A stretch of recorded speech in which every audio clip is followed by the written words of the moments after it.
All right, all right. Here we go. Here we go. I wasn't sure if I was going to go live. I kind of wanted to just sit back and enjoy this one, but I had some stuff I wanted to talk about, and I figured why not talk about it while we all watch the fight, right?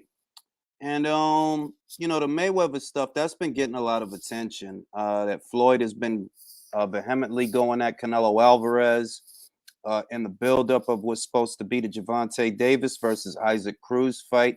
And I've been talking about it a lot here on the channel.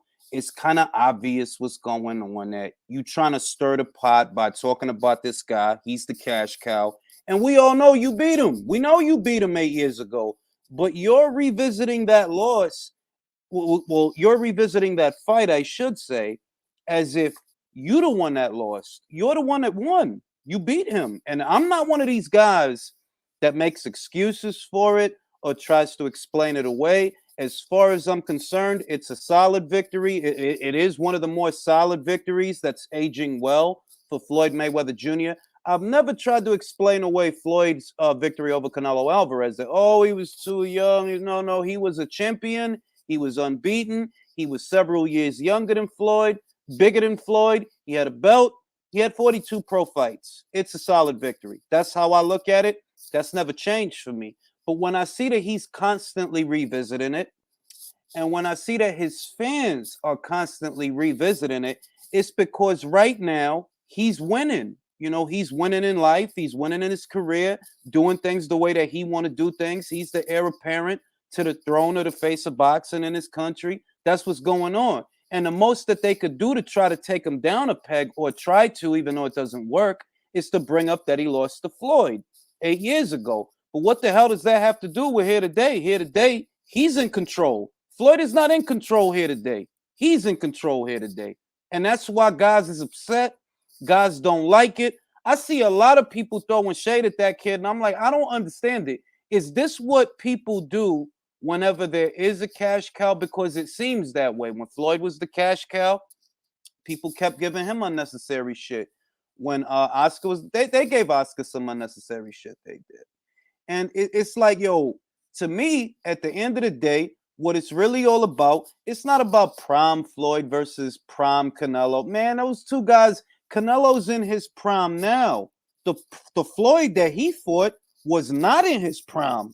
That wasn't prime Floyd that he fought. So it's like, to me, you can't even really have a prime Floyd versus prime Canelo conversation, because they're too removed by weight and time. Canelo's in his prime now. So what sense does it make to even have that conversation? But y'all know how I feel about it, that you can't say that Canelo Alvarez here today is the same fighter that he was 8 years ago. That's very disingenuous and intellectually dishonest. He's 8 years more experienced, 16 fights more experienced. How many more championship experience does he have now, 8 years later, than what he had 8 years ago? So when I see Floyd trying to say that he's the same dude, now you just being petty, LaBelle. Now you just being petty, which is a feminine trait, which I do not respect. I don't know why so many men in this day and age is comfortable being petty like a bunch of fucking viejas. Bro, you beat him. Why do you revisit that more than him? What that tells me is that he's moved on, whereas for you, you still have to latch on to the past. You still got to live in the past. Something not right. I don't know. But when I see a guy do that, it's like, yo, you keep going back there because right here is not that comfortable. So you keep going back there. Whereas this kid, he moved on from that. He grew from it. He let it make him a better fighter. And here he is doing a goddamn thing. So it's a lot of goofy shit going on. Shout out to Standing 8. Floyd is deflecting from his crappy fighters fight coming up. That's how I feel, bro. That's how I feel. Most of the goddamn conversation at the press conference ended up being about Canelo Alvarez. Whether they asked Floyd about it or not, Floyd has the option of saying, I ain't about to sit here talking about Canelo because Canelo ain't fighting on Sunday. Javante Davis and Isaac Cruz is fighting on Sunday. So let's get some questions about that. Instead, we got to hear about how, yeah, I held the belt at this weight and this weight, and I'm the this. And I'm like, yo, this shit is about corny, B. Like, no, like, it's corny. Like, the whole thing is corny. I think Floyd's physique wasn't in his prime, but boxing skill and knowledge You agree? Well, when we talk about prime, usually we refer to physical prime. You know what I mean? Usually that's the context of the conversation, what people are referring to. And we know that Floyd wasn't in his prime when he fought Canelo Alvarez. He really wasn't. He was 36 years old. He was getting silocaine in his hands because his hands became brittle over time. We can say that Floyd was not in his prime when they fought, but neither was Canelo. Neither Canelo wasn't nowhere near as experienced as he is now. And Floyd was not in his prime. He was removed from his prime. He's 36 years old. So to me, it's like it's just too much petty shit in boxing, bro. Like motherfuckers can't just sit and chill and enjoy a fight or enjoy a fighter. They gotta attach a lot of just shit to the shit, man. Appreciate that pull check. Every fight Canelo wins makes Floyd's win that much better. Floyd shouldn't be hating. That's my view of it. That's why I don't understand why it's so difficult for Floyd to be gracious when it's so easy, bro. It's easy. You beat him. You the only dude that beat him. But you revisit that fight as if you lost that fight. You didn't lose that fight. You won that fight. What's the problem? I believe 36. Nah, it wasn't, bro. It wasn't. 36 years old. Nah. He was economic. He wasn't he wasn't. If you saw Pretty Boy Floyd, you're gonna know that the Mayweather that was up there 47, that was not prime Mayweather. And I'm not saying that on no dick riding shit. I'm keeping it real with you. When he was up there, that portion of his career, that latter half, that was not him in his prime, bro. And I'm okay with that because too many motherfuckers focus on prime anyway. George Foreman wasn't in his prime when he knocked out Michael Moorer. You know what I mean? Larry Holmes wasn't in his prime when he gave Ray Mercer his first loss.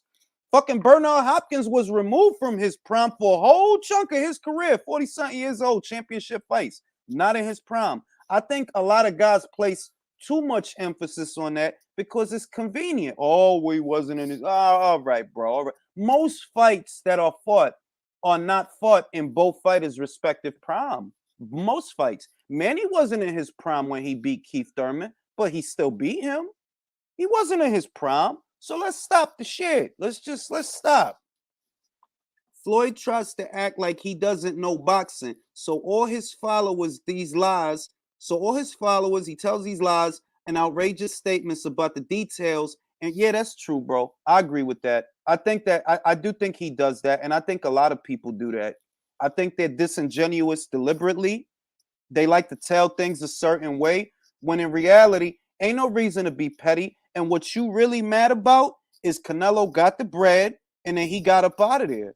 He got the bread. He got the 40 M's for the plant fight. And then he decided, yo, y'all don't got nothing I want right now. Maybe I'll come back around. I don't know, but y'all don't got nothing I want right now. Right now, what I'm into doing is making history. I made history with the most attendance for an indoor venue. I made history becoming an undisputed champion at super middleweight, and I want to make history becoming a 5-division champion. I don't make history helping y'all sell pay-per-views, and I know that's what y'all want me to do. Y'all want me to stay here so y'all can help sell Charlo because y'all already put Charlo on pay-per-view and it didn't sell nothing. David, he ain't never even been on pay-per-view. Y'all want me to be the one that get him there. Y'all want me to be the one that help y'all look good to the network, look good to the platform. Oh, we got Canelo. We selling. No, you don't got Canelo. I didn't break away from Golden Boy to be with y'all.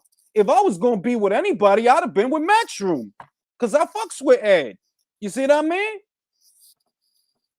It's just too much. And the other thing, I'm going to say this. As a consumer, forget Al Heyman, forget Floyd Mayweather, forget about Canelo, all of that. As a consumer, why would I not want Canelo to stay with the PBC? Because they're going to charge me every time he fight. When he was with the Zone, I got to see that as part of my subscription. So I was cool with that. Like I got to see 2-3 Canelo Alvarez. Well, really more than that. Mad Canelo Alvarez fights don't cost $80, right? What Showtime and Stefan Espinoza want to do, they want to charge me for every single goddamn thing they want to charge me. They want to charge me and you. So as a consumer that regularly spends money for boxing, bro, I don't want to spend more money. I'm already spending money. I bought 2 pay-per-views last month, and what y'all want to do? Y'all want me to buy 2 more this month for some basic ass fights. No, I'm good. I'm good. They wildin'. They wildin'. I'm good. Now let me post the link for the people on Twitter. We live at 5. Gonna open up the chitty chat to the panel. Get these boxing talks going. You know what I mean? Because to me, it's just too much live right now. Mark Castro is in the ring. Mark Castro / Elon Musk. Baby Elon Musk. I was about to start spitting. Y'all felt that? I was about to start spitting. Elon Musk. Baby Elon Musk. Piece this boy up. Put him into the dust. Aye! Yo, that look like that dude that be making all them goofy ass self-defense. The referee looked like the self-defense dude that they turned into a meme. Floyd mad Canelo leaving PBC and not fighting Benavidez and others and helping show. Yo, that's what it is, Obi. That's what it is. At the heart of the shit, that's what it's really all about. They shaded him because he left. They thought that he was going to stay. Like, oh, you see, we got you to 40 M's. We got you to 40 M's. They probably felt, yo, he going to stay, and then we could sell more pay-per-views. They didn't know he was going to fight Lunga Makabu. I didn't know he was going to fight Lunga Makabu. I didn't see that coming. Did y'all? They probably thought, oh, well, we got him to 40 M's, so he probably going to chill with us for at least another fight. At least another fight. Now they mad. That's what it's really about. It's not about Floyd's legacy versus Canelo's legacy, his prime. It ain't about none of that. It's that y'all mad over there. That y'all did not turn not none of them guys into stars like Canelo is a star. That's what it's about. You had that stable for a minute now to turn it into something. But y'all thought that y'all could apply the Maypac formula to other fighters that's not Manny and Floyd. That's what happened. Samson Lukowicz is on camera saying that, yo, nah, we gonna wait. That fight needs more time. So if your boy David did not get to do that and Canelo did, that's your fault. You had access to that belt and that fighter before Canelo did. And you let Canelo get to him when you could have made the fight before that. A year ago, over a year ago, 2 years ago, I said it. Yo, them guys that got belts at 168, and those of y'all that have been following the channel a long time, y'all already gonna know what I said. I said, yo, them guys that got belts at 68, they need to make a name for themselves now, because if they stand online single file waiting for Canelo, they gonna give him all the power. You need to get marquee value of your own right now while you can still get it, because he gonna come back to 168 and he gonna want everybody belt. And if all of y'all wait online, you at his mercy. But if you beat Plant or Plant beats you, then you gonna have marquee value. You gonna have something like, hey, I ain't just a champion. I had a little fight of my own, B. Chill out. You know what I mean? Y'all didn't want to do that. Everybody want the same sweepstakes, so everybody got online, single file, didn't want to fight shit. All right, it is what it is then. Don't expect no favors. The world ain't fair. Life ain't fair. Don't expect no favors. It ain't no favors. For all the whataboutisms we see on the internet, in real life, shit don't even work like that. Motherfucker gotta entertain you just to hear your whataboutism. And hopefully you can hope to appeal to their sensibility. But in the real world out there, all that whataboutism, bro, I'm paying for this fight and I'm not paying for that fight. And that's how fucking simple this shit is. I'm paying to see Canelo versus Plant, yes. I am not paying for Tank versus Santa Cruz. I will not pay for Spence versus, no, I'm not paying for Spence versus Ugas. Spence versus Crawford, I will pay. Spence versus Ugas, no, I will not pay. Sorry, no. You wildin'. In real life, like motherfuckers be on the internet too much and don't be out there in the real world to understand that, like, yo, all that shit, all that arguing, yo, that shit don't mean nothing, bro. What aboutism on Twitter? What aboutism on fucking YouTube? In real, that shit don't matter. I'm buying this and I'm not buying this. What's goody, Roman? What's goody, Louis? What's goody, JBN? So what it is? Damn, he knocked him down already? I ain't even see that. Jim was goody. Rockstar was goody. Josh was goody. JD Emma was goody. Daniel Rios was goody. Eparo Cuapo check. Ay. Everybody in the building. Leo en Chile. La maldita vaina. Yeah, Castro knock him down. About to open up this joint, get this chitty chat popping. It's like that Rigo shit that we always talking about, right? Motherfuckers could sit here and argue about Rigo on the internet, right? Because we at least know who he is. But the truth is, people find you boring and they don't watch you. And a guilt trip is not going to make them watch him. Whataboutism argument, that's not going to make them watch him. I'm sorry. Like all that shit. Like, look, because I'm a hardcore boxing fan, that don't mean everybody's a hardcore boxing fan. I'm a hardcore boxing fan, so I know that my perspective is going to be different and more educated than someone else's. But the truth is, when I see people say things like Bob ruined his career, that's bullshit. If people wanted to see him fight, they'd watch him. Period. Bob didn't stop no. Yo, I got a question. Bob's the one who got him his biggest fights. Hey, Jay, did Bob Arum ever stop you from watching the Rigo fight? Fuck no. Hey, Leo, did Bob Arum ever stop you from watching the Rigo fight? You're not gonna believe this. Bob Arum came to my house, slapped me in the face, and saved me. And says, "Don't watch this motherfucker anymore." Pero di la verdad. Has Bob Arum ever stopped you from watching a Rigo fight? Of course, he has tried, but no. He has tried to... So Wab, has Bob Arum ever stopped you from watching any fight that you wanted to see? Of course not. Who the fuck is Bob Arum to stop me from anything? I like that shit. Say it again, Sawab. Who the fuck is Bob Arum to stop me from watching anything I like? Motherfucking right. El Chris! What's up, niggas? What's up, niggas? Yo, has Bob Arum ever stopped you from watching a Rigo fight? No, Bob Arum hasn't. Bob Arum hasn't, bro. But like, yo, he's 90 years old. When you think he's meeting the dirt? Let me read the super chat first. I got 2 super chats. Randy Arias for the beer slush fund. I appreciate you, Randy. I appreciate you. What type of beer you like? I drink Corona.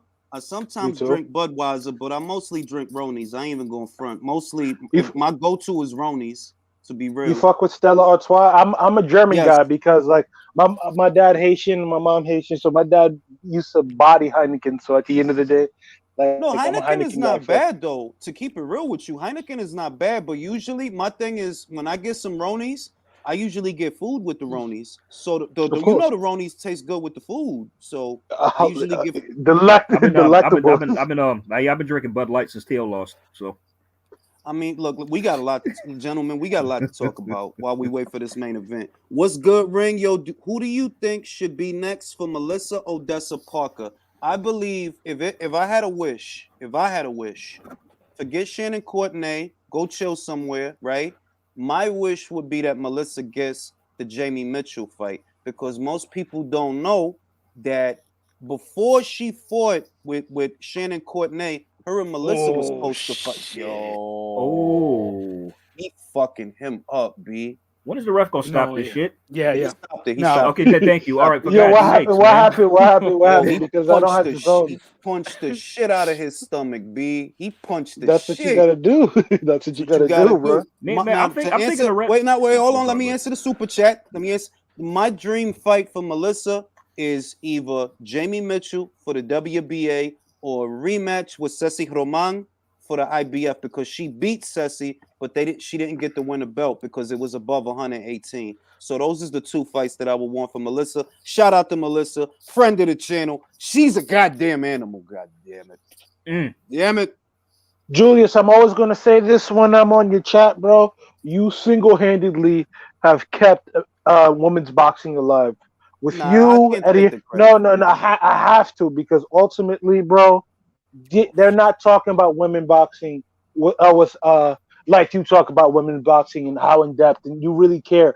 And at the end of the day, you've been putting a lot of money in these girls' pockets, and they love you for it, man. So, like, real talk, man. I'm always gonna salute you on your character for that, bro. I dig it, but I'm not the type of cat that ego trip. I don't take compliments well, right? I really don't. Because you're a grimy Harlem nigga. Harlem, really, that's why. That's why. Because I'm like a really grimy ass person. So I'm Chris, like, hey, Chris. Before I discovered this channel, I was not into women's boxing at all. But ever since Rank started covering it, I'm a fanboy, man. I love women's boxing now because of this man. Yeah, bro. Hey, look. I don't want to take all of nothing. You know, it is. Chris. No, I'm a grimy Harlem dude. Be like, but I was gonna say that because compliments in that environment, they rock you to sleep with that type of thing, and then boom, they get you out of there, bro. They get you out of there. Why you think? Look on the last live, what I said. I would not want nobody around me, right? I would not want nobody around me that's always telling me what I want to hear. Tell me what I don't want to hear, because that's what I need to fix, B. And what we from New York, bro. So at the end of the day, we understand, like, this nigga dick eating. This nigga out here, like, he just wants something. Like, it's a bad mentality that I have sometimes, because certain people are genuine. Don't get me wrong. Certain people are genuine. Don't get me wrong. But when it comes down to us, bro, it is what it is. But Chris, if you, for example, let's say you come out to Mickey D's, right? Just peep the scenario, peep the scene. You come out of Mickey D's, you just bought a cheeseburger. Off top, somebody say something about your your shoes or whatever, right? Like they give you a compliment. I'm gonna think you trying to rob me, fam. I'm gonna think you trying to rob me, like. Huh? But bro, you were born on the 30th, the 30th or 40th. The 40s. What side? The 40s. The 40s, yeah. 40s. So you close to damn dash block. So you know how the wolves get down over there, bro. So at the end of the day, it is what it is. Like I'm not, and I ain't trying to be Carlito or nothing, because I'm not Carlito. I'm a fucking nerd, B. If you I'm a fucking nerd, B. I ain't ever done nothing to know. I'm a nerd, B. I watch movies, right? All I'm saying is that it's not good to have people always telling you what you're good at, because then you don't know what to fix. Exactly. What to fix. Of course, and I'm gonna. Go ahead. Can I say one thing to you, bro? Cut your intro a bit, man. Your intro is way too fucking long. It's about a minute and a half, and it's way too loud. It's way too loud in the beginning. I'm not going. It scares me. So Wab, I'm gonna tell you why. Look, you don't realize it, right? It's things that I'm doing that you don't know why I'm doing it while I'm doing it. It's the reason the intro is long. Now, I ain't gonna tell you. I ain't gonna give the trick away. But it's a reason for that. It's a reason for everything I do. I'm like Gandalf. You see, I got a hoodie. I'm like Gandalf. Older and fouler things in the dark places of the box. I was gonna ask you guys about Tank's mental fragility with Isaac Cruz looking him dead in the eyes. Bro, it was weakness. Yeah, bro, you have to understand this. I know what my bet is now. Yeah, a lot of these fighters who are mentally weak end up usually still finding a way to win these fights, because let's keep it a buck. A lot of these dudes don't have real high self-esteem and about themselves when they come into the ring and in general anyway. That's why they act the way they act, right? Well, if you're confident in yourself, you have to use that against them. A lot of people it's not just confidence. You know why? Devontae, hold on. Let me say this, and I'm gonna pass it to Sawab. Isaac don't have no pampering. Feel me? You cannot duplicate. You can't duplicate that he is literally hungry. Like, he might get knocked out. I'm not even saying he's gonna win. I don't know, but the hunger that he has, you can't fake that, bro, because he has no pampering, no red carpet, no A-side treatment. Like, when I'm looking at you, you a meal ticket, B. You food. Go ahead, Sawab. Bro, like I was saying, that picture that you always put on, he's bubble wrap. That's all he is. He's bubble wrapped and he's protected by the PBC. Obviously, he knows he's going to be fed easy people, just the way Teofimo Lopez thought Cambosos is going to be easy. Well, I hope Tanks gets beat, so he opens up his fucking eyes and fights someone proper. I don't get it. There's another clown in this chat, Jim, or whoever he is, talking about PBC, how Tank is a legend and this and that. I need to shut your mouth and get out of here. All right, now let me read the super chats. Then I want to get some candor from Leo. Just paying respect where it's due. I appreciate that, Brody. I appreciate that, Chris. UK Robbers in the building. Check your DM and talk about it. Let's go to the DMs before I pass it to Leo. Got some things we need to talk about. If you're wondering how committed Fox is to boxing on the actual network in 2022, you need not look any further than ringside in Vegas, where Sean Porter is calling these the zone. Yo, I tried. Look. And Rob, we gonna talk about it, right? It's over. Not, look, let me do this. It's not that I kind of do as a consumer, but better still, it's not about me wishing ill will to the PBC and Fox. It's just that when certain moves are made, it communicates something to me. When a fight as basic as Ruiz versus Areola, for example, when a fight like that ends up on pay-per-view, what I see is that the network didn't want to give you the money. So you had to put that fight on pay-per-view, hoping that the fans would pay for it because the network ain't want to pay for it. And that's how I see they're not committed to you, right? Now, let me monologue it. I'm not done. You got a fighter in Errol Spence that y'all was invested in the very beginning of this deal.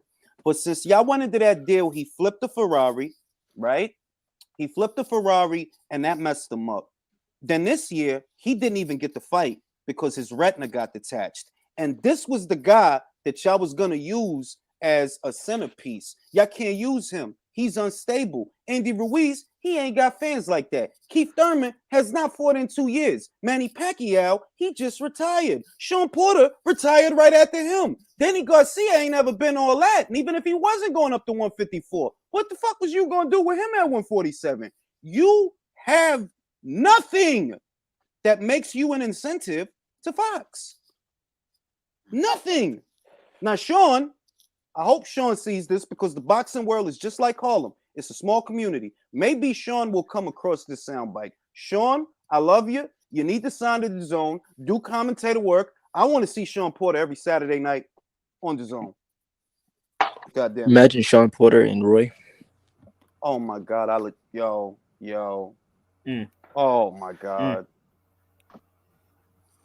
That's my All right, now, Leo, what I wanted to ask you, and this is going to go around the board, but I'm starting with Leo. Leo, Gervonta loses on Sunday. What happens after that? He becomes the next Adrian Brunner. That's what is going to happen. Because he becomes an Errol Spence. Look, we don't know what's going to happen to Gervonta Davis after March. That's true. He has to... Tiene que rendir cuenta ese hombre. Mucha cargan. How many charges? 14 is what I remember. Shit. About 14. And they got him on camera? That's the story. Shit. I'm surprised he's still out here. I'm surprised they even gave him a fight. So you got Rolly Romero. Now, Leo, before I pass it to Chris, right? The PBC as a product to an investor is not a good product. Inactive Keith, damaged goods Errol, unappealing Danny, retired Sean, retired Manny. Davis has cases. Rolly has cases. Who is the guy that is supposed to be the reason that we put money, that we give y'all money? Who's the guy? Who is the guy? Look, Julius, I think for the in the way PBC moves, it's not gonna matter. Look, when Bob Arum, I imagine something like this. At the end of the day, Bob Arum goes to one of these fighters, let's say a prospect or something like that. The message is this: you are not safe. You have to win this. Yes. We are gonna put you in fights, and we are gonna see if you are the real deal. Yes. And PBC, the message is this: don't worry, dude. We're gonna take care of you. Yes. How you are not gonna kill that fighter if you say if that is your message, you're gonna kill the dude. I'm gonna tell you. It's just like working out. Anybody that was a gym nut, that they ever did any strength training, a hypertrophy training, unless you have to kind of be in a constant state of tension for it to work. You know, like if you max out, like let's say you're doing a military press, right? And you let your arms come down to here, you fucking up. That's not supposed to happen. You maintain the tension by lining the elbows up with the line of the shoulder to maintain tension. The same is true in combat. The same is true in boxing. You have to maintain tension. If you letting guys sit out for a year or every they're not going to be as sharp. They're not going to be sharp and they're not going to be hungry because in that year, you fucking sustaining them with stipends. They don't see a reason to fight. Like, what I'm going to fight for? I got wild bread. I bought a house in Texas. I don't even want to fight now. And we're talking about guys that were amateurs, elite level amateurs that never envisioned this day. So at the end of the day, they realized, oh, I don't have to fight. I don't have to really risk my life because let's look at it from 2019 to 2021. There's been casualties in the ring. There's been a whole bunch of things that, that might deter people. And to answer your question about, the investors and what would be PBC's golden goose, they're going to have to, like, you see, there's guys on them small card shows for PBC that were on FS1 with little good prospects. They're going to have to cultivate those guys now. Those guys now are going to have, and those guys actually have been fighting tougher competition than some of the elite level guys. Chris could be a guy, right, that you mold into a somebody, but do they really have time is my question. Because if 2022 is the last year and they're not even really giving them bread like that, you see what I mean? Like if Fox is not even giving them bread like that, they're not giving them dates like that, right? It's going to be on Showtime to try to do that. But Showtime cannot accommodate all these guys. They can't accommodate. Nah, they can't. Can they? I mean, I don't even know. Can they? They gonna have. They did it on the gold. They did it on the Golden Boy. What changed now? Because the numbers dipped. The budgets got smaller. That's what changed. The numbers dipped. If I'm Al Heyman, this is what I'm gonna say to these guys. Yo, bro, I've been coddling you guys for too long. You're gonna have to put up or shut up. Winner stays on. If you do not win that's a dreamland. That would never happen. Let's go to Sawab in the United Kingdom. Sawab, you see the situation because this is the situation. This is not candor. This is not a narrative. It's not coming from me. Everybody knows it now. Fox is not as invested in the PBC now as they were when they first entered the deal. So you see that, Sawab, and what do you imagine is going to happen moving forward? I think right now PBC just they're looking to money heist. They're gonna do their best to get wherever and get the fuck out. That's what they're trying. That's what they're trying to do. I got no idea because I don't think anybody who in the UK really knows much about PBC or their fighters as much. It's because we don't get enough of them the way we do from ESPN or other one now there with Sky Sports. They're trying to branch out. They're trying to make the sport even bigger. But when it comes to the PBC, I don't get it. It's just their fighters are inactive. And, you know what I mean? If you can't provide a product for the customers, they're gonna forget about you. And that's what's happening right now.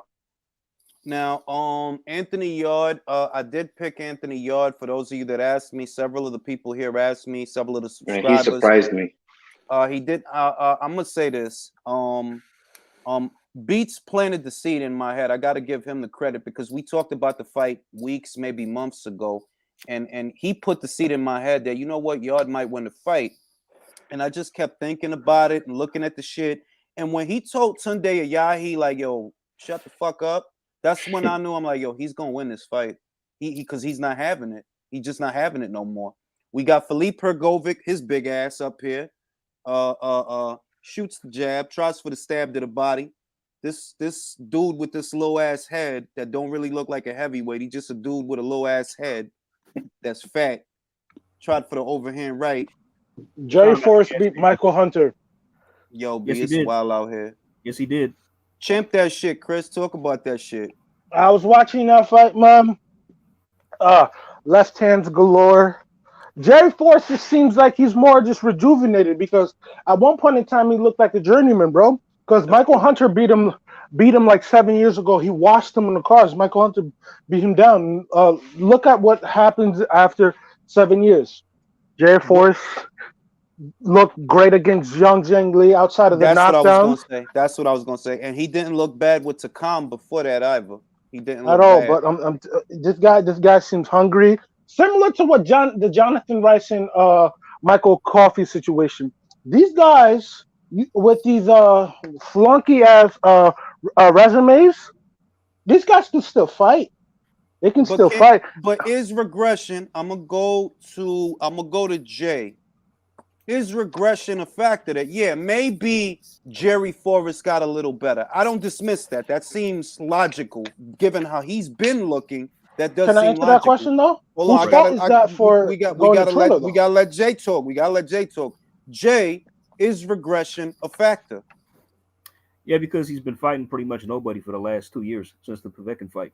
You know what I mean? I don't know if you saw, but Michael, he looked terrible, just absolutely awful. I mean, I was literally in shock at how bad he looked. It's like he literally fought like he was sick. So I don't know if he didn't train for the fight. I mean, I thought he was about to pass out at several points of like him getting hit. I think like even after the 6th round, he like almost vomited in his corner, and I'm like, oh, and then at the end, I scored it myself. I scored it 96-94 Forrest. He won it by 2 rounds, and of course somebody Blair Cobbs, Golden Boy. I don't know if you're hearing this. Get that motherfucker off commentary. We don't want him on Triller doing commentary. He was terrible. All over Michael Hunter's dick, just dick riding, pole smoking, all that. Like when Hunter wasn't even doing shit. We don't need to hear none of that. I'm glad I missed that fucking fight. Don't watch boxing it. Doesn't need Triller at all. Save yourself the trouble. Don't even bother. Jay, you from Philly, right? No, I'm from Cali. Oh, I thought you said you were from Philly. You said your pop's from Philly, right? My pop's from Philly. Yeah, you come from Philly. I'm from Cali though. All right, my bad. No, you good. Because I thought you wouldn't. What I'm gonna say is Michael Hunter, right? The reason, Jerry probably got a little better, right? Probably did, right? But the shit is, Michael, you was one fight away from the golden ticket. And I don't lose sight of that. They're like, yo, dog. Why didn't he take it? I was just about to chime in. I was like, why didn't he take that fight? If you really believe in yourself, why didn't he take it? He knew Hrgovic is not going to be easy. That's why he didn't take the fight. Why risk it all on fucking chances? I don't understand this new generation of boxing, man. Talk about it. Hrgovic don't understand the new generation. They want easy fights. They want good money to be paid for it. Fuck off! You got a Chinese product. You want me to pay a big price? I mean, Ring knows this. I mean, I was picking Hunter to win when the fight was announced. I mean, I thought he had some ingredients in there that could give Hrgovic, because Hrgovic is not that fast. He's not that fast. And Mike's spoiler with how he fights with his movement is that like just some of the shit he be doing that could give Philip some problems. That's all. I saw him with Ustinov. I was like, you know what? He's not a very big heavyweight. You know, Michael isn't. He's not a very big heavyweight, but he can move, and that's what he needs. Hunter has experience. He fought, according to me, he fought better people, Povetkin and others, Usyk, and so he has the experience. Let's keep it a buck, bro. There's no confidence. Alexander Ustinov is not Filip Hrgovic, and I thought Hrgovic is. He has very good timing, good power, and his guard. If you look how he holds his hands, like, you know, windshield wipers, like big blocks and everything. So he blocks with his arms and everything, and that takes a lot out of you. You were just hitting a big wall like that, and you can't really penetrate his guard, and you can't really, you know, out jab him because he has long monkey arms. Just how he fights and how he positions himself is just, you know, presents a lot of problems, and a lot of people don't want to deal with that big Croatian. Really, like, I'm looking at him like he's better than a casual observer will know, because he just does a lot of little bullshit that, like, yo, you're really not gonna get through with much, and what he get through with, it's gonna hurt. Like it's bad. Just like it's similar to Joe Joyce, but like Filip Hrgovic remind me of Joe Joyce, but better. Yo, y'all seen that he called Bobic a retard?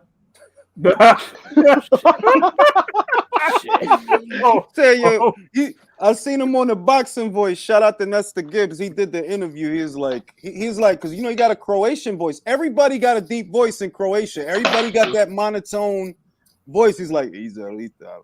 I don't know, he's a stupid guy. He wants attention. He's a retard. It's like if you turn the lights off, right, and Philippe is talking and Alen is talking, you ain't gonna be able to tell the difference because they all fucking sound like that. He's a fucking retard. I don't know what you are. Bro, I became sold on Bagavik when he fought Shondell Winters in the pre-fight press conference when Shondell was like, I don't want to know your game plan, bitch. And Bagavik was like, bitch, don't fucking call me that. I'm like, and I'm like that's when I jumped on the Babbage train, B. The Shondell Winters fight. Bitch, fuck y'all. Fuck y'all.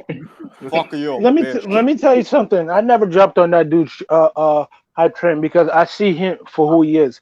He's limited. Even if he was at cruiserweight, he'd get probably hurt even worse. Yeah, but that bro. See, hold on, right? I'm not on the train that I think he's gonna win a title. I'm saying when he fight, I watch because it's fun. I pay cash money to see that man fight. He's entertaining as hell. Yeah, like Trey LePay got knocked the fuck out, B. Oh yeah, I heard about that in a round. Yeah. I heard that was bad.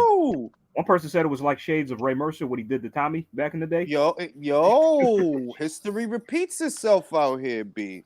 Damn. All right, ref, let's call the fight. He don't want to continue. He down. Come on now. He done, B. He done. Yeah. He wish he stayed at the car. We wish he stayed at the car wash. Yeah, Trey LePay lost jump tube. He got knocked out. I think it was 2 knockdowns in 1 round in the first round. He came in with some weird ass hairstyle. I seen the pictures. I'm like, see, you try and get knocked out, bro. Wearing that shit, you try and get knocked out, bro. Be wearing you're that not gonna shit. put me in the highlight. You're not gonna put me on the highlight reel looking like that. Hell no. Motherfucker had pigtails. He had the Sonny Edwards pigtails. No, I got a question. Who the fuck told Sonny to go out there with them pigtails, man? Because I'm like, every time I see that picture, I'm like, yo, y'all not right letting him go out there like that. Somebody knew how that shit looked and didn't say nothing. Like, yeah, y'all really gonna let Sonny? That's why we need a New York nigga in every camp. A New York nigga in every camp who don't give a fuck about anything. We need a New York nigga in the camp. Sonny, like, yo, my guy, I cut your hair right now, my guy. Like, please don't. You need a roadman from London. Real shit. Somebody. I cut your hair right now. I got clippers in the car, my guy. Like, don't go out there looking like I'm not gonna let you go out there looking. You look wild out here, B. Because you representing me, B. You representing me, and I don't want to have to fuck you up. Then you might. Let me get questioning. Let me get questioning. What are we thinking? If Haney wins, is it going to be Kambosos versus Haney in Sydney next? Yes, but it won't be because he's there. It won't be next for George, but it'll be next for Devin. For George. I see a name they've been throwing around. I think he's going to have an easy one in Sydney, and it'll be Devin after that. It's 2 fights, I believe, in the summer, which will be winter. In winter, because remember, it's reversed down there. When we in summer up here, they in winter down there. I think it's going to be in the wintertime over there in Sydney. But it's rocking. Yeah, but I got to ask you this, guys, though. Devin Haney said, Devin Haney's team has alluded that he had the same problems as Teo, that these guys are struggling to make weight. 2 fights for George might be the same thing. Maybe. So they might have to give him a big offer. Devin and Teo both came in at 135 on the mark. Yeah, at the weigh-in. I mean, look, you know what I've been saying for the last 1 or 2 fights, that I think Devin is wasting his time at 135. Right? You're young, your body is getting bigger. You need to go to 40 and start worrying about that shit. 35, it's a wrap, bro. You're not getting Davis, bro. You're not getting him. You're not getting any big 135 guys. You got Mauricio saying like, oh, he's the undisputed champion. It's like, you need to ask this man. They violating, and you paying them. That's what I'm saying, dude. You need to ask this dude if you're the WBC champion, and if he says no, Riddick Bowe that belt.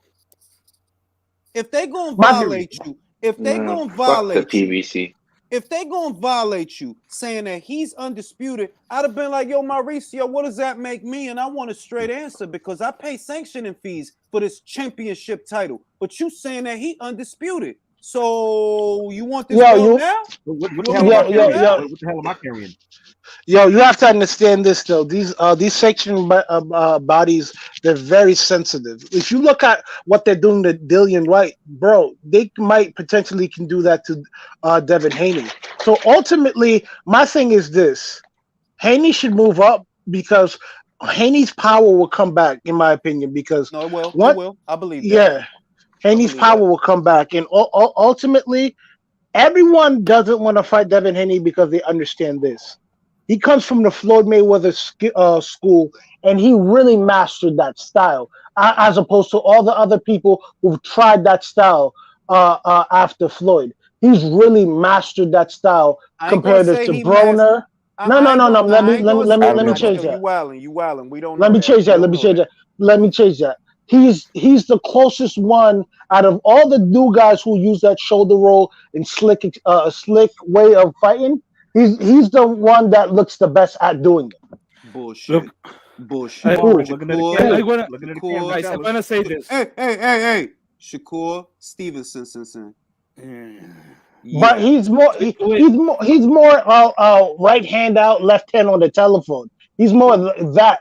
But at the end, if we're really talking about the cross guard, Haney uses that pretty well. That's all I'm saying. The cross guard is performance shit, bro. You talking about not that. No. Yeah. I'm talking about that. He's pretty good at that, and that's going to cause a lot of problems because motherfuckers don't want to get shoulder rolled to death. Because if you really look at it, Floyd Mayweather really gave motherfuckers fits. So they see with Devin Haney, they're going to give him fits. The only big fights he's going to get is him going up to 140. And I think Devin Haney could beat Josh Taylor though. Shakur is the guy. I know that. Shakur is the guy. Ring. That doesn't mean. Ring question, guys. Ring question.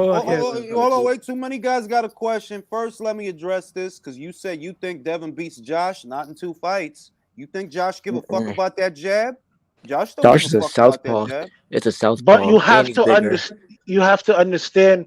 We fight the fights for a reason, and you also have to understand there's different variables. I understand Josh is very talented. I understand that. I understand Josh hits hard too. Josh don't give a fuck about no jab. You think Josh Taylor give a Josh? I feel you. Yo, I'm gonna tell you, Josh. I don't pick any of these lightweights. Yeah. I don't give a fuck, bro. Eson, talk to him because he don't want to understand that Josh don't give a fuck about that jab, yo. I don't pick Devin, Tio, Ryan, and then Davis to go 12 with not Josh or dog. Regis. Not enough dog in none of them. Josh or Regis. I pick Regis to stop all of them too. Yep. Regis got dog. And Regis want Montana love. Y'all heard what they said earlier? Regis want Montana love. Regis will kill Montana Love. Yeah. I'm telling you this. I watched Montana Love on the Showbox series, and I understand Kenny Sims is a very good fighter. I think Kenny Sims wouldn't beat Regis Prograis. I think Prograis could stop him. And anybody from the Showbox. You think Kenny Sims would beat Regis? No, wrong way. I think Regis would stop Kenny Sims. Wrong way. I was bugging. But like I was saying, like I seen Montana Love struggle with guys that Regis Prograis would smoke. You watch the Showbox series, and it's crazy. Anyone who's really nice on Showbox ends up winning a world title. Real talk. No, real shit, yeah. That's real talk. That's the launch pad. Wait. When's Regis getting back in the ring, man? Damn. He about to fight Tyrone McKenna. It's flying under the radar. There was a tweet about 2 weeks ago that he might be fighting Tyrone McKenna. Because he signed the Pro Bellum, right? So why don't we just move up to 47, bro? Like I understand. Stay at 40 for what? Who he going to fight? He can barely.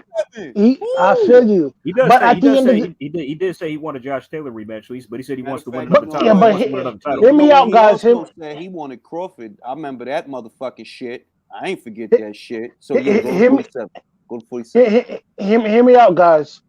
If you can't make a weight, I don't care how much money there is. Like, for example, Naseem Hamed should have went up to 130 instead of fighting Barrera because he couldn't make 126 anymore.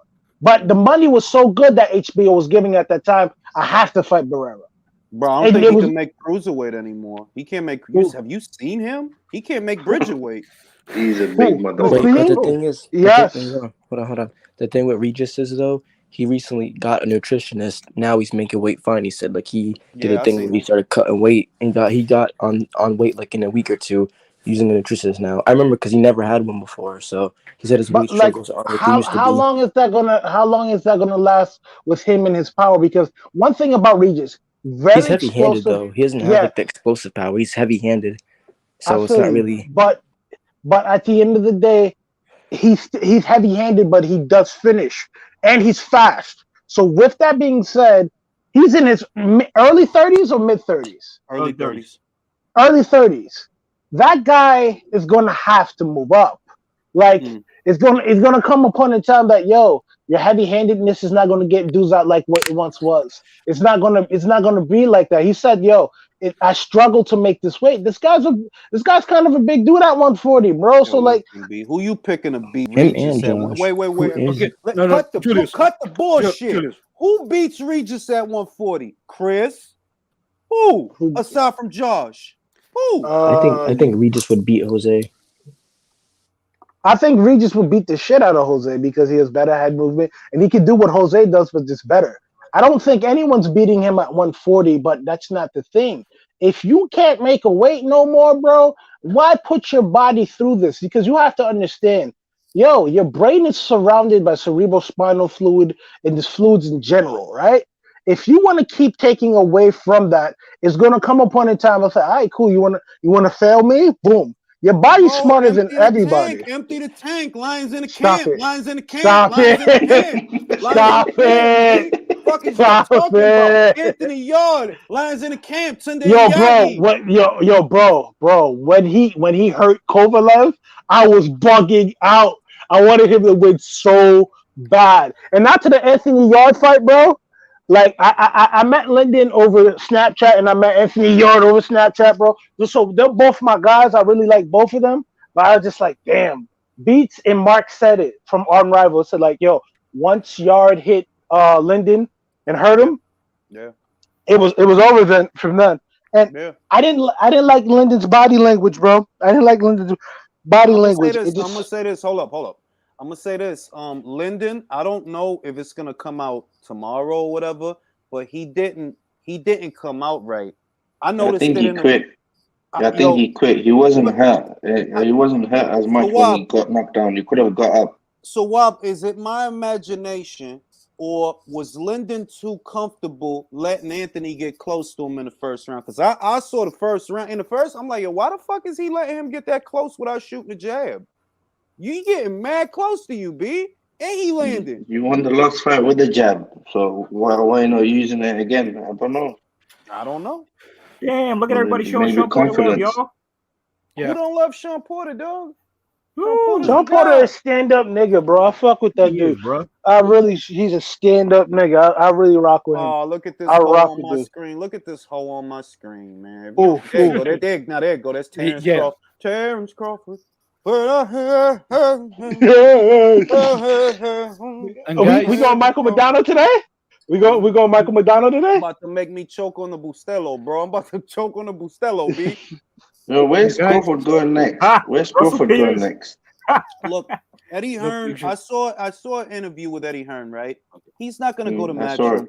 He's not gonna go to Matchroom. Eddie said it already. Offer him. He said it himself. He goes, I got nothing for him. He goes, I got what can I do for him? Free agency. He can do. If he can stay a free agent and get fights on a fight-by-fight basis with either Top Rank, right? No contract, no strings attached, which means no minimum guarantee that we don't have to give you for. We'll work with you, but we don't have to keep giving you for, because you know what? Sometimes that don't make sense for us. He could stay a free agent. Maybe he gets the Josh Taylor fight because I think that's the only best way for him, because now he has a platform. Him being a free agent is going to garner people like, oh, you want to work with Matchroom one day? You want to work with PBC one time? You want to work with Top Rank? PBC will never work with Crawford. Never. No, it depends. It depends. The only way. Hold on. The only way I see them working with him, and I don't know if it's going to happen because he doesn't have a lot of options, is if he signs a multi-fight deal. That's the only way. And I don't know if he wants to do that, but I think he has to think about it. You have to think about it because you saying Thurman, saying Spence, right? Thurman has not fought in 2 years, bro. Okay. Look, I think there is a way, but it has to be against certain type of fighters, like Thurman, because that guy is about to retire. Yes. If this guy is about to retire, maybe Thurman says, I can't get a Errol Spence fight, but I can get my ass kicked by Terrence Crawford on PBC and then retire. Or I can go 50-50 with Errol Spence.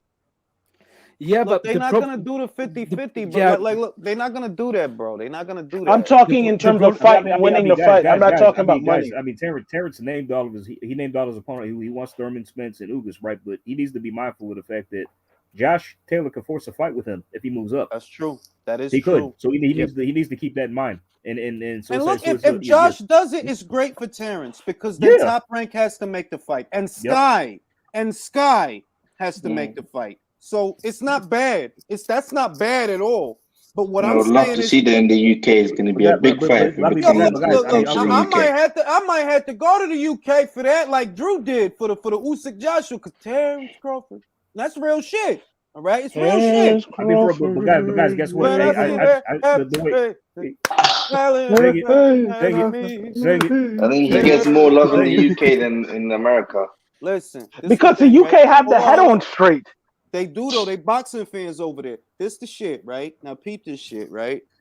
We don't know that Ugas is going to hang on to that WBA. We literally don't know. If it go to Stanionis, guess who that? What's Stanionis? Pro Bellum, right? I could have thought he was PBC. Nah, Stanionis is not a PBC fighter. He's a Pro so Bellum. So he was just beating niggas up on PBC. He was, but he a Pro Bellum fighter. He's literally, bro. Go to their page on Instagram. Did he just sign to them recently, or that he signed to them 3-4 weeks ago? Shit. He's a PBC out the game. How are we supposed to watch them fights anyway? Like, I mean, what do you think about Charles Conwell? You know, telling people want to fight him. Jessica. Here come Jessica. Shout out. Let me read the super chats. They piling up. Does the winner of JoJo versus Haney fight Kambosos next? Yes, I believe they do. The kid is in the building. Ergovic repeatedly hit to the back of the head. What the fuck? Hey, if the ref ain't see it, then it ain't happened. All right. Yeah, after watching the Ergovic fight, the recent Ergovic fight, I know why Hunter doesn't want to fight him. Ergovic doesn't give a shit.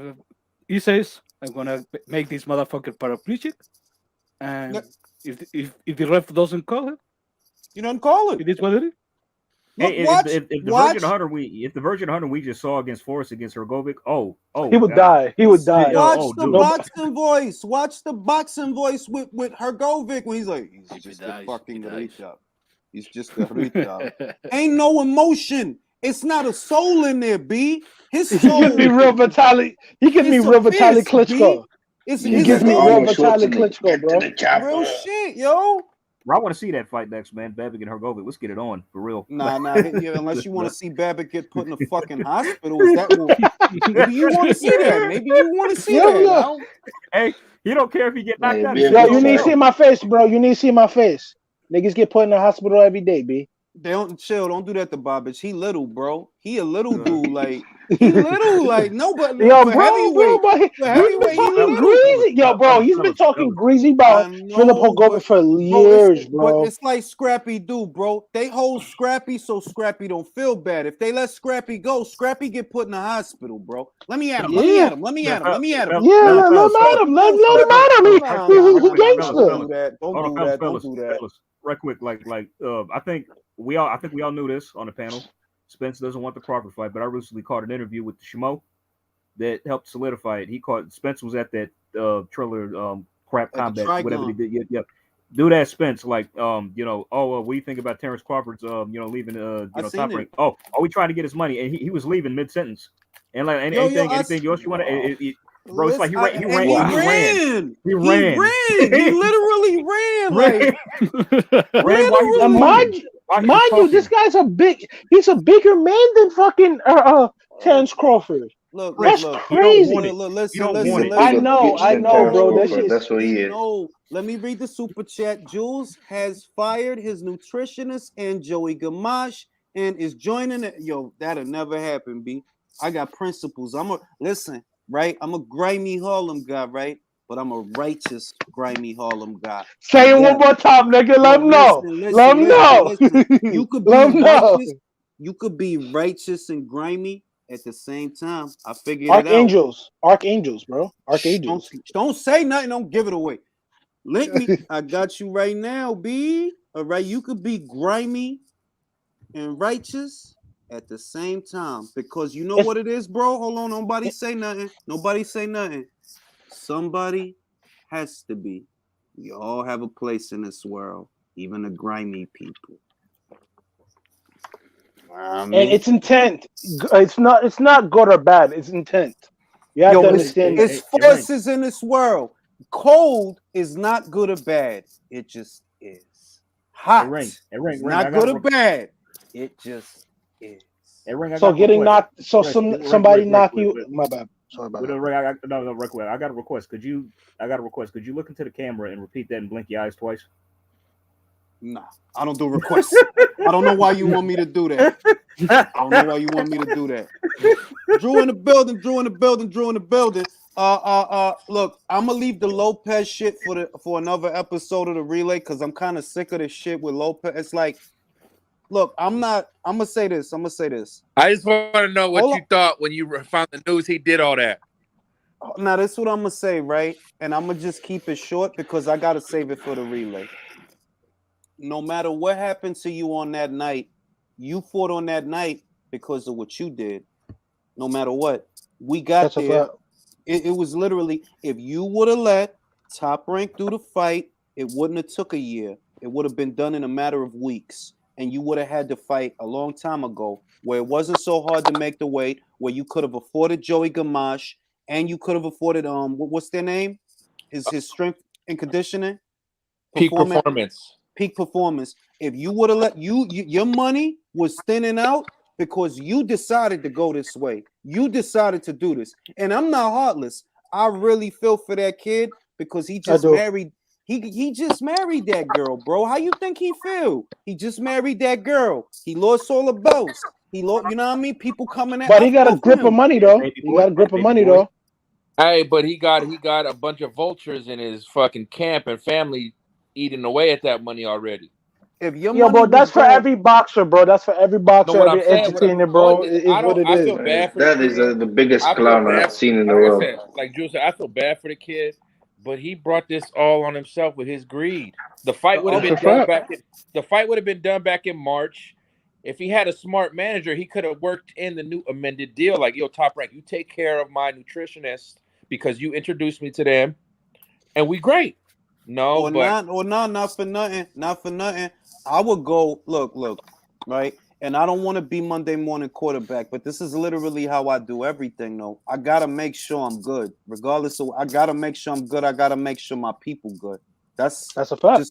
That's natural. Like, that's not cap. That's natural. If it's me, I'm going straight to Peter Khan. Yo, Peter, this fight is taking mad long. Throw me some bread for my strength and conditioning. Yo, this shit is taking mad long. I don't even know if I could keep making 135. Throw me some bread. Bro. But once you burn a bridge like that, if I got to, it's my last fight at 35. I don't need this bridge. I'm under contract with Top Rank. Julius, I have a question. Okay, real quick. What the fuck is Sean Porter wearing? Yo, I don't know about this fly. I mean, it don't look bad. I'm being real. I like it. Nah, I don't. It wouldn't look good on me, but it looked good on him. I ain't gonna front. New York niggas need to be in the camp. Sean has kind of popularized one of large Windsor knots. Yo, why he look like Harry Potter? George looked like Harry Potter. George looked like a substitute English professor right there. Bro, he looked like Daniel Radcliffe. He looked like fucking Expensiones, Teofimo Lopez. Harry Potter and the Theo Haswell. So Sean Porter's boxing's Craig Sager. So Sean Porter's boxing's Craig Sager. Anyone who knows Craig Sager, RIP to that dude, that's Sean Porter. Hey, why is Sean Porter at a DAZN card doing the bro? thing? Let me talk. You know why he had a DAZN card? Because Fox is scaling back the boxing budget. Even though they haven't terminated the relationship, go to Keith Idek on Twitter, and he posted about it. That if you want to know anything about Fox's relationship and their role in boxing in the year of 2022, notice that Sean Porter is on a DAZN card tonight. That tells you everything you need to know. Julius, I really hope they sign Sean, bro. Wait, I hold on, Leo. Go ahead, Leo. Go ahead. Julius, I have a question. This is true. After the Thriller fiasco, when they rescheduled the date for a second time?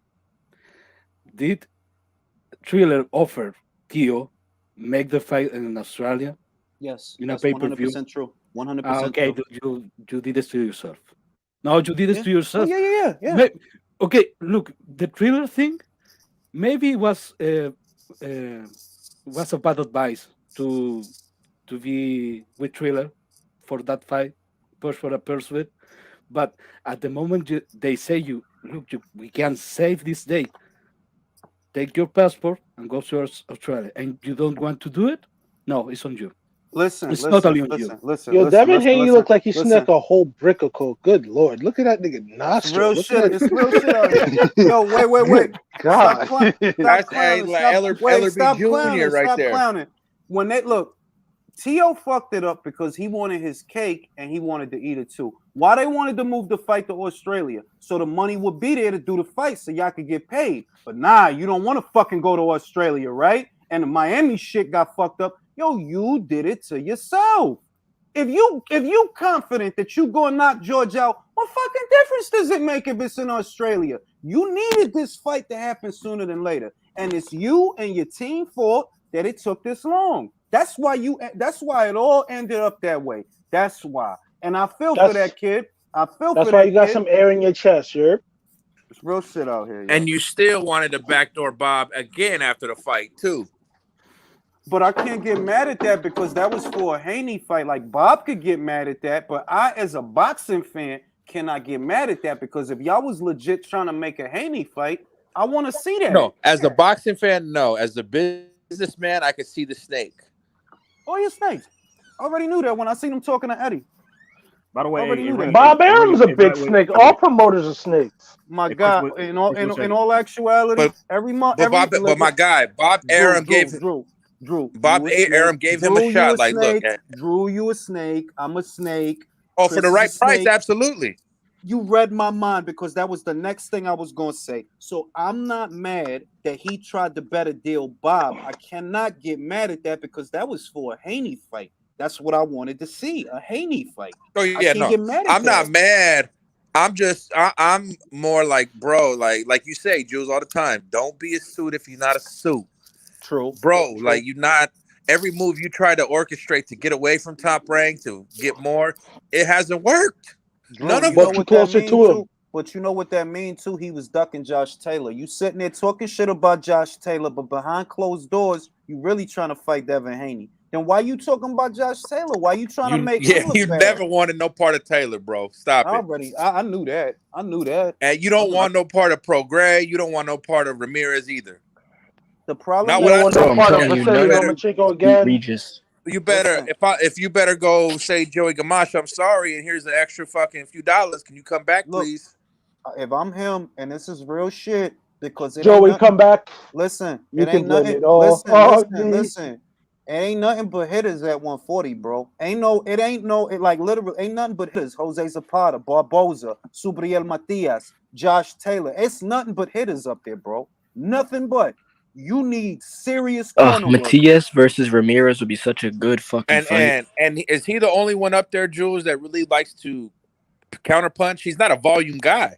Nah, Regis is a counterpuncher too. Regis is a counterpuncher. Roll it off the shoulder, come back with the uppercut. Yep, that's right in the pocket. Regis is like a mini, not as good, but really good James Toney, I swear. Yeah, but Regis is also a dog too. He'll bite down and fuck that counter shit, and let's go. But the thing is, Regis has really good defense and moves his head real well. Yeah. Progress is there. Speaking of Regis, I see him right there ringside with a little bad shorty right there. Regis' next fight. Yeah, I see him right there too. Right there. Hold up. Regis' next fight is gonna be Tyrone McKenna, and likely it's gonna be on DAZN. That's why he there, bro. Trying to tell y'all. I need to check the 140 rankings and see like where Regis is highest ranked. He's prophylactic. He's with Probellum. He is with Probellum, but his next fight gonna be on DAZN. Watch, because prophylactic don't even have a platform yet. So where the fuck would they show a fight at? Nowhere. They gotta get they booking agents right now. Until they get a platform, they some booking agents. Because you got fights on Sky, you got fights on DAZN. You a booking agent, B. Till you get a platform of your own, you a booking agent. Wait, is that a bad thing though? For a promoter, it is. You saying you gonna do all this? look, if you saying hold on. The way you know the promotional outfits that have juice, it's only 4 that have network deals. Only 3 in America. Top Rank, PBC, Golden Boy. They the only ones that got network deals, right? In the UK, Boxer has a deal, right? Queensberry is BT, so that's really not even a deal. Queensberry is BT.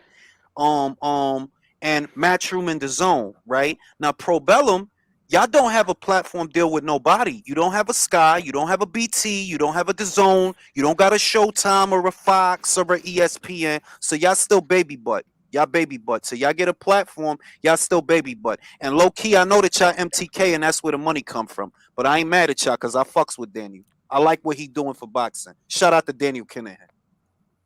I like Daniel, and I like his criminal there it exports is. more, though. Okay, Jules is with the MT. He signed an exclusive deal with MTK. I knew it. There we go, baby. There we go, baby. Congratulations, album drops bro. next April, B. Album drops next April, B.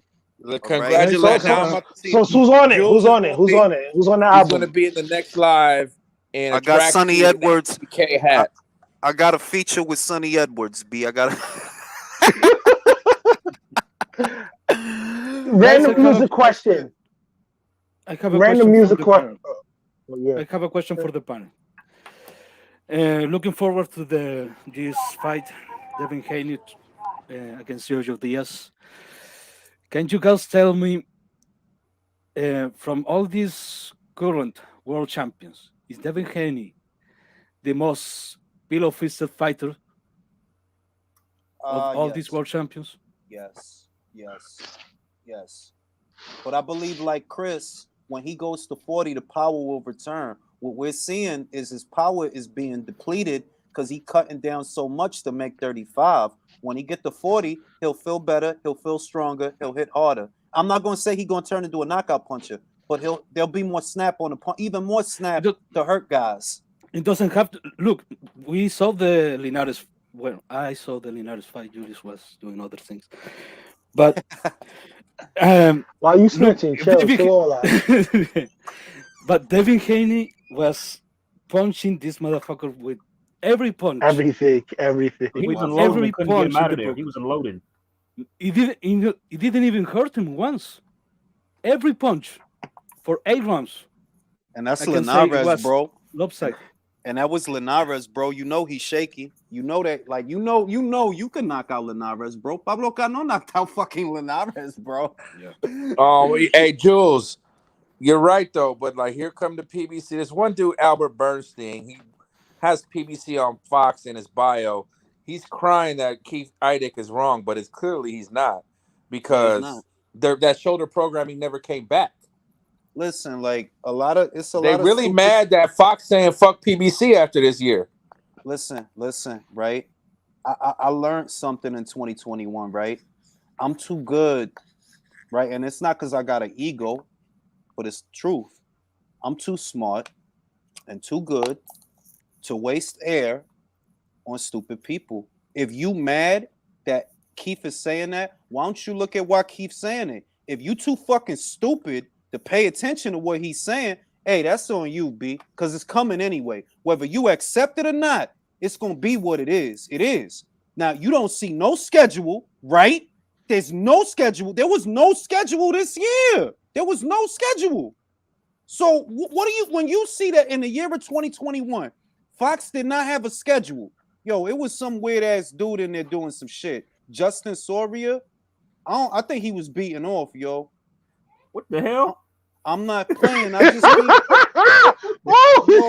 I'm not playing. Yo, I think he was beating off, yo. Yo, say word. Where was that at on the show? He beating off, B.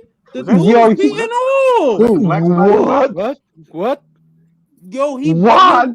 Yo, what the dude? Get him out of here! Get him out! Yo. I'm about to watch Jessica beat the shit out this girl. It ain't gonna be pretty, but I think Jessica gonna fuck her up. Right? That's crazy. Why they want to come on Ring IQ and be his beef? Yo, it's wild out here, B. The fuck going on out here, B? Like, yo, niggas have no decorum. What is wrong with no home train? Yo, bro, you on YouTube? Yo, don't you think niggas can't see you? Lucky that the super chat was covering it, but I could see it backstage. All right, let's see. All right, Jessica, come on, make it messy. She getting hit a lot though. Damn, she getting hit with punches. Who, Jessica? Yeah, she got hit with 2-3 shots coming in, but she's still coming forward, battling through, backing. All right, Jessica. All right, Jessica. She used to move her fucking head. She's too beautiful for that shit, bro. The punches is cleaner though. They cleaner than usual. She usually slapping bitches with punches. Let's get this shit. Let's get this knockout, Jessica. Let's get this knockout, Jessica. It's a lot of people there. Give them a knockout. Give them a knockout. Yo, she's too beautiful to be getting punched in the face like that, bro. Move your head. Good right hand. Good right hand. Good right hand. Another good right hand. Get that shit. Chicago, Chi-Town, Rick Ramos, fucking shit. Fucking Jessica. Jessica from O Block, you heard? I ain't. The right hand is there for you, Jessica. There go. Her face is red as a. Ooh! Get that shit, Jessica. I need an interview. So after this fight, it's after this fight. I'm getting an interview after this fight. I don't give a shit. Jessica, it's looking good. It's coming together. I'll tell you what. She looks better than she did on the damn undercard of Choco Estrada. This is much better. Clean right hands. Much better. Target that body. Get that shit. It's there. Get that shit. Jessica, put that uppercut in there. Punch her in her face. Punch her in her stomach. Punch her. For a stockbroker, she mad violent, me. Like I wouldn't like American Psycho shit. Oh. Nice. Yeah. Get that shit, Jessica. All right, that's a Candy White round for me. Killer. Much cleaner punches from her. Shit look delicious. Try getting a reservation endorsement now, you fucking stupid bastard. Motherfucking shit. The right hand is delicious. It's gorgeous. It's fucking gorgeous. The right hand. Get that shit. It's gourmet. Real shit out here, Jessica McCaskill. I got a lot of love for Jessica. She was one of the first fighters I became a fan of, and she was the first fighter that gave me an interview. I fucking love her. Shout out to Rick Ramos. Isn't she like a stockbroker though? No, she's a banker. She is a banker. Yeah, I would take her advice because I don't want to get fucked up. Don't you think? Like, yo, put this. I want you to take the CD. Why? Take the CD. I'm fucking you up. Okay, Jessica, you got it. You go to Jessica. You apply for a loan. You don't get approved. If you start mouthing off, that's your ass. That's your ass. Get that shit. Get that shit, Jessica. It's right hands all day in here. Right hands all day. It's right hands all day in here. Get that shit, Jessica. Get that motherfucking shit. Get that shit. Imagine her seeing the break. Hey, you want a loan? Oh shit. You do this too? Fuck you up. If you got a credit score in the 5s, I'm gonna fuck you up, B. I'm not even going to big like yo. What's your credit score, yo? I didn't pay a bill a couple years ago. What's your credit score? I'm leaving. Score, yo, what is your fucking credit score? Credit score, my nigga. Like, okay. She go to the door, close the door. What is your fucking credit score? Credit score, my nigga. Credit score, my guy. Yo, bro, that'd be a great skit. That'd be a great skit, bro. She just locked the door. Yeah, what's your credit score? She get and up, you gonna see this. The door. What's your credit score, fam? I asked you 3 times. What's your credit score? And you gonna see this fine ass woman beat the shit out you. You gonna walk out like, damn, I didn't know this fine woman had hands like that. Yeah, you better clean up your credit, pussy. Okay. Woo! What a body shot. I see Miguel Burchell got that damn shine hoodie on with the fur. It's too hot for that in Vegas, bro. He go in the match room, bro. He go in the match room. I'm just letting you know now. He go in the match room. Yeah, Miguel Burchell's alive, bro. He's alive. Shout out to him. You know what I did see? I liked how classy it was, the Zone making that montage for Sean Porter in retirement. Sean Porter made me proud to be from Ohio, and that's saying a lot because I'm from Harlem. Very classy, and more important, I see Alicia right there, ringside, baby. Hey, you better leave her alone.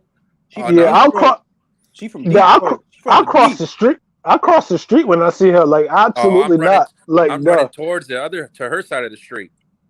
All right, cool. You can get hit with an overhead right, the same right hand that Terry Harper got caught with. Fuck no. 8 Mile, bro. I'm a man. I'm gonna make a new plan. That was my shit. Yo, that's Jelena in her corner. Shout out to Jelena. Yeah. I'm gonna tell you something, right? Because I'm probably never gonna interview her, so I can Jelena's a fine motherfucker. No, speak. Say it with your chest. Say it with your chest. Yeah. I'm gonna say what I ain't say shit. Fucking. You know what I'm saying? Yeah. You got it. I want you to get him with the chancleta on, my man. On the chancleta, be chill. I ain't trying to. You know what I'm saying? She gonna put the sauerkraut away. Chill. Like sauerkraut. What the fuck is wrong with you? Fuck up. you put that on. You put that on your glizzy, bro. Jesse Vargas. Who fade is that? That looked like a Jesse Vargas fade. And Jesse Vargas running for the Senate. You heard about that? I'm gonna vote for him, and I don't even live in that state.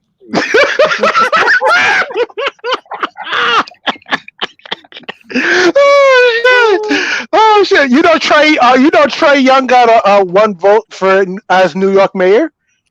Really? Who voted for him? Yeah, I don't know. You can vote for yourself. You can know. You can vote for yourself. All right, cool. Next time I vote for Julius, last name, then you're gonna be the mayor of New York, and you better bring it back to the old grimy Times Square, 42nd Street, where there was whores. I'm gonna be Mayor Dinkins. I'm gonna bring back Broadway City to 42nd Street with all them. Yeah. In there and shit. Yeah, bro. We need grimy New York back, man. I never experienced grimy New York. Back. Rotten Apple, New York. You guys went soft every time I go there. I'm gonna tell you, like right now, what we got is Wi-Fi New York, Trader Joe's New York, and shit like that. Y'all I'm gonna take it back. Y'all are baby San Francisco now. CNC, CNC favor New York. That's what I'm bringing back. B. Odd job, Odd guy. Crack is gonna be back in a big way. I want drug addicts in y'all remember the movie Weekend at Bernie's? Yeah, I remember that. I need that New York back, where you're walking through the fucking park in the summer, it's hot, someone try to rob you, and then motherfucker, get the fuck out of here. It's too hot for this shit. Oh, Jessica! Jessica's whooping her ass. Somebody stop this! Oh, how was she still on her feet? I don't get this. I'm proud of her, man. She turned out so. I believed in her from the get, man. She's a special fucking fighter. Imagine you have to go back home and say, "Yo, this banker bitch beat me up, right? Like she just fucked me up. Like clearly, she's like more than a banker." Nah, of course, I know that, but like, yo, mommy, what happened? Basically, honey, I got beat up by a boxing banker. My loan was denied. That's what happened. My loan was denied, and my credit wasn't as good as I thought it was. Wait, that's Kaylee Reese in her corner too. Am I wilding? Or is that Kaylee Reese in her corner? That is Kaylee. So she. Congratulations to Kaylee Reese, who got married. She got an all-star corner. Yeah, shout out to Kaylee. Shout out to Brian. Very happy for y'all. She got an all-star corner. You got Kaylee and Brian and Jelena in your corner. Goddamn. And Rick Ramos. Nah, Rick Ramos in Jessica's corner. Oh, sure. This is Empire versus Team McCaskill, basically, because this is the Empire stable, but Candy getting her ass beat, man. But Candy's Candy's a trooper because she took the fight. She didn't have to take the fight. She took the fight. Shout out to Candy, but she about to get her ass beat again. Get this shit, Jessica. Yo, bro, I was watching one of your Instagram clips. You and Alicia were talking about Usher and Chris Brown, and she really thought Chris Brown had a chance. And you were talking about Usher and nostalgia, and you took the words right out of my mouth. Like, let's really keep it a buck. Usher would wash Chris Brown. He has too much nostalgic hits. Like, you gotta remember, Confessions went diamond, bro. That's one of the only. That's one of the only albums of the 2000s that went diamond, bro. That's crazy. Oh, shit! Jessica McCaskill, god damn it! That woman. Wasn't Chris Brown and Soldier Boy gonna fight? Candy can take a Lions punch. in the camp. Candy can take a punch. That's the thing. She can though. Chris Brown and Soldier Boy were gonna fight, but that got nixed. Yeah, that got killed. They killed that shit. Man. I was favoring Soldier to win too. Me too. I was favoring Chris Brown. Chris Brown was way too athletic for this nigga. Bro. Chris Brown do too many drugs to last in a fight. Candy's licking. Oh. Yes, God. She licking. So Candy's face is fucked up, leaking. Fuck this leaking, B. It's blood coming out her nose, B. It's blood coming out her nose, son. Come on, Jessica. Put that jab in her face. Put that right hand in her face. That shit. You bitch. Don't make Jessica mad, Candy. Just there go. There's the uppercut. There. Yeah. So you don't know what the return on investment calculation? Now I'm gonna beat your ass. Beat the fuck out of you, yo. Make a hard inquiry on your credit score, B. What is the return on assets? No, I took like a finance midterm today, bro. That shit was rough. Yeah. Shout out to the people who are good at math, but fuck you though. But I'm not good at math, bro. I'm good with money. I'm good with numbers, but I ain't. What the fuck? Come on, Montana Love. What y'all doing? Why do you always be holding that dog, bro? What is wrong with him? Like something wrong with him. Maybe it's therapy dog. It's a therapy dog. It's a therapy dog, really? Maybe. It's a good dog. Look at that dog. Dog. What PTSD does this nigga have, bro? Like Jamal Herring go through more shit than him mentally, Listen, he holds it together. He probably stepped on a Lego or some shit, and he still think about that later at night. Yo, I see why they hate us, bro. I really do. Like every time we do one of these watch-alongs, bro, we are terrible, B. We are terrible. I could feel that motherfuckers be mad at me at times. Like I can feel that shit. Like, yo, that's that dude that be doing them live talking all that shit. Hey, why you watching me though? Then, like, shit. What? Joe, do you think pro fighters really be mad at you like that? Oh, I know they do. I know. Yeah, I know. But I like I said, if you gonna play dumb, so am I. Of course. You gonna play dumb, right? I can do that too. Of course. I'm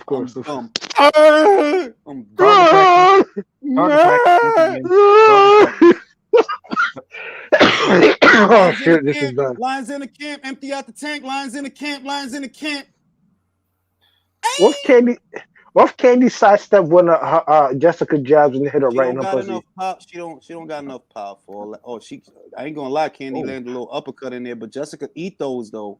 She from Chi-Town. They get mad cold in Chicago, B. The Hawk. You ever been to Chicago? You ever been to Chicago in the winter? Hell no, and I don't plan to. Fuck. It's all the way up there. You remember Jesse Smollett said, yo, that dude did all that stuff when it was like -5 degrees in Chicago around that time. So like, yo, what the hell? Like, what is wrong with you, bro? Like, really, what is wrong with you? And it's next to a big ass lake. Like, nah, y'all too close to Canada, B. It's wild cold up there. My blood is Caribbean blood. That's why I like hot weather. I can't deal with that cold shit, B. Like, chill. Yeah, bro. That Caribbean blood, yeah. I'm telling you. Like, shoveling snow in New York, bro. Because I live in Long Island. I've been privileged my life. I ain't gonna hold you. But one thing about having a house, shoveling that snow, bro. You gotta really, and your mom looking at you drinking hot coffee, like with all the contempt in the world. So like, your mom, like, why are you looking at me like I'm like a Hebrew slave? Like I love you too, but come out here. Yeah, come out here. Let's shovel some snow together. The shit that I used to do, sometimes I'll pour hot water on the snow, but then I sort the hot water. I will go out with both. I'll go out with the hot water in a big ass pot to sort the steps so my grandmother don't fall. Pour the water on the steps, then sort the shit so it don't turn into ice. And I used to work pretty good. Look at you. Look at you. I'm fucking smart, yo. I'm fucking mad smart, yo. No, manual labor for us, you whore. Fuck that shit, yo. Work smarter, not harder. Not harder. That's a fact. Get a bad haircut, then get a new barber. You see the bars? Yeah, yo, smarter, dog. not harder. Dog, Work that's smarter. what. That's Let me do the bars. Work smarter, not harder. You got a fucked up haircut, get a new barber. yeah, bro. He's That's what. the I'm man. trying to tell niggas to Hey, sign wait, you. The man one signs second. with Daniel Kinahan, and then he just switching up on us now, yo. Pretty soon he Straight ain't up gonna be and wearing down. Levi's no more. It's money out here, And B. ring about haircuts. Like, real quick about haircuts. Like, does your barber push your hairline back? Because for years, I struggled with a barber that could not get my hairline right. I'm gonna tell you what, ain't nothing but Korean ladies out here, B. And I'm keeping it a bit. I'm in a country ass. I can't tell y'all where it's a secret military installation, but ain't nothing but little Korean ladies out here, B. So you can imagine. That's why I tell them, you know what? Don't touch the top. Fade me up on the side. I'll do the top. Because y'all know what the fuck y'all doing. Y'all know You from New York. New York and Philly have the best barbers in the world, bro. Facts. You been to Philly, though? No. I can't say that. But New York has the best barbers, though. If I'm That's a going fact. to be real. Yeah, Cali got some high. Cali got some barbers out it's here. like this. If my hair's long, I won't go to a urban barbershop because they're not smooth with the scissors like the old school barbers used to be. So I got to go find an old. That's a fact. That is a fact. You So if don't I'm see the scissors. The scissors don't come out of yo. The scissors don't come out them as much as they used to with these new barbers, bro. If a barber if a barber don't have shears, like okay, he's still limited. You have to understand that we can juxtapose that to a bigger problem. Knowledge sometimes just doesn't get passed down, and you see throughout generations certain knowledge is just like dissipate. Well, no, I agree, but to get your barber license, you still have to perform with the shears to get that license. You do. They just abandon the shit. You know what the shit is, bro? The shears is if you nice. Like if you got an idea that you want to implement, you don't need the shears, right? You could give a haircut with just the clippers, but that's because you basic. If you got skills, them shears come out. You've seen those curves. You've seen those curved shears go over the top of your head, get the little spot, you get that straight rate. You get them shears. You get that straight razor. That's a barber that deserves a tip right there, bro. That's a barber. I'm gonna keep it real with you. I have not a barber that use a straight razor as part of the cut. It's just part of the cut.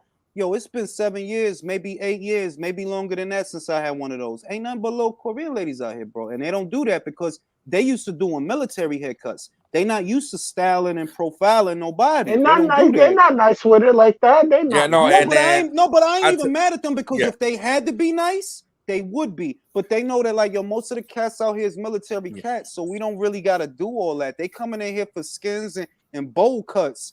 You know what I mean? They ain't coming in here looking like they're getting a light Caesar. And a lot of these barbers now like these nice little creams. Like, bro, get the hot lather from the machine when you do my shit, bro. Yeah. Pull out the fucking get the hot lather. Pull out the hot lather, nigga. Pull out the fucking cowhide and sharpen the fucking straight razor, bro. Come on. She punched the shit out her left titty, then punched her in her face, B. That's an ill combination. Hey, McCaskill, she mean, bro, and I like her. She's mean. Ooh. I gotta get an interview after this ass whooping because she's Candy got a chin to yo. Damn. It's a wrap. It's a wrap. Okay, Jessica McCaskill. Yo, I need an interview. Rick, man, call me, man. You got my number. I need an interview, man. I need an interview, Rick. I know you're gonna watch the playback. I need an interview, Rick. That's a beautiful ass whooping. She's looking sensational. That woman. So if I see Jessica McCaskill and Alicia Baumgartner, I love Alicia tweeting sloppy. Alicia don't pull no punches, man. We know that she don't pull no punches. She tell it how she see it. Alicia versus Jessica McCaskill. I'll be mad. It's too much. Nah, that's too much of a look. Jessica's a bit like she don't look. She's sturdy. So that's the best word, right? She's at 147. Alicia little. Like I ain't knocking her, but she little. She's at 130, bro. What would she can move up to 147? Chill. You wildin'. Girl, but if I see Alicia So if I see Alicia and Jessica on the same block, I'm going on a different block. They're not beating me up. No. If I see them on the same block, I'm getting interviews at the same time. Like, fuck all that. No. You're the interview. What y'all know about this? Y'all know nothing Hubba about that. Bubba. What you know about that? What you know about nothing like that? Motherfuckers don't know nothing about no Hubba Bubba B. Y'all motherfuckers be chewing Trident. All that shit. You gotta chill. Motherfuckers out here still eating. Motherfuckers still out here eating Winterfresh, B. Like, I don't even eat that fucking minty shit no more. I need bubblegum flavored bubblegum. That's the kind of guy I am. All right. What you know about that Big Chew, bro? What you know about that Big Chew? No, you don't know nothing about that shit. What you know about that Big Chew? I blow bubbles with that shit. Joe Lazizi says Montana gonna fuck around and get stopped today with this dumbass dog. Motherfucking poor check says, ring, did I or did I not call a smooth stoppage? Hey, man, Candy was there for the right hand. It was there to meet and greet her. So we got Montana Love, that's the co-main, then the main. All the belts. Come on, Montana, do it for your dog. Do it for your dog. Random question. Doobie Brothers with Michael McDonald or Doobie Brothers without? With Michael McDonald, B. Of course. One of the most distinct voices of any vocalist. If it's Michael, you can't miss him, B. Stand out like a sore thumb. You can't. You cannot, bro. Real shit out here, B. Was this a voluntary defense? Yes. Steely Dan or the Eagles? The Eagles. Yeah, me too. But Steely got some shit, though. Steely got some shit, but Eagles is Eagles, B. Just like Journey is Journey.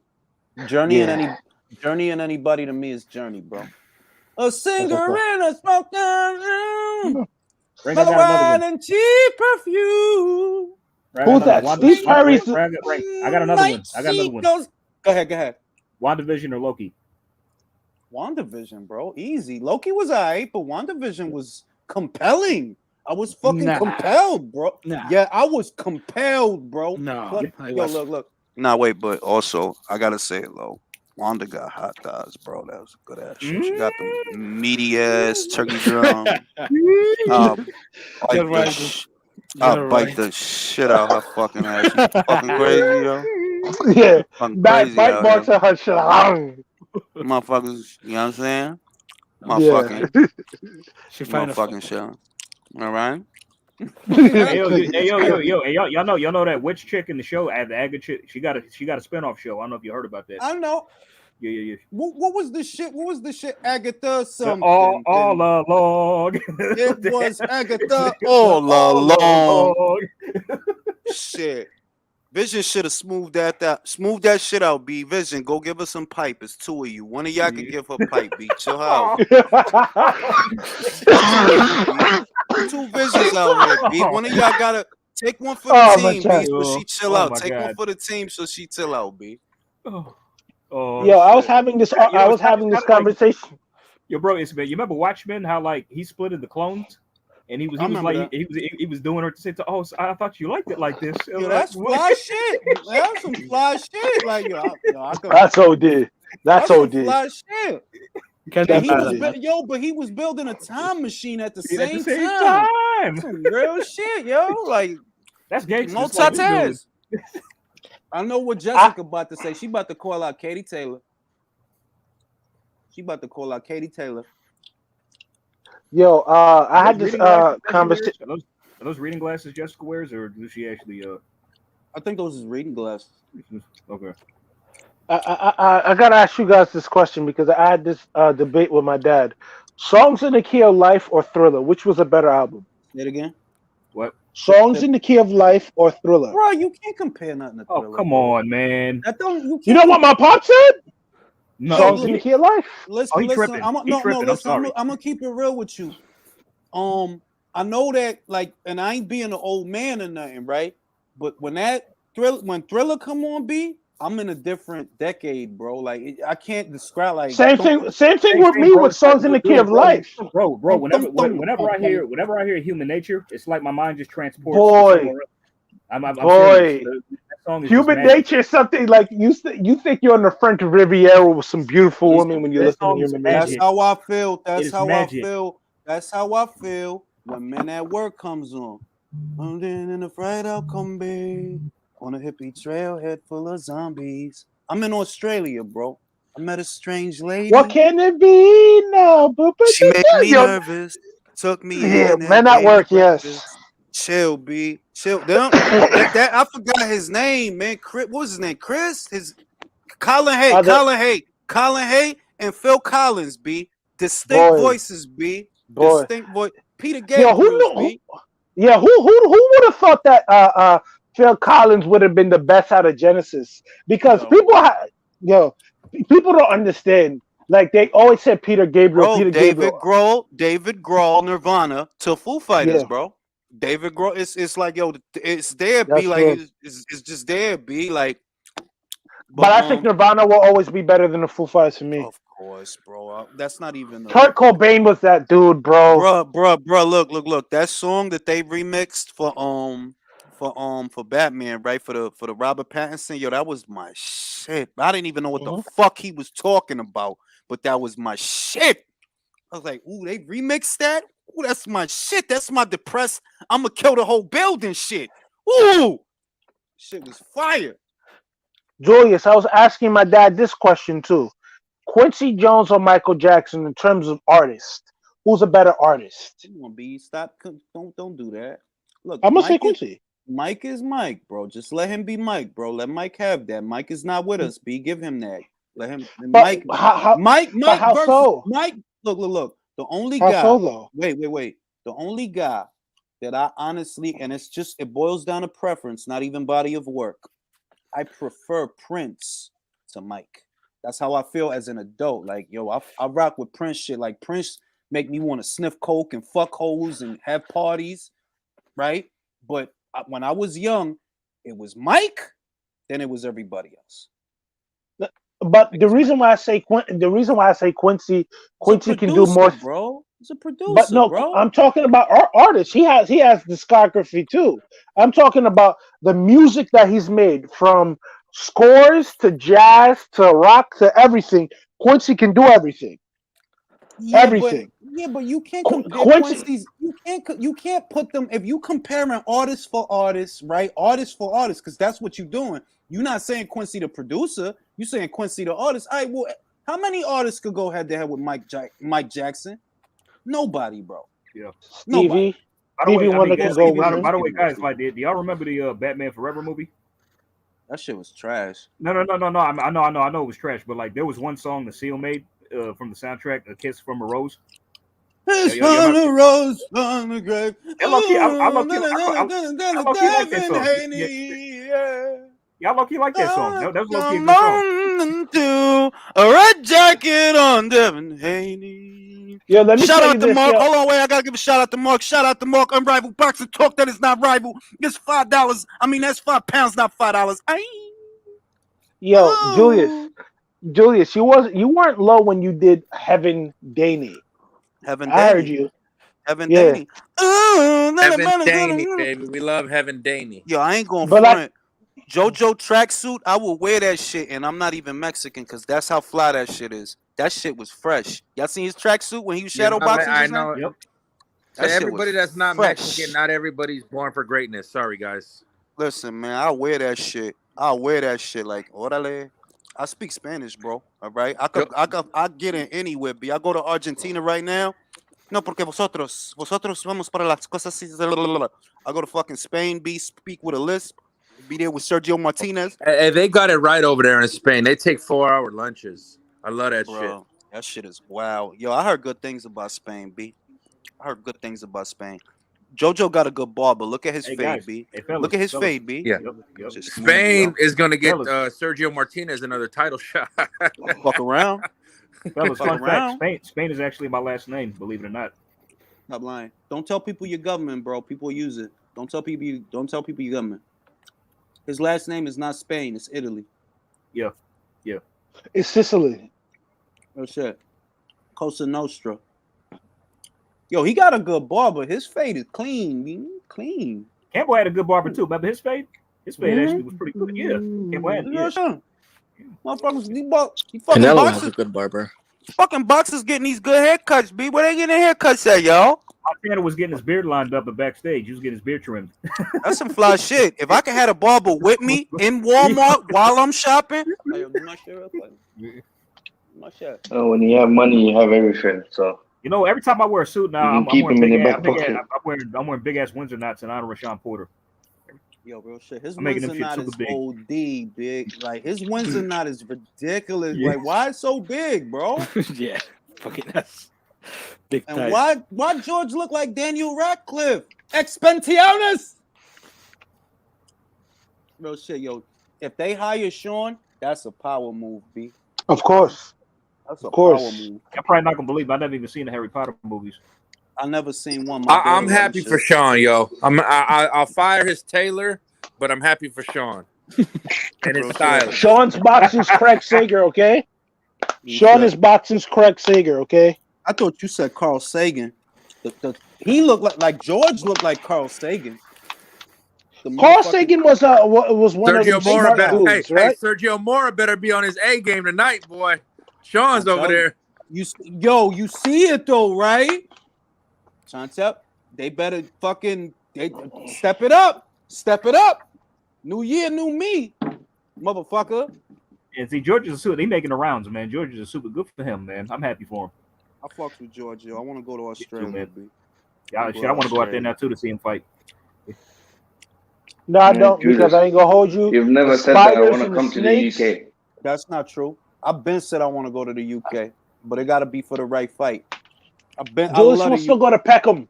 He wants to go to Peckham. B, I'm going to Brixton. I'm gonna go to Brixton and get in a knife fight, B. Let a motherfucker try to stab me. Yo, listen, y'all don't know the skills. I wrap my sweat around my arm and catch all of that. Hey, I'm tempted to go to fucking Khan versus Brook too, just cause I know that's gonna be a hell of a fucking. That's gonna be a good spectacle. fight. Like I don't know why everybody turning their nose up like they not going. It's gonna be an event. Watch. Yeah, I'm gonna see it. I'm gonna watch it. Shit, acting like they ain't gonna watch that shit. Y'all know damn good and well y'all gonna watch that shit. Damn Chocolate brownie. Fucking. Do you think Eddie Hearn is wrong for not taking that fight? Say it again, bro. I said, do you think Eddie Hearn, what's it called? He should have taken that fight and made it on his own. Nah, because I mean, like, look, on one end, I see your point that they could have drove up subscriptions with it. They could have, but those guys want a lot of money. You know that. Brook won a lot of money. Khan won a lot of money. You know what I mean? Khan made $7 million in Dubai fighting Billy Dib, bro. That dude want that dude. He gonna want money, B. So it's like, bro, y'all could drive up subscriptions, but the operational cost of the fight is too high. So nah, I'm good. That's true. I'm good. That's true. Yeah, let Sky have that. I'm good. And mind you, do you guys know really that Khan, sorry. Do you know who is the WBC president in Dubai or for something? I think the Arab something. There's some Arab title and he's the president. They picked Khan as the WBC's ambassador for operations in the Middle East. So look, Khan, motherfuckers could say, look, motherfuckers could say what they want about Khan, but one thing he ain't is dumb. He is not dumb, B. That motherfucker played the game and won. He made a lot of money. He made a lot of freaking money, man. That's real shit. Made a lot of money. Got punched in his chin way too much though. It's alright though, because he got his own TV show. Got a lot of money. Yeah, but Anthony Joshua had a rendezvous with his wife, like the Proposal movie with Robert Redford. Let's not be teenagers out here, B. Let's not. You know what I mean? Like they all did something. You did something. They did something. We all did something. B. Let's not be teenagers out here, right? No, that was just Khan being an idiot. That's it. You know what I mean? She gave Anthony a little slice of pussy. That ain't the only motherfucker she gave a little slice of pussy. Little slice. But now, was it a Chicago slice or a New York slice? Chicago slice. The deep slice. All the liquid in it. Anthony probably rearranged her walls with some crazy shit. He probably in it like, what the hell? Like, I'm just, it's life, B. That's what go on. Yo, the motherfucker that was standing in the corner looked like Ghostface. Ghostface and Tragedy Gaddafi related. Did you catch that versus Busy Bone was very on brand, starting shit. I love it. Busy Bone is the David Ruffin of hip hop. bro. He the Dead dickhead. ass. Like, and he always been like. I remember my sisters was crazy about that cat, right? They was crazy about that cat when they was in a prime. I was like, yo, he just act like a dickhead. Like, why you wild dramatic? You mad dramatic? Like, why you so dramatic?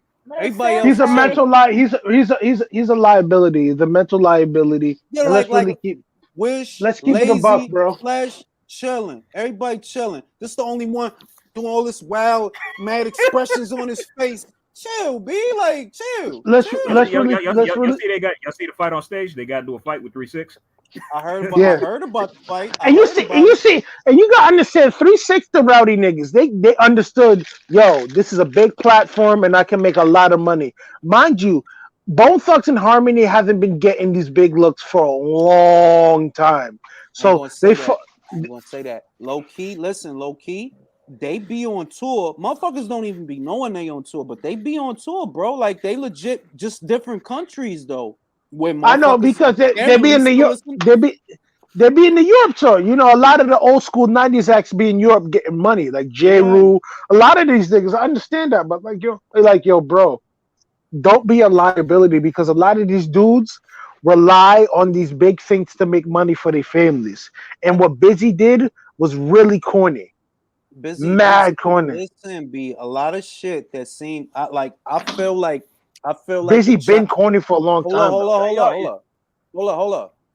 I feel like I'm a child of two eras because I've been knew that Busy is a cornball. Like, yo, you a cornball. You wild dramatic. You know, I've been knew Ja was a cornball. Like, yo, you wild dramatic. Why are you so dramatic, bro? You an actor.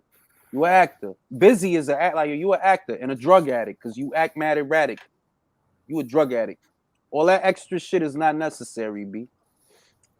It's not necessary. Yo, you heard about Clarence Avon's wife, R.I.P. to Jacqueline? Oh yeah, she got shot. Home robbery. Yeah, bro. In one of the places in Beverly Hills that usually does not happen. Yo, but like, Julius. It's not what they say it is, bro. That's all I'm gonna tell you. Yeah, Julius, I'm about to send you. When we done, I'm gonna send you a video from one of the dudes I fuck with on YouTube. One of my OGs I speak to about the music industry. Yo, bro, he did a perfect breakdown on who Clarence Avant was, bro. I'm telling you, it's a lot more than meets his eye. And when somebody like that die like that, it's not what they telling you it is. Yeah, bro. It's not. What you think about Ghislaine Maxwell and everything? I don't even know who that is, bro. You hear about Jeffrey Epstein's second in the command? Oh, yeah. Yo, look. You know what I think about that?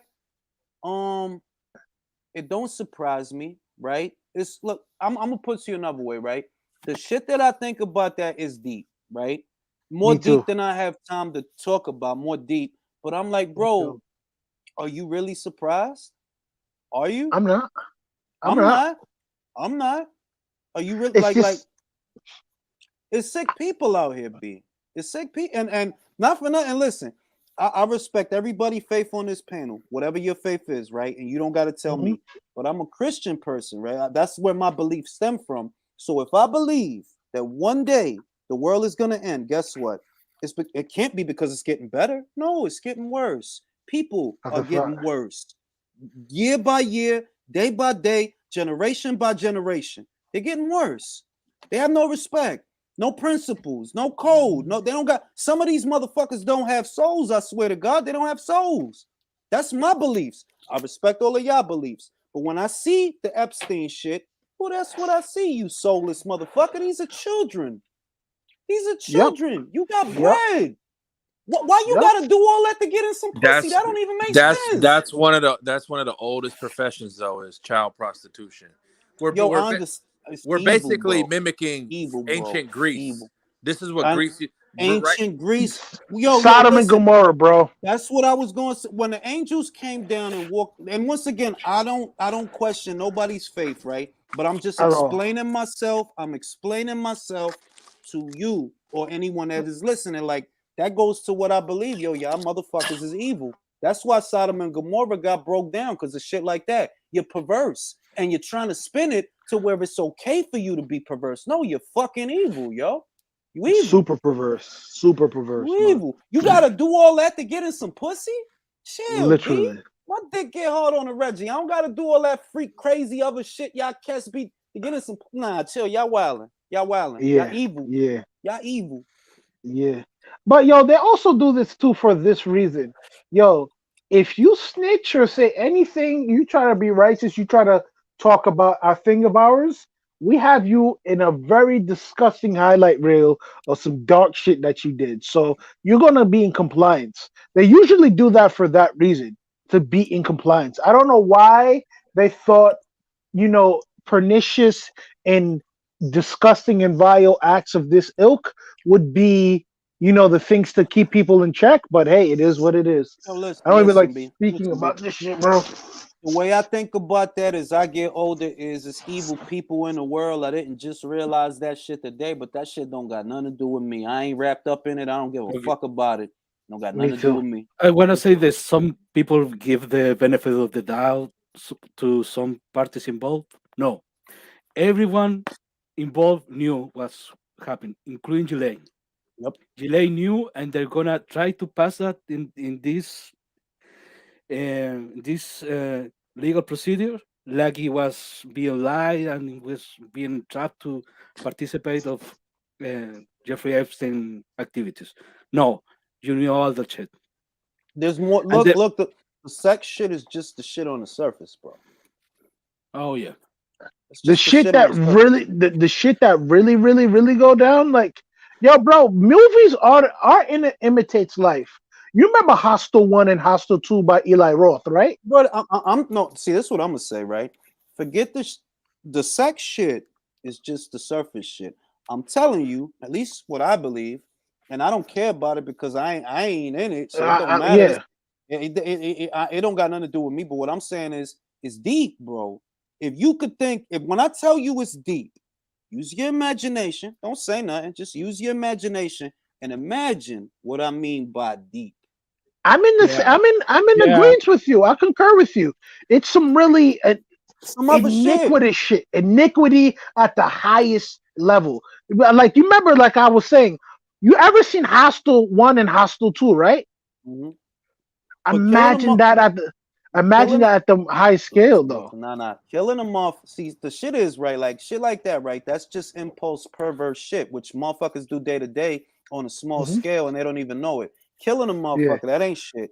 What I'm saying is deeper things going on, and you have to use your imagination. Like I said, you ain't got to say it. Use your imagination and understand it's a lot of shit that's going on with a lot of people that got a lot of influence, a lot of money, and a lot of demons in them and shit like that, right? I ain't worried about it. That don't got nothing to do. I'm good. I don't need to do all that crazy shit. I'm good. Me too. But what I'm saying is, I'm good. But what I'm saying is, this has been going on since the days of ancient Rome. Of antiquity, yes. Do your history and realize it's been in your face the whole time, right? Whatever you are is going to determine how you react to that. Now, I choose to believe in good things and do good things, so I don't need to worry about. I don't need to worry about what you perverts is up to on the island. Like, hey, go ahead, B. Go ahead. I can't stop y'all, right? Go ahead. I ain't worried about them perverts, man. There's sick shit going on, B. Yo, Montana Love get slumped yet or no? Nah, he ain't gonna get slumped though. No. Who he fighting? I don't even know. Off-brand dude. You got him winning? Some off-brand dude. You got Montana winning? Bro, his some matchroom debut. He better win. I was fucking around. Montana's a good fighter, but I don't think he should fight fucking Regis Prograis. Prograis get him. Yeah, get him. No, you have to respect Regis Prograis to be calling out a pure boxer. Yeah. You have to. Yeah, because most motherfuckers wouldn't do that. Every time a guy calls out a pure boxing, you have to say this guy means business. Because it's not a style that you can look good against. It's not a style that does you any favors. But Regis can box though, so at the end of the day, he'll fight anybody. He won't duck nobody. The thing is, with Prograis actually can box though, so he can at least look semi good because, like you said, a pure style boxer is very, very, very tough Don't do to look nobody no against. favors, yo. It don't do nobody no favors. I don't think. I don't think Love could. Love would have to fight negative because the second you engage, Regis don't need a lot of punches to hurt you. He just need 2 or 3 good shots that's clean, and he'll hurt the guy.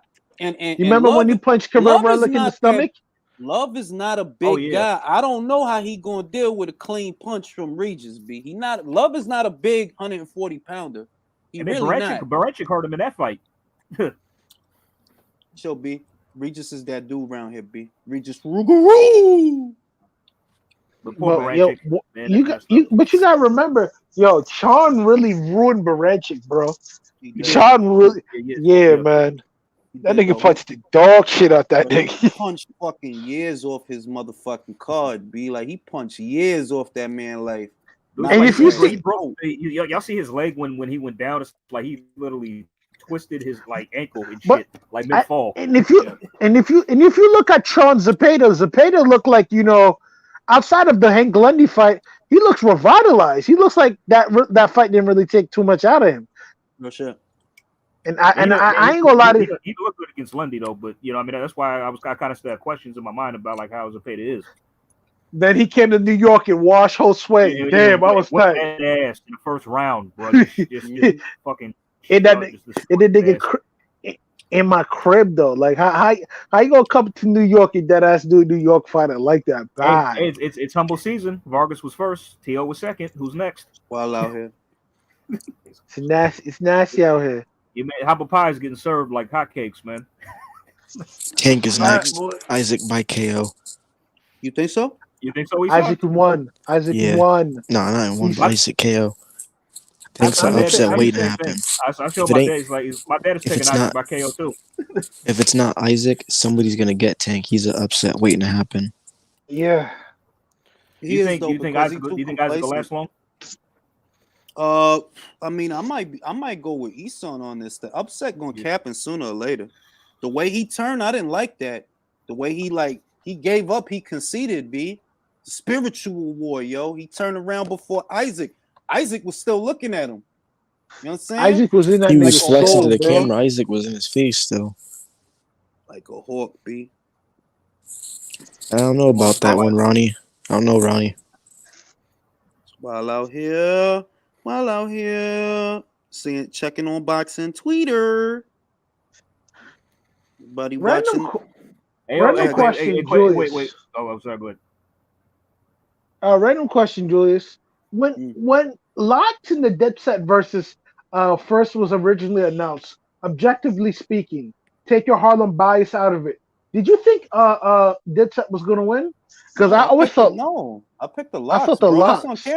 That's on camera. Yeah. I said the Locks is on Dipset. Like, look, man, like Dipset is alright, right? They alright. Don't get me wrong, but Locks is classic shit, bro. If Holiday come on, I want to light up the whole neighborhood. Holiday.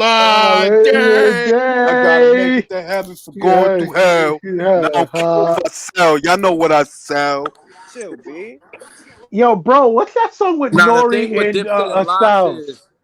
Like the Dipset, they had more style, like influencing like fashion and the culture. The Locks have more fucking bars. Rap, bro. No, what I'm saying is like just how you step out to the club and all that. If you want to hear bars, you hear the Locks. The Locks got street classics. See, unless you from New York, which that was a New York crowd. That was a New York crowd. The Locks got New York. The Locks got New York grimy ass classics that if you're not gonna know. They're like, yo, the Locks got hits. B, don't sleep. They got shit. Like, it's a different. They got shit. All that radio shit, motherfuckers ain't fucking with that radio. Nah, if they play the right Lock shit, yo, somebody gonna get shot. It's gonna be a good part, but somebody gonna get shot. Like they got hits. B, chill. Wallow.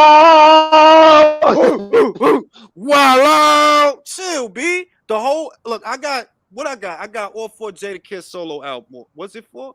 I got the first 3. I know that. And yo, it's classics on them shits, man. Chill. It's classics on them shits. Just because Dipset had the radio ready shit, that don't make it classic shit though. That just means it was good for the radio. And not even the radio. It's just like Dipset had more style in terms of the appearance. Hey, Rain, what's that song? What's that song that? What's that song? Yo, Come Through. When you listen to Come Through. I'm not talking about bars. I'm talking about just the aesthetic of how you want to look, like how they presented themselves. I know. Like I dig that. That's a fact. Yeah, fashion wise. It was like they that's had part the of the same, culture. and that's cool. But remember that they battling the shit about verses, right? Is you battling hits. You know what I mean? Like it's not even an objective battle. It's subjective to the crowd that's in attendance for the battle. So if you got a New York crowd in there that been bumping Jadakiss albums and Chic Luke shit and Styles, and they even fucking around. What's that whack ass kid they had with him, man? It's trash. J Hood is not whack. J Hood is whack. J Hood was garbage. Bro, he was not. Nah, he but was not. The funniest shit was fucking Jules thinking they had no hits for the ladies, and fucking Jada drops Mariah. Come on, bro. I said the lock. Literally, it's on Twitter. I said the locks is gonna bust they ass. Y'all don't know, bro. I said the locks is gonna do niggas back. Yo, bro. They even let Sheik Luch do his D Block verse off of the Green Lantern shit. Like, oh my god. And I also said, listen. I said this on a live. I said this on a live too.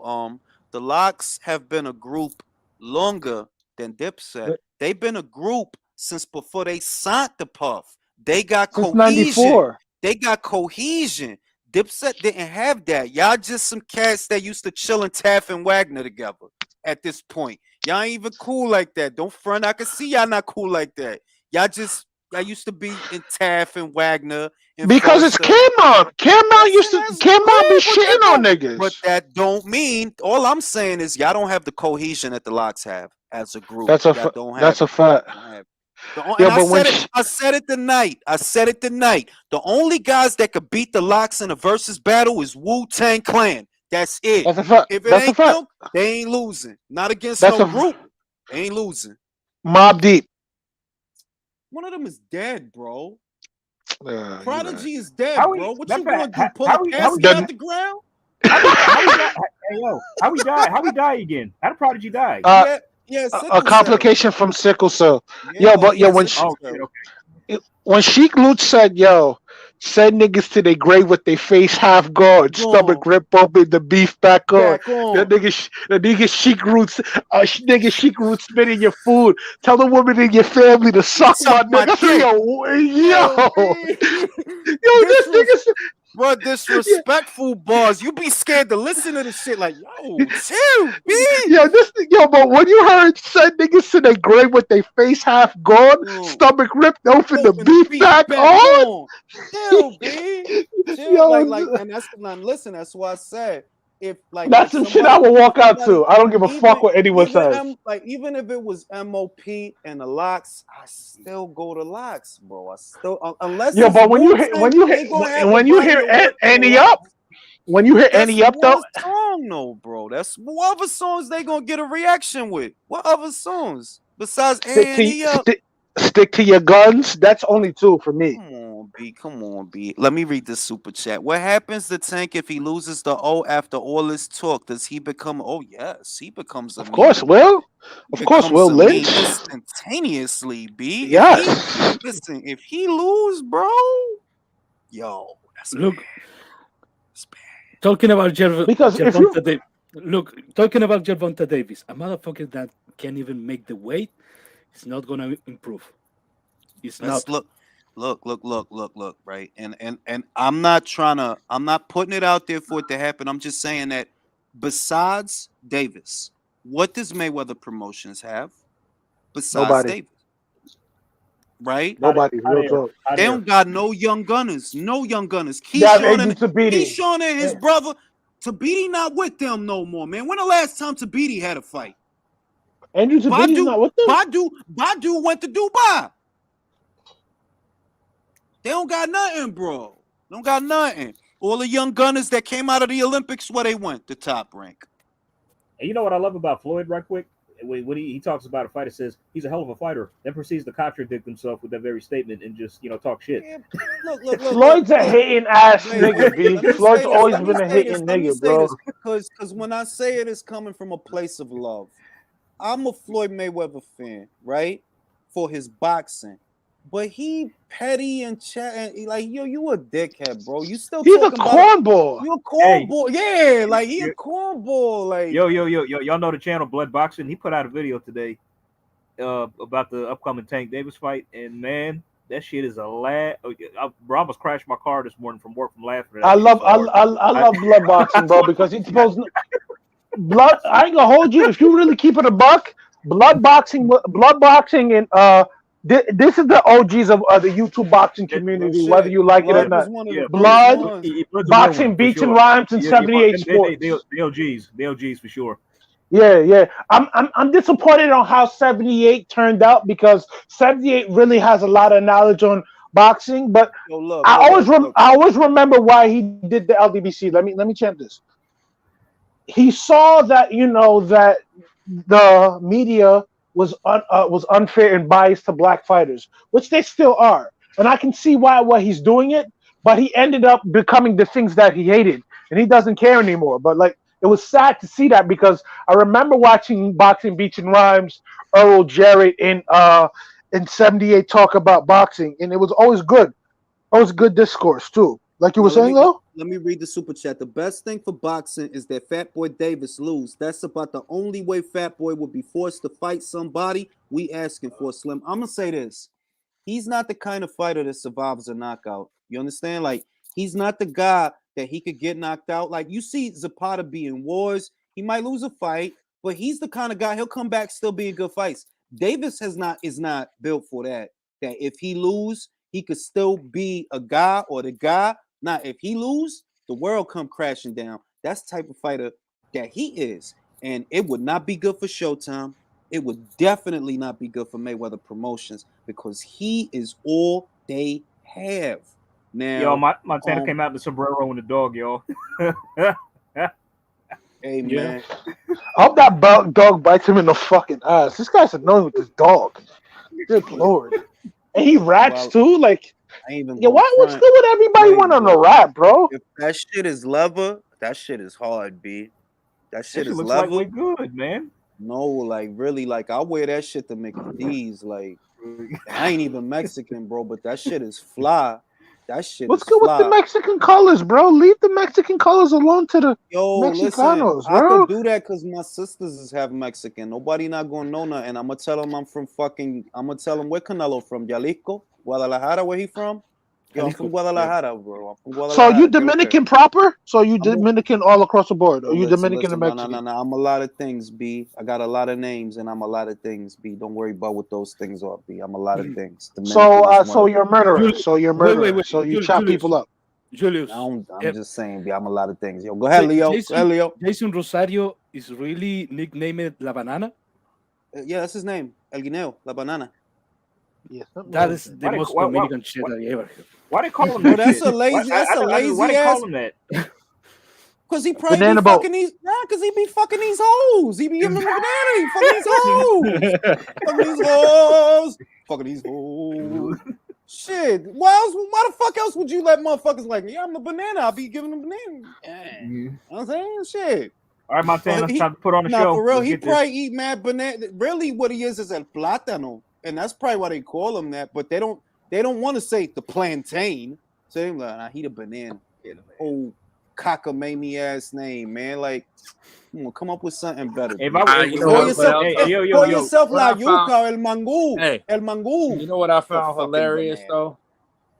The most hilarious shit I found was Floyd not talking all this shit about Canelo in Mexico at the WBC conference. He waits till he gets to America to start running his trap. Oh, now wait. Now wait. Nobody say nothing. Drew, I'm with you 100%, and that is why I hate to say this, right? But it's the truth, right? Floyd was a great boxer. He's literally one of the greatest boxers I've ever seen box. But for all the shit you like to brag about, don't nobody give a fuck about that shit. They don't like you, and they're never gonna think of you as a Chavez. They're never gonna think of you as the way they think of Canelo. No, they're not. I'm telling you. Well, even remember when he went to? Hold on. I'm not done. Hold on. I'm not done. That's why after all this time, he still has the same insecurities. That's why you still talking about the Canelo fight, because you insecure. Canelo don't talk about. Canelo not worried about you. You beat him and he not worried about you. That's why. And I see And niggas, it. And niggas can say, yo. And You niggas see can it? say, Remember yo, when he bro. went to UK and he went on his UK run and they didn't give a fuck about him? They was like, "Where's AJ?" Real shit. That's a fact. Remember when the joint passed right by him? She ain't even acknowledge him. Went right up to AJ. And you saw his face. You saw his face. Yo, it's wild. This is what I mean. Gentlemen. It's certain things. Yes. Certain things that you can't buy, and it's not a cliche. I mean, it is a cliche, but it's still true. You can't buy respect, and people do not respect you, bro. They don't. They like literally. They don't. It's not don't respect you. They don't like them. He gets respect. No. Respect come from the soul, bro. Respect come from the soul. Just because they tolerate you or behave a certain way around you, that don't mean they respect you. Underneath it all, they don't respect you, bro. They just want something from you, but they don't respect you. I gotta ask you, why is that? Because at the end of the day, bro, if you look out, because he's talented, but he moves like a coward.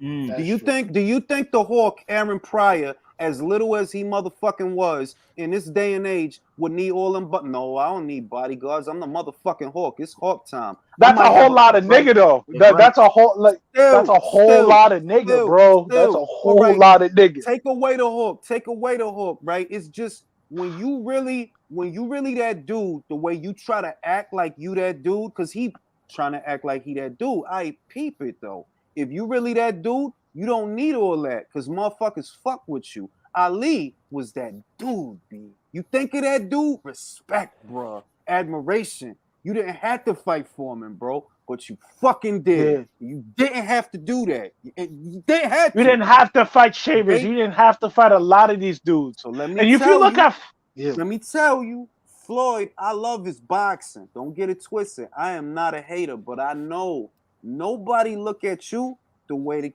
they look at Ali, bro. They don't look at you like that, bro. They really don't. You got dudes that's weird that act like they want to suck your dick, but those is weirdos, bro. We talking about the way boxers are remembered, right? The way that boxers are remembered, their legacy, once they retire and all of that, they really don't think of you the way they think of Ali. They really don't. They don't. Look, Chavez got losses and funny looking shit all in his resume, but they still call him El Gran Campeón. Campeón de Mexico. You still trying to get respect like you an active boxer. Still crying about shit. Because motherfuckers don't respect you, bro. And I'm bro, you're retired. You're retired. You're retired. Your career's over. Bear in mind, look, Sugar get respect. So it ain't don't make it that bullshit. Sugar get respect, bro. It's people don't respect you because you do a lot of shit that is not in keeping with how you present. If you that dude, B, if you really that dude, I'm the greatest fighter. What you need all that security for, bro? Ooh. Montana rocking you, dude, yo. Hold on, I was about to go for a cigarette. I'm about to go for a cigarette. Let me read the super chat. You gotta leave them dust sticks alone, bro. Chill, B. We all gonna die. Floyd was happy to make money from the haters, but he secretly always wanted to be adored. He knows people adore Canelo, and he wants that. Nobody say nothing. I have thought that for the longest time, WMA, that you try to make it like you don't care about the other shit, but we human beings are social creatures. Underneath it all, we're all social creatures, and you want to be seen in a positive light the way that all of us want to be seen in a positive light. And the money is not constant. You could pretend that I don't give a fuck about that. Nobody is like that. Like, nah, B. You want to be viewed the way that them people south of the border look at Chavez, the way they look at him, the way they look at Canelo and they fighters. You want that too. You do. Can I give you some pushback? Yeah. We understand everybody wants to be adored, but let's really look at it. The people that you want adoration for, a lot of them dudes don't even like themselves, bro. So how can the fuck they like you? Let's really keep it a buck. A lot of these dudes be hating, and a lot of these dudes be jockeying for position. So at the end of the day, the people that you want love for, they're never going to give you love because let's keep it a buck. A lot of the stuff that you did, they wish they could do. So at the end of the day, I understand, everybody wants to be adored. You thinking about it too. Oh, shit. What Hello. happened? Montana drop, dude. You got a All knockdown. right. What I'm gonna say, because I'm smoking right now. What I'm gonna say is, you going to you thinking about it too literally, B. And what I'm talking about is visceral and it's impulse. When certain motherfucker walk in a room, like a certain motherfucker that's admired, it's a feeling. It's a feeling. It ain't. It's a feeling. It's Whereas like with this. Floyd, yo, cats over here really don't look at you. Like, I know that there's some that do. I admire his boxing. Like, I think he's literally one of the greatest boxers I ever seen box. But I really don't think of you in that Ali conversation. You're not.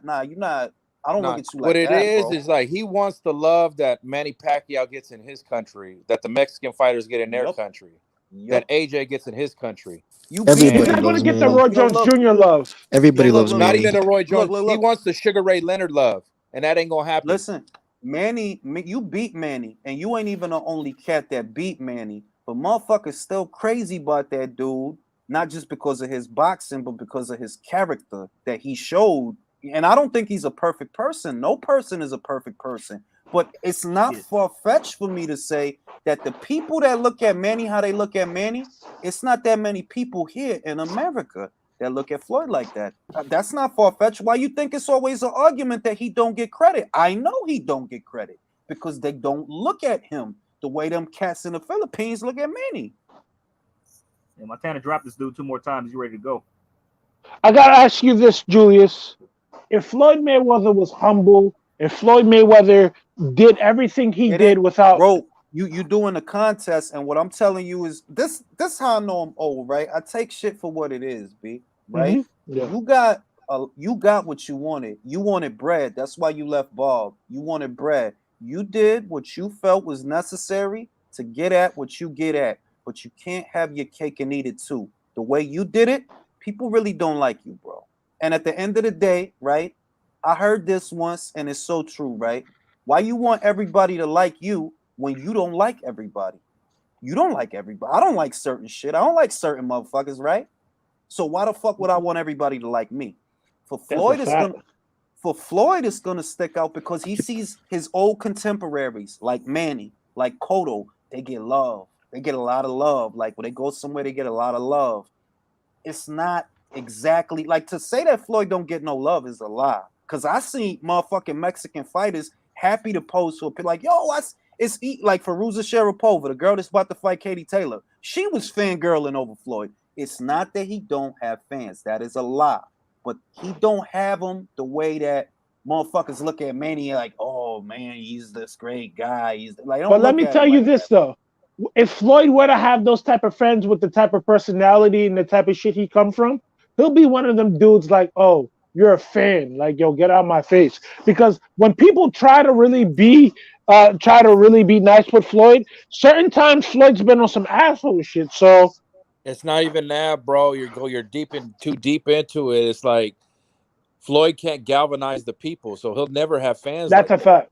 That's a fact. Manny Pacquiao's galvanized people.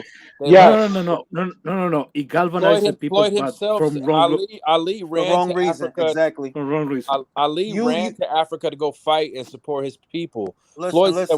What did Africa do for me? So Floyd's never gonna have that because Floyd he's galvanized selfish, people. and like Jules said, he's insecure still.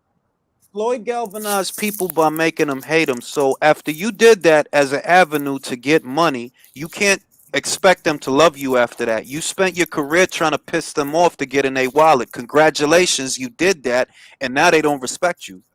You got what you wanted though. You wanted money, right? You got it. You got that. You money made. Nobody hold the pay-per-view records that you hold. Nobody in boxing made more money than you. Cool, you got that. But it is a trade-off. It's always a trade-off. Ain't no motherfucking such thing as a free lunch. It's always been like that. You can't have it all. And that's okay. If he cool, then let him be cool. But I could see that he resents. I could see that the resentment that's there. I don't know how much it bothers him. I'm not fucking his psychiatrist, but I see that. Yeah, it bothers you that when he said, "Oh, everybody talking about Canelo." Bro, it's his time. What you expect? He's a Pisces. It's not even that, bro. It goes back to Jules' main point. It's these American fighters and their xenophobia. The world is bigger than America, and Floyd's seen that traveling. And it's over, folks. Around Montana around the TKO, world, round like 3. people love Canelo. Canelo's gonna do something Floyd didn't. He's gonna go fight in Japan. He's gonna go fight in Saudi Arabia, UK, and Floyd fought in Japan. LOL. come on, bro, stop it. LOL. And like Floyd spends more time talking about what should happen in boxing than promoting his fighters at the Can I presses, put it to bro. you another way, bro? I'm gonna give you another example. My guy that I love, this is my guy, very near and dear to my heart, and he was not a nice guy, right? So what I'm trying to say by bringing him up is that it's not an exact formula. Mike Tyson was a fucking maniac, but how people think of Mike, they don't think of Floyd like that. Mike is thought of as a cultural, global icon. But at the end of the day, he wasn't. Hold on. He's easily one of the most recognizable faces in sports, not just boxing, right? Floyd, yeah, you're recognizable, but do they really think about you the way they think about Mike? You think Jake Paul would take Mike Cap? You think he would do that? No, he gonna take the cap off of Mike Cap? Mike Tyson is still a more famous person than Floyd Mayweather, and it's not even a debate. Yo, it go back to what started this conversation is respect. You think Jake Paul, YouTube blonde hair ass, is going to take the hat? You think he going to take the hat off Mike Tyson's head? You go back to that old interview with Mike Tyson when Steve Kim, Korean Corcel was on the UCN network, and Mike said it real quick. Floyd's a scared little man with all the security. I walk around with the people with no bodyguards. He can't even take his kids to school without bodyguards. That's not greatness. Mike Tyson gave the psychiatrist synopsis on Floyd about 3 years ago when Floyd was running his mouth, and you see it. But let's keep it in buck. Nobody gonna run up on Mike. You spinning for Floyd like Battle was spinning for Arrow, bro. Yo, look, all right? Manny is a smaller man than Floyd, right? But I could tell you they ain't gonna take the cap off Manny out of the respect. Like I ain't gonna violate Manny. Manny's a good dude. I ain't gonna violate, right? You don't try him because people know Floyd got an ego and all of that shit. Yeah, they gonna try him because he's not a big guy. He's a little guy. But you talk wild shit and you mad little, they gonna try you. They do not think of you the way they think of some of these other guys. I know they don't think of you the way they think of Mike. You wildin'. That's a fact. You think somebody gonna take anything off of Mike? You wildin'. You wildin'. What, Mike? Listen. We live in a world where a barber knocked out Suge Knight, right? Big Suge, right? Respect. Yes, I'm trying to tell you, respect cannot be bought. It can't be bought. It's in the spirit. It can't be bought. That is a fact. That is a fact. And I'm not capping for Floyd. I'm just giving. What's up? Y'all know the interview that and Mike did an interview like when he was doing his one-man show, like he was doing a promo show. I think he went out to Canada, and some interviewer was talking to him about the show. He's giving an interview. Then this dude actually called him a convicted rapist. Then on air, I said, "You're a piece of shit." And then he called him a piece of shit. And he said, "You're a piece of shit" with that comment. Then they just said, "Thank you for coming." I'm like, fuck you. That's one of my favorite. But Mike, look, Mike was gully. And Mike was good things. Mike was bad things, right? But I'm just, and you know it, Chris. You know it, because even Mike you was feel human. it. Even you feel that way. You have a certain respect for Mike that you don't have for Floyd. It's different. It's like, nah, it's different. It's different. If Mike Tyson and Floyd was in the room, I'm going to take a photo with Mike before I take a photo with Floyd. I'm not even taking a photo with Floyd. I'm going to ask Floyd what happened that night with Jay Prince and Leonard Ellerby and them. And he's going to punch you dead in your face. I'll save that one for Leonard. Yo, what was that story? What happened with that again? Watch him ask. Drew, watch him ask. Well, here's the story, E-son. Floyd had one fight left on Jay Prince, right? With the contract he had with Jay Prince. So he tried with his management with Jay Prince, right? So he tried to skip out on the fight so he could get out of the contract. And in effect, what you're trying to do is short Jay Prince. So he caught wind of that. Jay Prince go to the Mayweather gym and with his folk, and they start wrecking, beating everybody up. I don't know, because everything is word of mouth. I heard they beat Leonard up and put him in a closet or some wild shit like that. And motherfucking, All right, now here's where Bob Arum come in, which is why these cocksucking like these cats is dumb, B. Yo, Bob saved Floyd, B.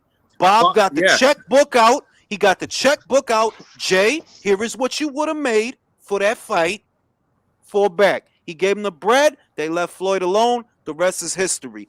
How old was Floyd when this happened? 20s? Oh, this was before the De La Hoya fight. This was before De La Hoya, before Al Haymon was even in the picture.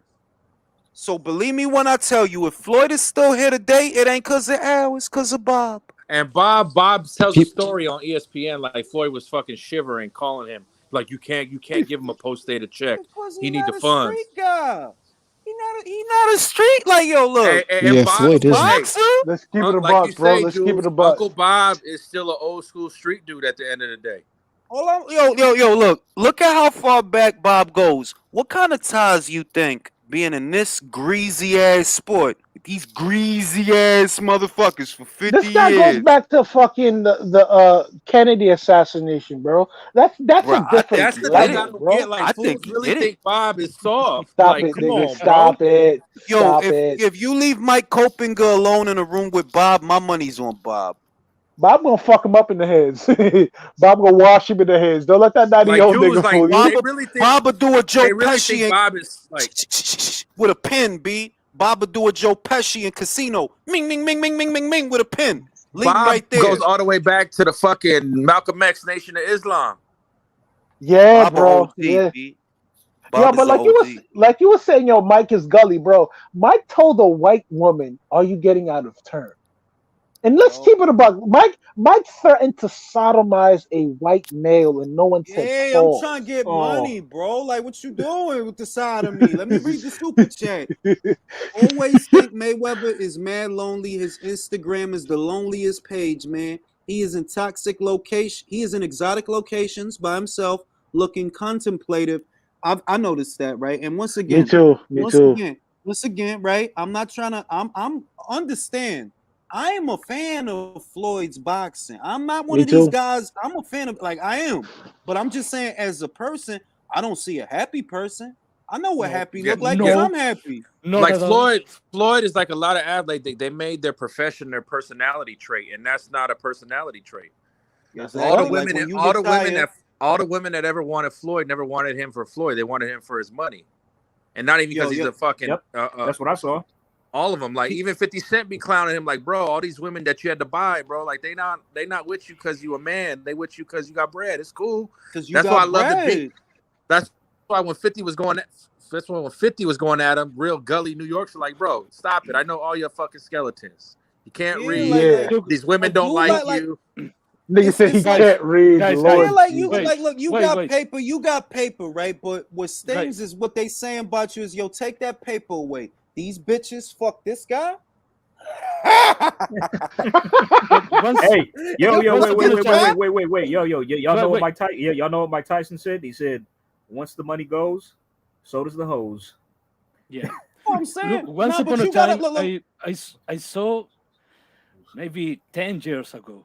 I saw Floyd Mayweather and some boxing documentary talking about the watch. The relojes, the watch he bought, expensive watch, Rolex or some shit. And I was young and I didn't understand it. Was like, oh, he collects those watches because it's his hobby. No, he just bought them because he wants to show him he could. Look. He validates. And the cars himself. and the clothes. It was like I didn't understand then, but after a couple of years, all this to. Makes me feel sad for watching those shit. Now I'm gonna say this. Let me say this, right? Whenever you good at something and you have that to wake up to every morning, you could thank God for the day, thank God for the work. Be happy to have the work because some people don't have the work. When you got that to wake up to every day, whatever that is, whether you a movie producer, a screenwriter, a photographer, anything, a singer, you have that to do, you have that to build, to look forward to. Floyd's shit was boxing, but you're not boxing no more. You got a tumultuous relationship with boxing because there's a lot of people that didn't even want to give you credit for what you did, right? You got a love-hate with that. You don't have that. to get up in the morning and feel that sense of accomplishment. I don't think he's as good as a businessman as people say, and I'm gonna keep it real with y'all. Y'all need to look a little harder at his relationship with Al and ask yourself if he's not on a stipend. Ooh, PSK, hold on, let me read the super chats. It's two. Jake wouldn't touch MJ's toupee, let alone touch Mike. Willie Lynch says, people don't talk about dancers, but we do killers. People remember the warriors more than the artists. Most people know Achilles, but never heard of the Iliad. Exactly. That's a fact.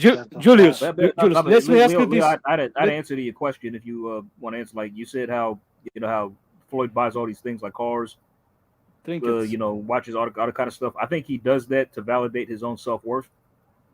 Yeah, I understand now. Yo, he was a bullet shit when he was young, bro. His pops put him in the position where wait, Julius, let me ask you this. He's fucked up in the head. Hypothetically, back to I don't know how many years ago, Canelo is debuted on HBO, fighting against Jose Miguel Cotto, I think. Let's think that performance like the first Canelo versus Triple G performance. Imagine he will fight Jose Miguel Cotto like that. How will his career will turn after that? Oh, he would have. He would have. He would have knocked him out. No. He would have get the Syndrome fight. He would have get the Mosley fight. No. Listen. This is the other thing, though, right? This is the other thing. Canelo has a vision, and I'm not trying to be on the Canelo Appreciation Hour, but he literally has a vision that he's implementing with Eddie Hearn in Mexico. Most people don't know that the Erica Cruz card that I was talking about, that was a Canelo Alvarez promotion. And I agree. Baby. Now, hold on. I agree with Drew. I feel like Canelo has the potential with his promotional outfit to be a better outfit than the Mayweather Promotions outfit, because I see it already. The talent is there. The vision is there. The desire is there. Floyd is selfish. Say what you want, but Floyd is selfish, right? He's an attention whore. Now, hold on. If you ever been in a position, I don't know if y'all have, I'm not saying that you have or hadn't, but have you ever been in a position where you could get whatever it was you wanted, and then when you get it, you realize, yo, I don't care about clothes. I don't care about jewelry. I don't care about bread. Like, that don't give me the fulfillment that drawing a picture gives me, or putting something together. I literally do not get the fulfillment from these material possessions that I get from something that comes out of me, which might be a drawing or a story or an edit or a this or a beat or a that. I don't think he has that personally. I don't think he has that. I mean, Ring is funny. You say let me right quick. I mean, like, it's funny. Ring, it's funny you say that, because that reminds me of an old quote. I can't remember where I heard this from. And like the saying goes, like, I would trade everything I have, millions of dollars, clothes, all my possessions, just to have a conversation with a really good friend. I mean, yeah, like, look, if you've ever, and I don't think a lot of people go through this, because if you go through it, it's like you start to know what you want. And I think that most people are running around not knowing what they want. That's what I see. And they waste time on bullshit. It's like when you go to the gym and you see guys, 1 minute you doing hypertrophy exercises, the next minute you doing strength. It's like, you know, those ain't the same. You don't know what you want. I think there's a lot of people that live life that way, that they don't. Literally, Julius, just say you fucking brolic, nigga. Just say you brolic. Okay? And it goes back to like I said with Jules, like, Canelo's setting himself up for life after boxing. That's a fact. That is a fact. And Canelo loves boxing more than Floyd does. He loves the whole game. He wants to get back to the game. No. Here's the funny shit, Drew. Canelo loves his people. But what did Floyd say about the continent? What'd he say? What Africa do for me? What Africa do for me? And Canelo love his people, like and they love him. Not everybody, not cool, but he do love his people. There's a little one man Marquez and shit like that on that world tour. That's why Canelo's gonna go fight all over the world. So when he retires and he's promoter Canelo, he can come back and be like, oh yeah, he came here, give us a great event. These are his guys now. You could have bread, right? You could have bread. And you got a closet full of clothes, right? Closet full of clothes. But if you really ain't got good people around you to party with and get drunk with and have fun with, It's not the same. Shit, you're miserable. You're miserable. If you don't got good people, like, yeah, you could go take a vacation to an exotic island somewhere in the world. But if you don't got somebody to chill with you and enjoy it, nah, it's not the same. At all. And the way that he is, brother, you got people around you that can't be trusted. The kind of bitches that you probably fucking, they don't even fuck with you like that. If you didn't have bread, they probably wouldn't give you no pussy, B. That's just facts. Those bitches, though, you can't even fuck with them at all on a real human level, because let's say this: water seeks its own level. Those women have probably been doing niggas foul for a long ass time. They just beautiful, and they probably got some ill ass box. Those women, you don't even want them in your midst anyway, because they're not gonna do anything good for you in the long run. Let's go to the box, right? Let's go to the box. You got bread. It's all these fat old asses, all these nice ass titties, supple titties, dog nose titties, saggy titties, lightning bolt titties with stretch marks, lightning bolt titties with streaks of lightning through the titty, right? You can have all of that, right? Lightning through the titty. You can have all of that. Now, hold on. That's not the same as connecting with the broad and fucking. It's not. It's not the same as connecting and fuck. Like, oh, it's different when you actually like the joint. It is different. Yeah, like it's the same. It ain't. It's different. Now you getting all that. I always told myself, it's like I want people to be around me because they want to be, not because they have to be. That's a fact. If you don't want to be around me because of me, fuck he get tolerated. He get tolerated. Like, yeah, they tolerate you because you got bread and you got status, and it's cool. Your whole shit was status, and you got that, but you cannot buy respect. Now, I've been maintaining. Because it would be a lie to say that people don't. No, there's plenty of people out there that respect Floyd, but it's not in the same abundance as these maniacs for Manny. Nah, they don't look at it. They don't, bro. I'm trying to tell you, don't get mad at me for saying it. They really don't look at him the same way they look at that dude, even though he beat that dude. And that's what eats him up inside. I beat Canelo. I beat him years ago. I'm the only one that beat him. But they don't look at me like they look at him. Even though I beat him. They don't look at me how they look at Manny. But I fucking beat him. That's what's fucking with him.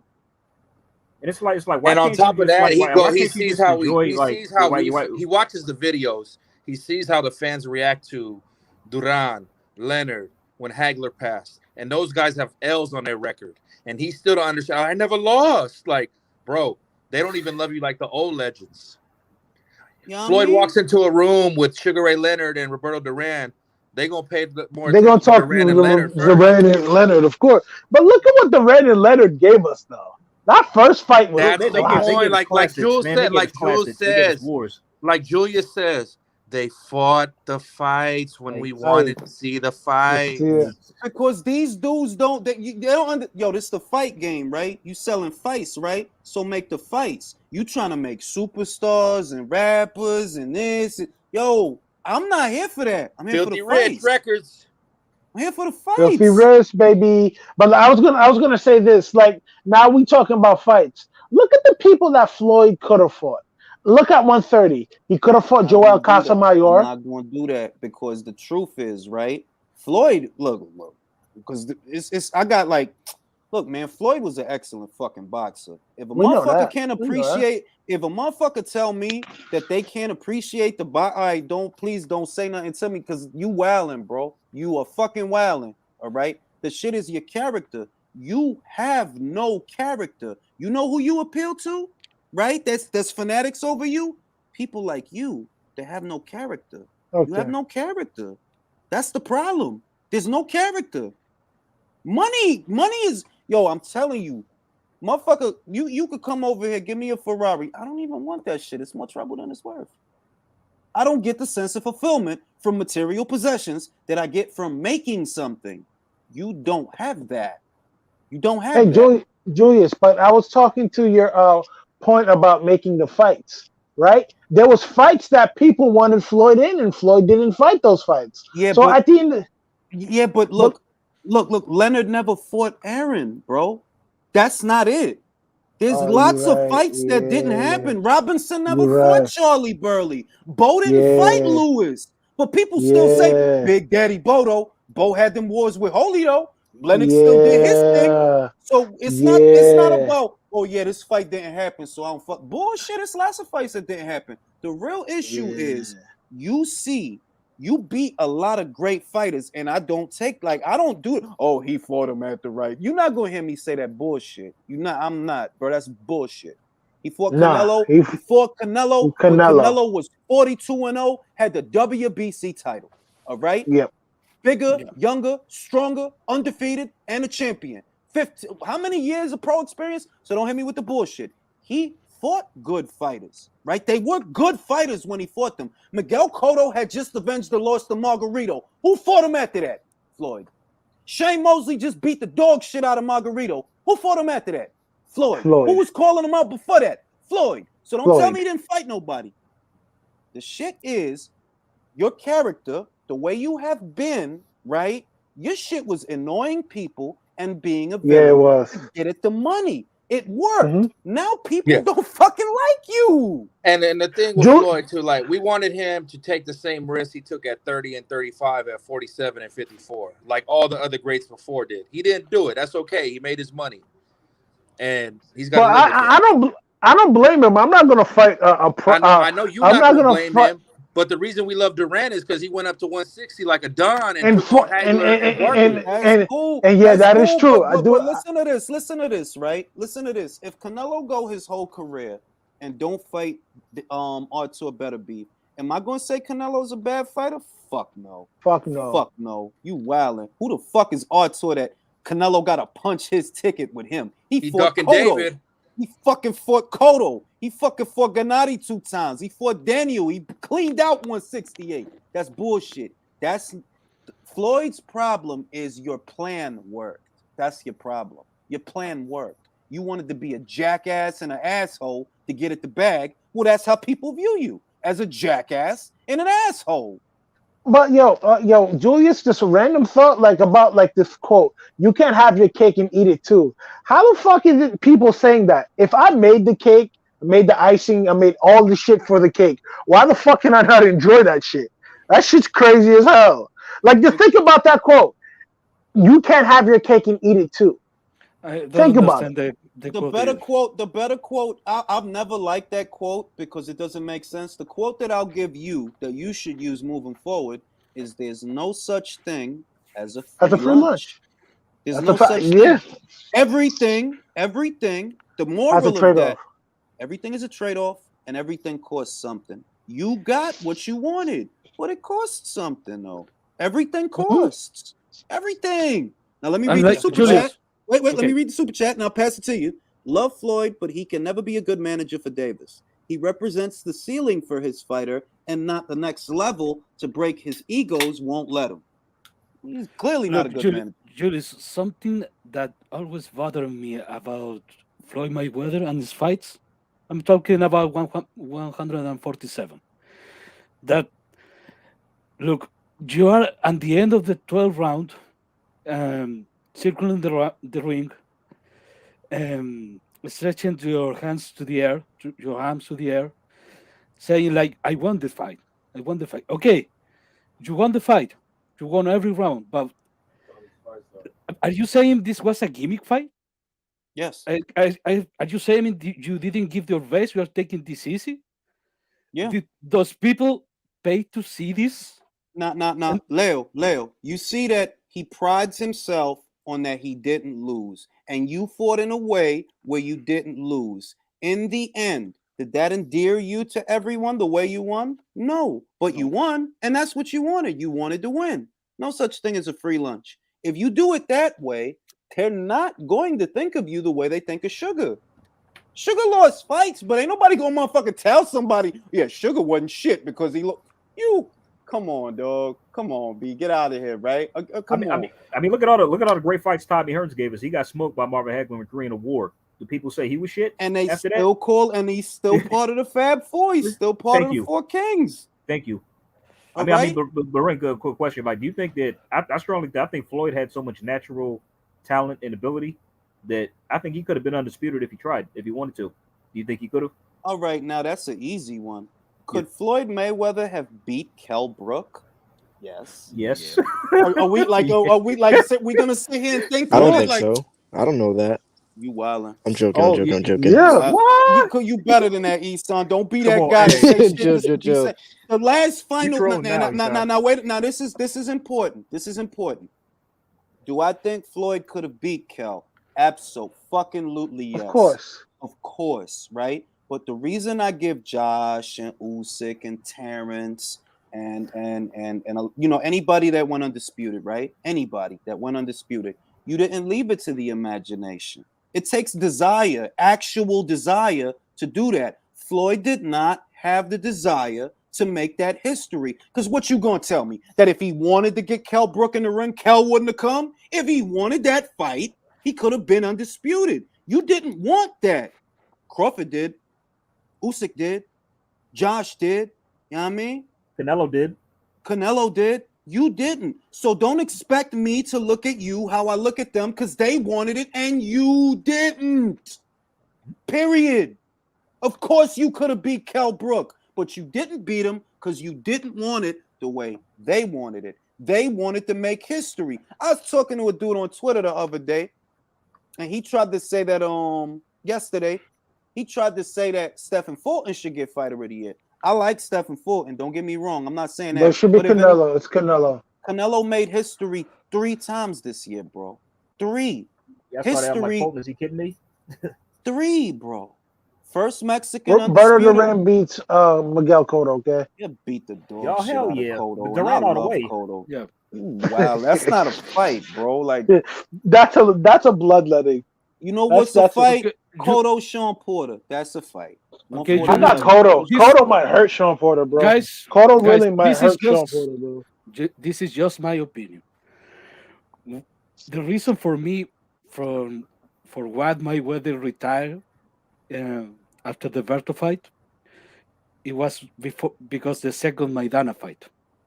The second Maidana fight, Floyd Mayweather beat him easily than the first one. But let's not forget, Maidana rocked him.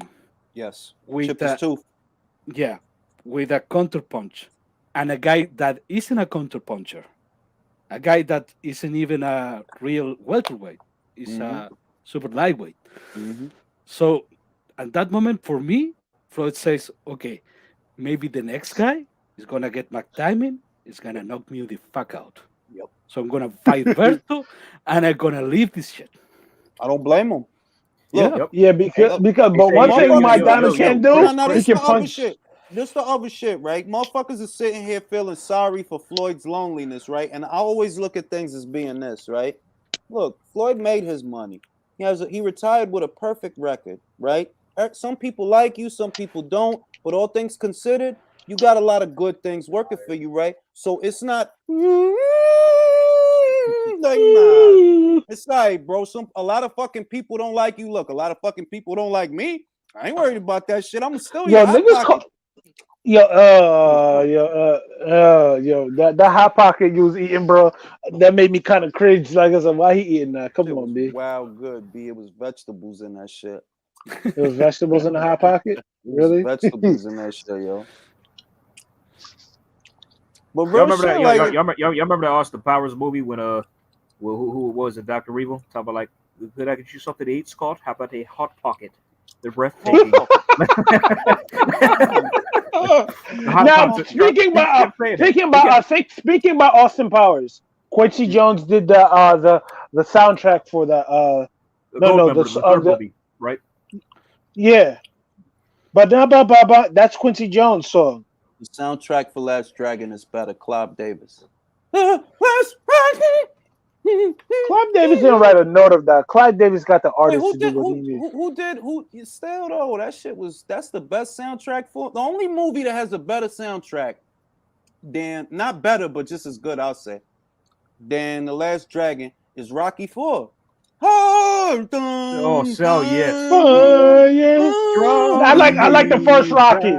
I like the first Rocky. Vince Conti did his thing on that one. Yo, Vince Conti's one of the best. So, yeah, he did his 3, fucking we're getting thing. Clubber Lang's son. You know that, right? You know that motherfucking who in that movie? Who in that movie, man? They just said he in that Jonathan Michaels. Yo, hey, yo, Look, Rocky. I heard a rumor. Guys. Hey, yo, wait, 1 second. Hold on, Leo. I heard a rumor like a while back that Deontay Wilder was trying to play Couple Lang's son in the derby. Y'all heard about that? Like, I don't heard know. about that. Did you know that? Did y'all know Guys, He might be good. He Usyk might be turned good. down the role of Drago's son? It was offered to Usyk first. Stop lying. Usyk was offered that role first. Don't fucking lie to me, bro. He was offered that shit? No, I'm not. I'm dead serious. Usyk was offered that role first. Yo, he a real Capricorn, B. Motherfucker was like, yo, He y'all was not offered gonna that have role me. first. Y'all not gonna have me up here getting beat up by Michael B. Jordan. B. No, I'm not capping. It's Googleable. No, I'm saying like he's a real Capricorn because I'd have been like, no, I'm not gonna get beat up on camera by Michael B. Jordan. You wildin'. Why I gotta get beat up? Because I would then watch him in real life though. I fucking watch real, him. You wildin'. You think it's a game where you could beat me up on camera? You think I won gold medal so I could get beat up on camera by you? On my face. guys, y'all heard Ernie Shavers. Oh, sorry, go ahead, Leo. Doesn't Rocky have the blueprint to be a loved boxer? Yes. He's flawed. He's human. He's relatable. He has a local Yo, this is what I'm gonna say. He doesn't right? have beef for anyone. No, it's Anyone, yo, not even that piece of shit of Pauli. most people should watch Rocky to realize that's how you bring a fighter up to have a following. He needs a local following first. You got to crawl before you walk. You need to get your people in your block, your people in your neighborhood, your people in your and you city. need to get fucked up by niggas. I'm cool. Chill. You going life hit hard, yo. You know what I'm saying? By the way, y'all know Ernie Shavers almost got the role of Clubber Lang in Rocky 3. Let me finish. Ernie Shavers is the only one who told the story, right? He said he was called in. Thank God. Thank God he did. Ernie Shavers and Stallone got in the ring and they were sparring together. Then Sly was like, "Hey, hit me with all you got." Then Shavers didn't want to because he didn't want to hurt him. So when Sly started really hitting his ass, Shaver dropped him with a body shot. He went down in pain. Then he just left the ring without a word, and he never heard from Stallone again. I'm saying Stallone do a lot of little guy shit. He do a lot of little guy shit, like because he little, like he don't look little on camera, but he's like a real little person. And it's like, yo, chill. I know you like. Oh yeah, Rocky. Stallone's tiny. Stallone's like a Devin Haney, a lightweight. Yeah, size. like he's little, bro. Like he like Tom Cruise, and you can't see it on camera because God, bro, the movie magic. Like, he could have died. Duran in Rocky 2 was busting up his ribs. That's Duran. Y'all remember the scene in Rocky 2 where he's sparring a little dude, like, if you can catch him, you can catch Grace Lightning. That was Duran. And he was really piecing him up in the ribs and all of that. Like, bro, chill. I know you like boxing. Stallone said every fight, like everybody he brings in, that's not the fighter. Like they've got knocked out filming those fights. The best Michael B. Jordan got slept by Bello. Michael B. G got slept by Bello in the first Creed movie. Who's the best villain heel in boxing? Mayorga. Not the best? Like the best? I think I'll say Nassim Hamed. People did not like that guy. Nah, I'll say it's Floyd because there's people out there that really hate him, like they really hate him. I'll say it's Floyd. He turned hate into money, a lot of money, which is a lot of motherfucking money, dog. Oh shit! Tank is not even on Chris Mannix's list for top lightweights. Because he Mayorga looked like a super villain in those press conference. He got Isaac Cruz at number 10. The dude he's about to fight. Wow, that's wild. Let me read the super chat. Jaime Nieto says, it's hilarious to me, Floyd saying Canelo ducked David, yet he's telling the world Tank not fighting his counterparts. With this, we keeping in house. Yeah, it's wild. They're like, yo, so you gonna try to convince? Never mind. We know why you doing what you doing, but you must think we fucking stupid. So you saying because Canelo don't fight David, he's ducking, but Tank don't fight shit at all, and he's not ducking. Bro, you must think we dumb as shit. Yeah, like dude said, we're keeping everything in house, and you expect us to pay for this trash? Fucking wilding. That's Devin true. Devin brought in Ben Davison for this fight. Let's see what he brings to the game. Yo, this shit taking too fucking long. Montana Love fight been ended. What is this? At least put Alicia on the goddamn screen. Shit. Yeah. I know, right? Gonna do this shit to me. I want to talk about how she's gonna dog walk Michaela. I ain't gonna hold you. I watched Alicia's a story and she got like halal food from the cart and she got barbecue sauce over her shit. I said, that's how I know you not from here. Like how you get barbecue sauce over halal, you not get the white sauce or the red sauce. You live in foul. Word You though, live in like foul. no shit. Haram. I get Haram. no pause. But I get the shit with the white sauce. Pause. Chill, Chris. Nah, never. No. White Oh, sauce. y'all, hey, You y'all, don't did you eat the catch white that? sauce. Hey, real quick. Did you catch that shade right now? Did you catch that shade by Todd Grisham? He's like, we're not like, he said, we're not like other networks that don't act like other boxing don't exist. So Isak Cruz is fighting Tank Davis tomorrow. They be talking slick. Bro, they but don't take the top 10 guys. But like you were saying, I'm talking with you. But like, yo, I saw her. She got the barbecue sauce. She didn't get the white sauce with the red sauce. I said, what is wrong with you? That's not how we eat halal food over here. I'm just saying, gotta get the white sauce. Hey, Chris, Alicia could eat whatever she want, man. She can eat whatever she wants. Yeah, you're right. I don't want her beating me up. You got Jaime Nieto says, you see, every time Tank gets asked a question, he looks over to Floyd like he's looking for permission. Yeah, they got a fucking weird relationship, B. Jeez, Jack Johnson, hands down. Best villain? Nah, honestly, I give it to Floyd. I give it to Floyd because there's Jack Johnson's a good one, though. He fought racism, dog. He fought like if you look for the time, villain, bro. He said best villain. That makes Jack a villain. No. But to the people he was beaten, like he was a villain. Like I can understand that, but I don't view him as a villain. But if you just that'll make him a villain. That'll make him a villain. That'll make him. I know. Floyd was a villain. Like he knew that there was people that was real big on Oscar. They real big on Oscar. Yo, he was shitting on. That's how I became a fan because I didn't like Oscar for beating Chavez. So I'm like, oh, we gonna fuck up Oscar. I'm with it. Fuck him up. He fuck, and it was a good fight. But he was a bad guy, bro. He was not a good guy in any capacity. Like he was not. Floyd's not the hero, bro. He's not the good guy at all. Yo, did you remember, guys? I mean, remember, like Floyd deliberately did that to sell, and it worked because people was paying that wanted to see him lose. Hold on, sorry, but Floyd was a low key a vulture. He fought Cotto after he got a brutal beating from Margarito, and Pac-Man after he got KO'd by Marquez. You get respect for taking a risk. Yeah, but this is what I'm gonna say, Black. If Manny gets knocked out fighting a guy that he already fought 3 times, that's not Floyd's problem. If Margarito beat the shit out of Cotto, that's not Floyd's problem.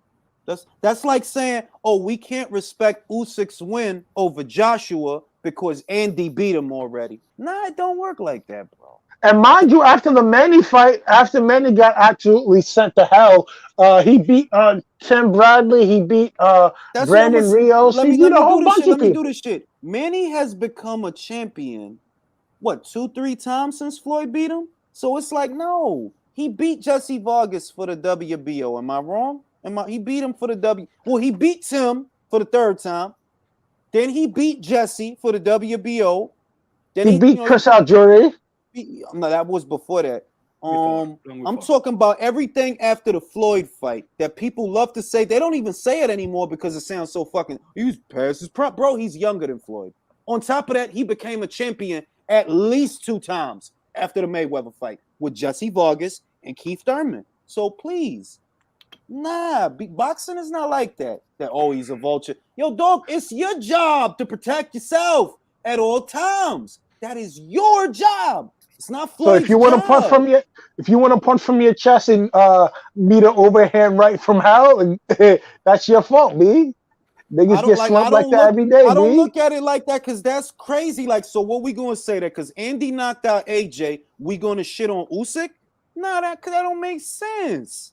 That's like how the PBC fanboys are shitting on Crawford because after he stopped showing he was past it. He already went to war with Errol and all this other shit. I'm saying all this kind of all that shit is wild. Like, look, people would tell you Floyd ducked Thurman. No, Floyd beat Manny, and then Manny 4 years later beat Thurman.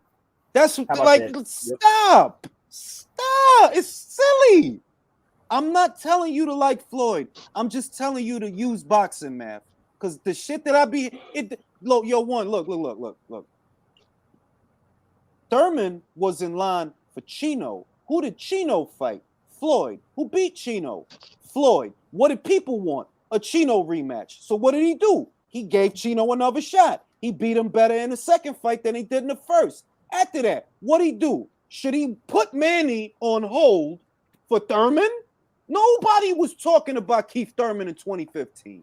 Let's stop. Let's keep it a buck. Yes. Nobody was talking about no motherfucking Keith Thurman in 2015. They Except was Keith talking Thurman. about we. Guys, do you see that ass in the middle of the ring? Oh shit, I missed it. Oh, that's unless I'm mistaken, that's Serafina's daughter. Unless I'm mistaken. Naya. That's Serafina. Let me just see. With her baby face. Let me see, because I might be wilding. I thought that was that lady's daughter. Yeah, that is her daughter. That's Serafina's daughter. Yo, Omar and Brandon. Y'all know who Serafina is. Y'all seen her before. No, She- I don't know. Oh I know. yeah, that high promoter chick. Yeah. Yep, that's her daughter. Okay. That's her daughter. Is that really or no? No, literally, that's her daughter. Literally. Oh shit. Yeah, that's literally her daughter. Let me read the super chats. Ali was the voice villain for some time now. Ali's not a villain, bro. No. At all.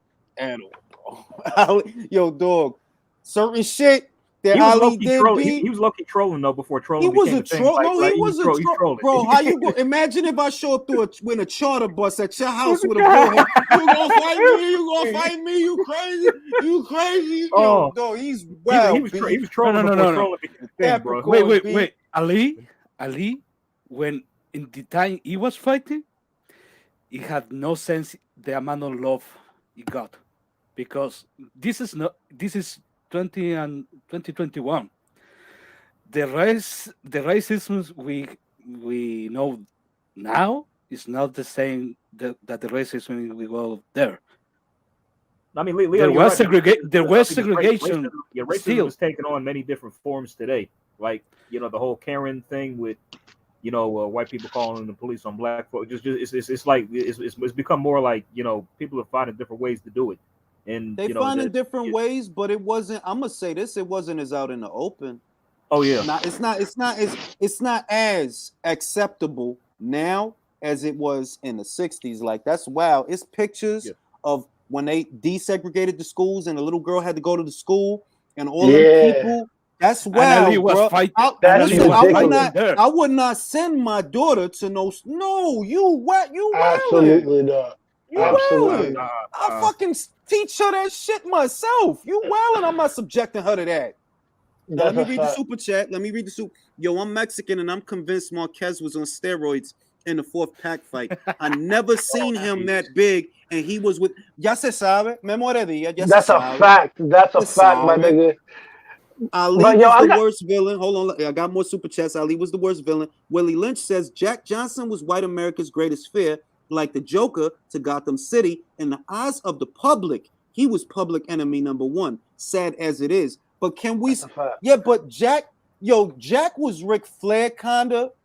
Ric Flair was trying to be Jack. Let's put it the right way. That's a fact. Jack was fly as shit. He wasn't a bad guy. He just wanted to live. He's the nature boy. I want to live. I want to fuck these hoes and drive these fast cars. That's not bad guy shit. That's not bad. That's not Julius bad and Drew. I got a question. That's not bad guy shit. Because he want to fuck hoes. Wait, because he want to fuck hoes? Fucking hoes makes you a bad guy? No, I want to fuck hoes. I can imagine Jack Johnson coming to the club and say, "Where are the white bitches at?" Yo, that's not like Takimbe Mutombo. Who's going to fuck Takimbe? It's regular, like somebody. These hoes be So Takimbe Mutombo said that. That's the legit story that Takimbe walked into the club, everything stopped, and he asked, "Who's going to fuck Takimbe?" That's real shit. That's fucking hilarious, bro. But does that make him the bad guy? Because he wants some pussy that makes him the bad guy? Nah. Damn. Drew, I have a question for you. Why is Juan Manuel Marquez hate Canelo so much. He does not like that nigga at all. He really don't. Like, he really hate Canelo. He can't help himself, man. He wants to ride. He wants to ride his waves. Nah, yeah, bro, kills on some shit. Like he said, like Canelo called him out for the fair one. He said, like, nah, meet me at 147, knowing damn well Canelo would never fucking come down there. Like, Drew, what is the like he's Mexican, so what's the point? Like, why is that nigga so like so animated? Like, oh, Canelo doesn't fight good fighters. Like, yo, what the fuck? Like, what is wrong with this nigga? Chill, B. I can't even answer that one. Marquez, he just hate that dude. I think the reason is because Juan Manuel Marquez makes grand portion of his career fighting Pacquiao, and not all of these guys that could bring him the amount of clout that Canelo has now. Yeah.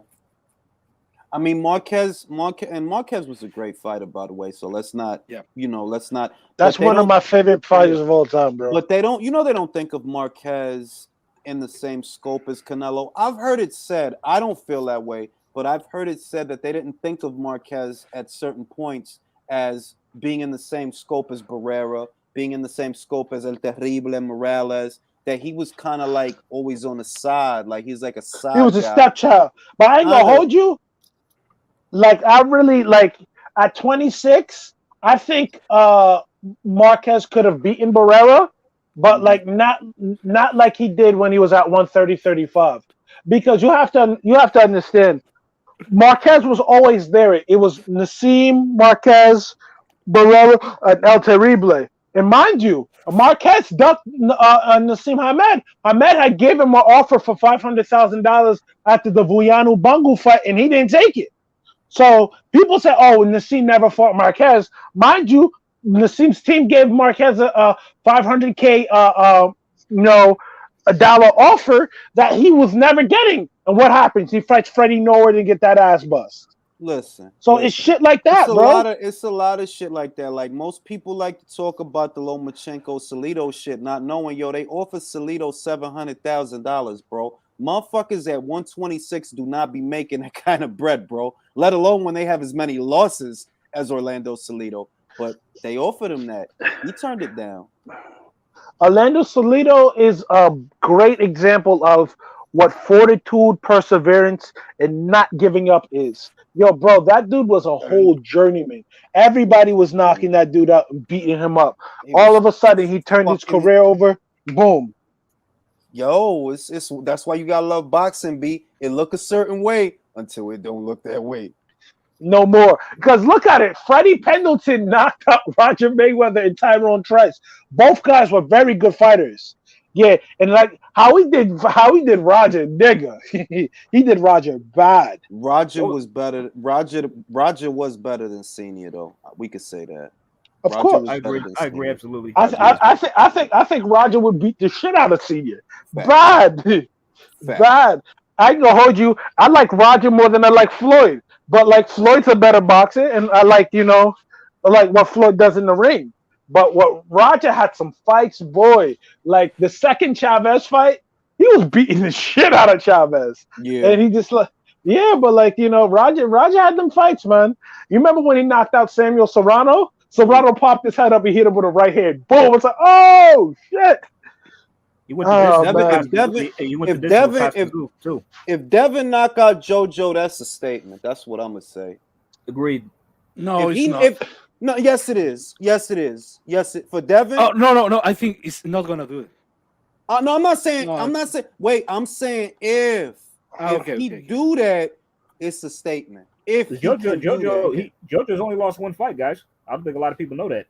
Gary, that's it. Just Gary, Gary. that's it. That's all. That's it. You heard Gary hating on Terrence, like, Errol Spence would beat Terrence, whatever. I still fight Terrence Crawford.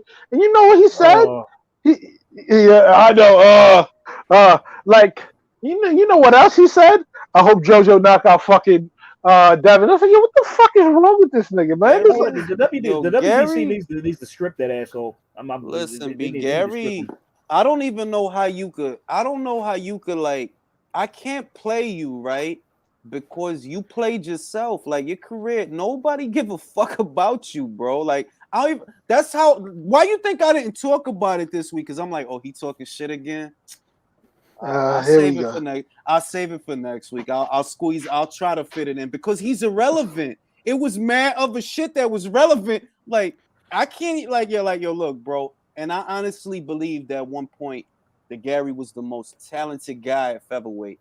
But bro, you don't want to do nothing, bro. So it's like, what the fuck? Like you don't want to do shit, bro. Fuck out of here. Like I don't even fuck out of here. Like you don't want to unify. You don't want to unify. You don't want to fight any of the top names. You don't want to. Yeah. I mean, it's like you don't want to do anything at all. You don't want to do shit. Why do you have that title? Why do you have that title? Look, I don't get it. In a fourth belt era, you need to be at least trying to make unifications.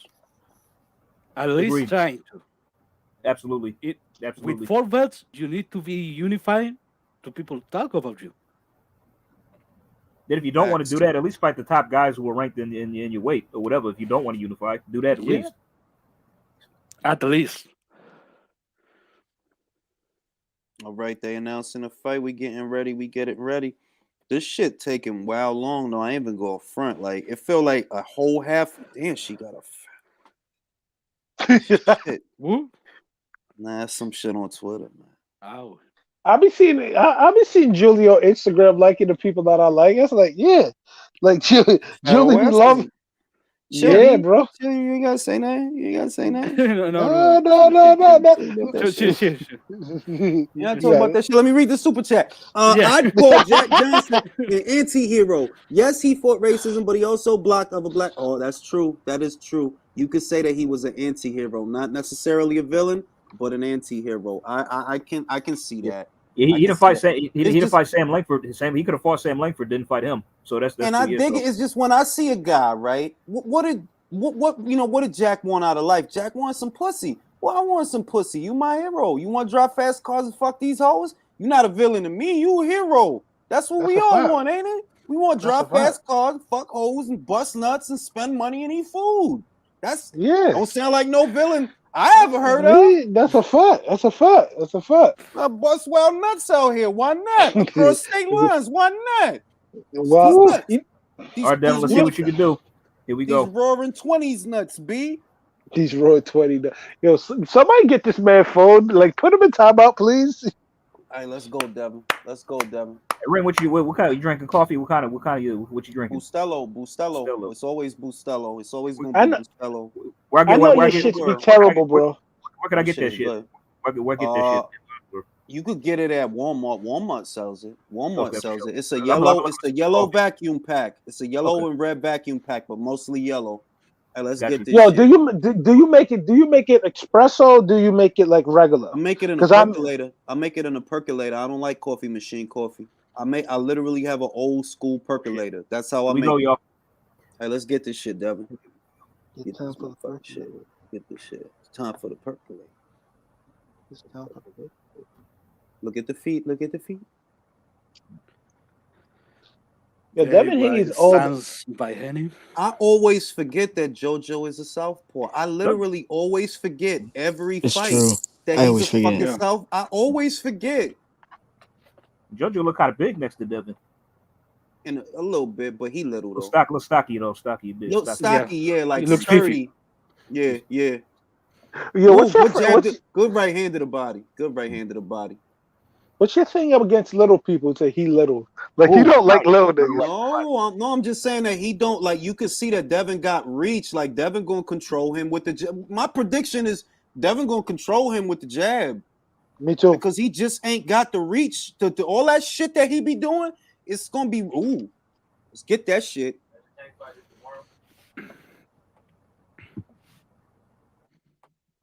That shit. He controlling him. Like he don't got it. All he got to do is take a half step back, and he's way out of range of JoJo. But he could touch him from the outside, easy. Ooh, right to the head, nice. To the body, fast. Ooh, another body shot. He's a fast. That's a fast nigga. That's a shit, yo. Oh, excellent first round. Great first round so far for JoJo just standing still. JoJo not gonna be able to do a lot. B. He not. JoJo can't even get off. He can't even get off. He got to be close to him just to try to put some shots together, and you're not gonna let him get close to him. He ain't This is all Devin's got to do, really, for the most part. If he wants to force it, he could. But he could cruise. He could cruise. This is all he has to do for like the whole fight.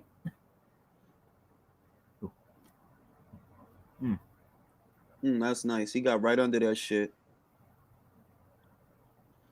Yeah, right under that shit. Ooh. Half step back, and he's way out of range of JoJo. All he got to do is take a half step back.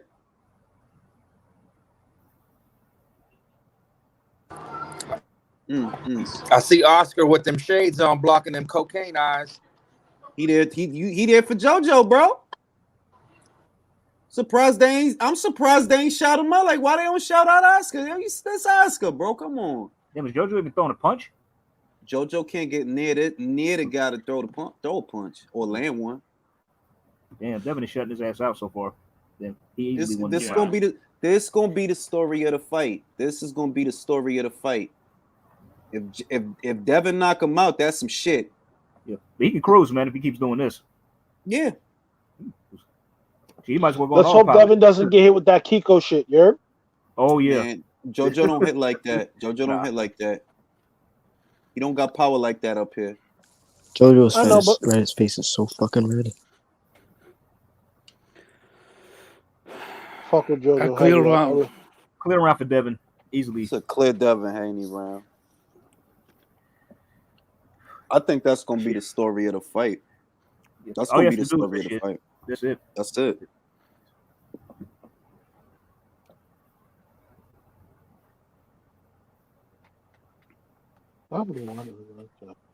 Him with the jab and the half step. That's gonna be the story of the fight. Motherfucking. So Yard is gonna face the winner of Smith versus Johnson. That's gonna be a Smith versus Yard. Let's get this shit. I hope Joe wins. You think Smith gonna knock out Johnson? Yeah. It's possible. It's possible. It's a tough fight, but it's hard to call. But I think Smith can knock him out if he tried hard enough. Can. I think Callum can hurt him too. Now.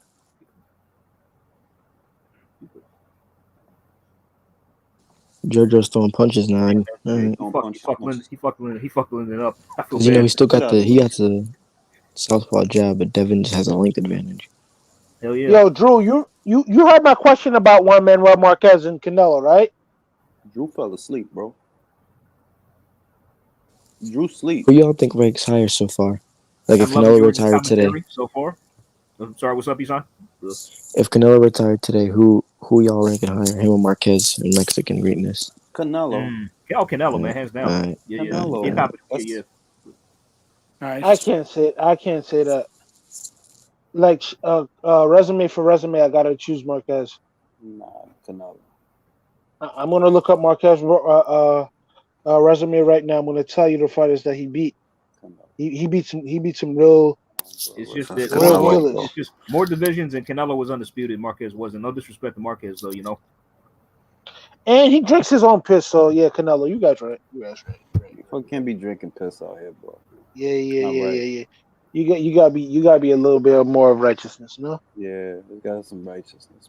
You be drinking piss. There has to be. There has to be not right at all.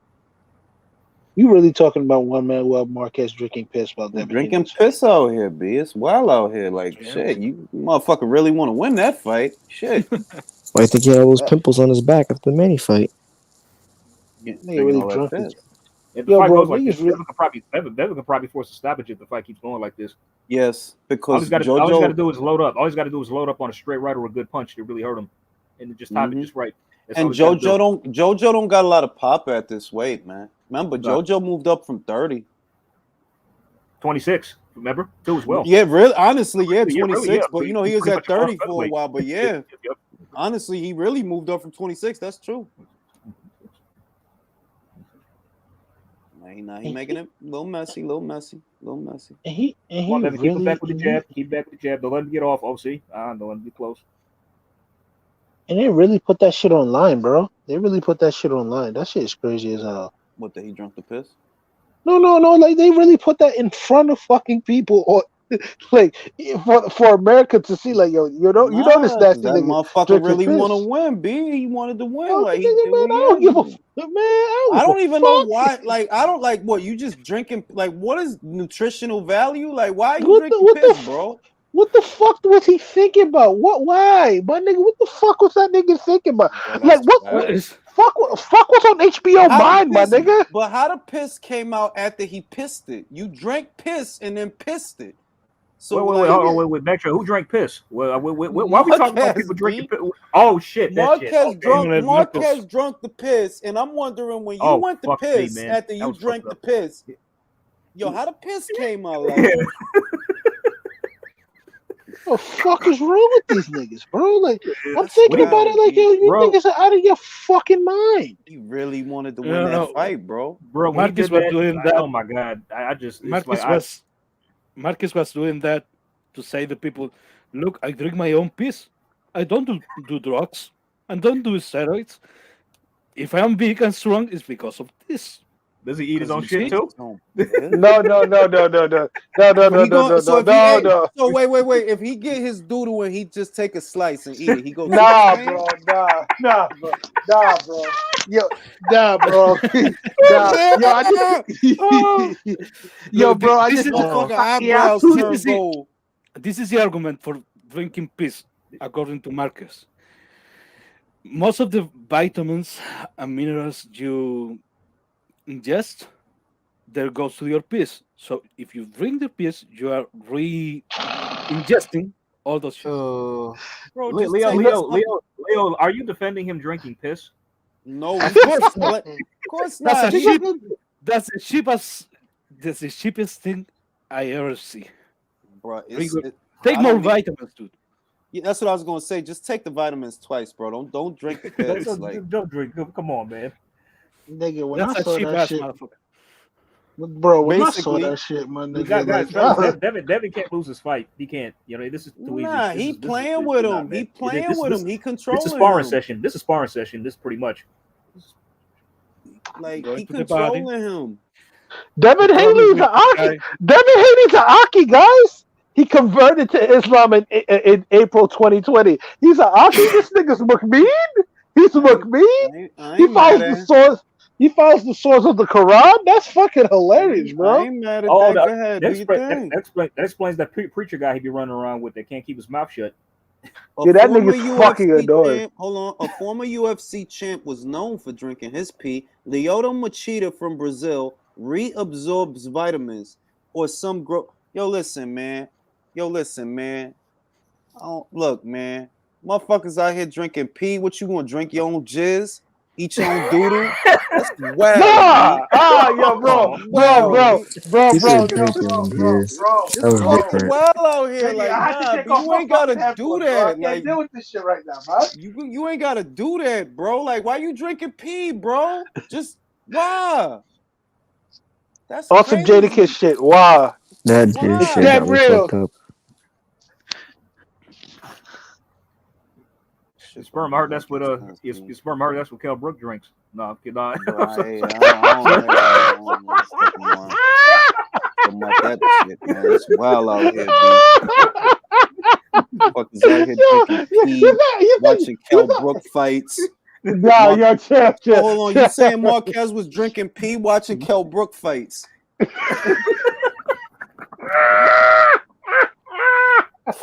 a good jab. That's a phenomenal jab. Good jab, man. He comes straight back and straight forward. Oh shit. Shit is wild, B. He's shifting on him. But it's hard to land clean. It's hard to land clean. Like he getting. Oh shit. Oh shit, that's funny as hell, bro. Something wrong with you niggas, man. Something really wrong with you, bro. Good lord. That's gonna be the story of the fight because Dojo covering up a lot, and it's making it hard for Devin to get through with a clean, hard shot because he covering up a lot. Because that nigga getting hit with some shit. If you get hit with some fast ass shit, the best thing to do if you don't have the reflexes is to cover up. Think about it. it's going to hit it's going to hit your head, but it's going to at least hit something to protect it before it splits your guard and shit. Yeah, but this pillow face ass motherfucker is not gonna stop anyone. He's not gonna stop. It doesn't look. I mean, it just doesn't look like he's gonna stop him. It doesn't. Bro, at the end of it, UD went for Devin at the end of this. I really do. At the end of the day, he can't make that weight no more. He go once he move up to 40 or some other shit. I'm telling you, watch them shits come right back. Like, oh damn, Devin if Devin wins fight, I would hold out. I would fight Georgia next, then move up, regardless of whether or not you win or lose. That's what I would do. Yeah. I don't know if that fight happens next. We'll see. We'll see if Devin even stays. We'll see if Devin even stays in the lightweight division. We'll see because it's possible he moves up. Why not? It's possible. Think about it. JoJo, think about it. Undisputed is not something that usually comes around every day, bro. So I would do that. That was a good left to the body. Yeah. JoJo's getting closer. Yeah, he's getting closer. He got a double, triple jab.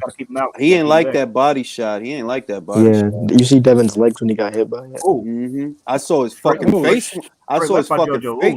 Jab by JoJo. JoJo getting off, bro. Why? Yo, what the fuck? What are you doing, bro? What's the matter with you? What the fuck you trying to do, bro? That was really a nice body shot, bro. Devin's face was like, he's like, he made that's the face Marquez made when he drank the piss, bro. Good Lord, this guy is a breathe, yo. Piss is good, B. Good adjustment by JoJo, for real though. Yeah, piss looking like fucking Mott's apple juice. Yo, apple cider, yo. I don't like the way Devin looks anytime he gets hit at all. Yeah, you can tell Devin. I've seen Tank get hit. I've seen. Even when Tia was. Why is the referee jumping in at that point? Like, what you doing? That ref's getting on my nerves already. Why was he? I think that's Russell Mora. Is that Russell Mora? Oh, that better not be his ass. Yeah, every time Devin gets hit clean, bro, you can just tell, like, damn, dude, he's gonna have. That's how you know he needs to move up, bro. Yeah, niggas been trying to tell him that. I know, but what is Devin got for Regis and Ramirez and Taylor at 140 though? 140 is killers. It ain't like he going. Drew, I understand that, but like, 40. I understand that, Drew, but the fight has to fight. Yeah, JoJo might have won this round. I get that, but I've seen Devin at 135 getting pushed around by smaller guys. Them dudes at 140 is killers. I feel you. I feel you on some shit. I feel you on some shit, but like he has to at least, we at least have to see him in some fights, we gotta see it. But do you favor Haney over Pro Gray? Not now. Fuck no. Pro Gray would take you to the do you favor Haney over Ramirez? No. Well, he landed body shots and they not bothering JoJo, man. They really not. None of them body shots is doing nothing. Because he's a pillow-fisted ass. Dude, if Devin can't take a shot and he doesn't punch hard, bro, I mean, like literally. What if the tornado stays at 140 to welcome all these 135s and then leaves in another 2 years? They in trouble. But think about it. What happened? Yo, Drew, what happens if the tornado can make 140? That's a big motherfucker, bro. The tornado's not going to fire his nutritionist because he wants to buy jewelry. So we're not worried about that. Josh already said he can stay at 140. You got it. But Drew, you remember Drew? So you being Mexican, what's good with Marquez and Canelo? Marquez never been the type to be with the people like Barrera, Morales, even Canelo. You'll catch him at the events. Marquez doesn't. He's not in the streets with the people. Is Marquez Hasidity? Is he Hasidity? Yeah, he doesn't. Marquez doesn't give access to the people. Like even Cotto, you'll see Cotto at the fights. Mm-hmm. Marquez don't be out there like that. All right. He acts like an aristocrat. Like Marquez acts like he's an Argentinian Mexican. And Jules laughing. You know what I Yo, mean, too. Devin, No, You I know know, what I I mean. know. Drink his tea like this. Devin's landing clean body shots, and Exactly. JoJo's not even It budging. don't bother JoJo at all, though. Like, he's getting off that right hand to the body. It's not doing nothing. Bruh, why don't he have no power? I don't understand. Like, Bro, why I just don't think he punches hard, bro. Hold on, y'all. It's only the 5th pure round. boxers, bro. Something still might happen. Still early. You right. It's true, but I don't believe that. I honestly do. I think Devin has the same problems that Teofimo has, but I think his team's a little stronger, a little bit more solid. But like Bill Haney, what makes Bill Haney not Teofimo Senior is that Bill Haney has his shit mentally together. Whoa! Survive, bro. Survive. Hold him. What I see, Devin don't like that body shit. He needs to move up, bro. He not solid no more at this weight. It's not safe. Everything hurts. He's an upset waiting to happen. Everything hurts. Shit, if he loses fight, man, oh god. Yo, Hey, I think I favor Cambosis over Haney, bro. Yo, I agree. He lose this fight. Yo, George's speed's gonna give him George issues, is bro. faster and stronger than Put your damn JoJo. hands up. What are you doing? You gotta be careful. Trying to get caught with some crazy shit. Yo, if George beats Devin, I'm moving to Sydney, bro. Me too. I'm relocating ASAP. I'm quitting my job Real and I'm going shit, over there. yo. I'm staying for life. That's facts. I'm gonna live in a kangaroo pouch. Yo, Devin doesn't like it upstairs or downstairs, bro. Look at his legs. He don't like anything, B. Nah, bro. He need to move up. Okay, bro. let Devin moves up. He gets a little bit more pop, but I don't even think it's enough to fucking affect those killers up there. And he's gonna get slower. A little pop. You gotta understand. The cut is fucking him up. That's what's No, going the cut's on. fucking him up. The cut is fucking him up. Like, you can't be down there no more, bro. You cutting down too. Bro, he was 149 pounds this morning. No. Yeah, he was 140. Yes. He's at 160 right now in the ring. The cut fucking him up. But yeah, I'm gonna live in a kangaroo pouch. Yo, I heard the animals in fucking in Australia are wild dangerous. Like, if you get bit by one of those spiders out there, you fucked for real. Like, Bro, there ain't no really coming back. If you get bit by a spider in Australia, word to Big Bird, you turn into Anthony Mundine.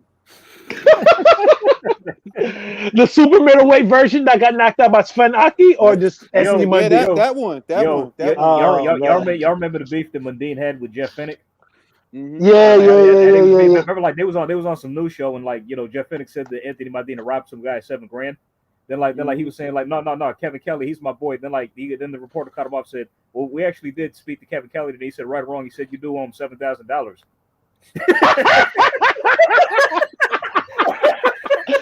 Motherfucker put you on the spot, B. No like, lie, bro.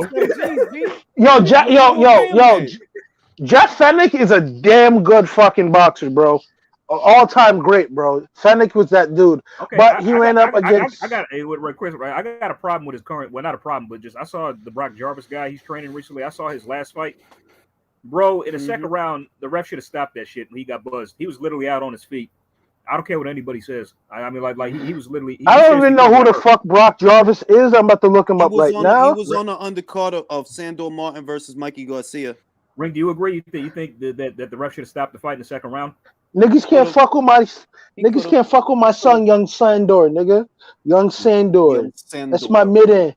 That's my mid-end. Dragon Ball Z character, Young Sandor versus Piccolo. Why he said Young Sandor? Why Sandor sound like a fucking Pokemon catcher or some shit like that? Sandor. You gotta throw a Pokeball at him and send his ass back to Spain. Like, get the fuck out of here, throw that shit. Real shit, yo. But Devin need to chill, B, yo. You fucking up, bro. You gotta move up, bro. You don't belong down here. It's too much. And I hope he don't happen. Because if you look at Devin and Tio, they're both big as fuck at 35. And you know the worst thing that happened to Tio? If you see Tio's body structure, he's muscular. Devin is more striated. So, like, cutting down muscle is always going to be a lot tougher than, someone who's naturally striated. But them body shots is not doing nothing to JoJo, and he's landing them shits regular, and they not doing nothing to him at all. They not slowing him down. They're not backing him off. They're not hurting him.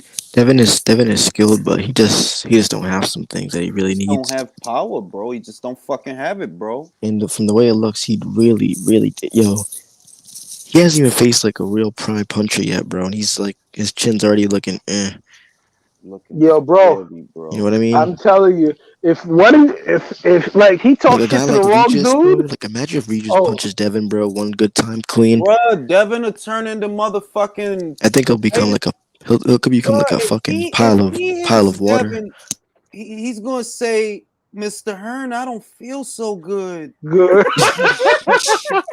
I don't want to hear none of this. I don't want to hear this bullshit. About these Rick. You know what Devin's gonna be like when Floyd he had gets pop like, at this I'm weight, scared. bro. I'm scared. None of I these don't want dudes to is go. Floyd. I'm sorry. I don't want to go. I don't want to go. I don't want to go, Mr. Hearn. Mr. Hearn. And Bob Arum going fucking, I am inevitable. I am inevitable. You should get Bob. Julius, can you say these 3 words? Julius's air I am impersonation on the inevitable. relay is hilarious, bro. Yo, Devin has no punch, bro. None. Julius. Oh, Sophia, hold on. Let me read the super chat. Sophia Ring, you already look Floyd like would have you put live in a JoJo away at kangaroo this weight pouch. already. That's a fact. I am in a kangaroo pouch right now, live from the pouch. That's a fact. Devin got skills. He just has no power, man. He can't punch, man. I was watching Floyd fight Carlos Herrera, bro. That was some scary shit. Herrera got beat up so bad, like Herrera was saying, "Yo, those punches don't hurt. He has no power." Like that nigga was knocking you down.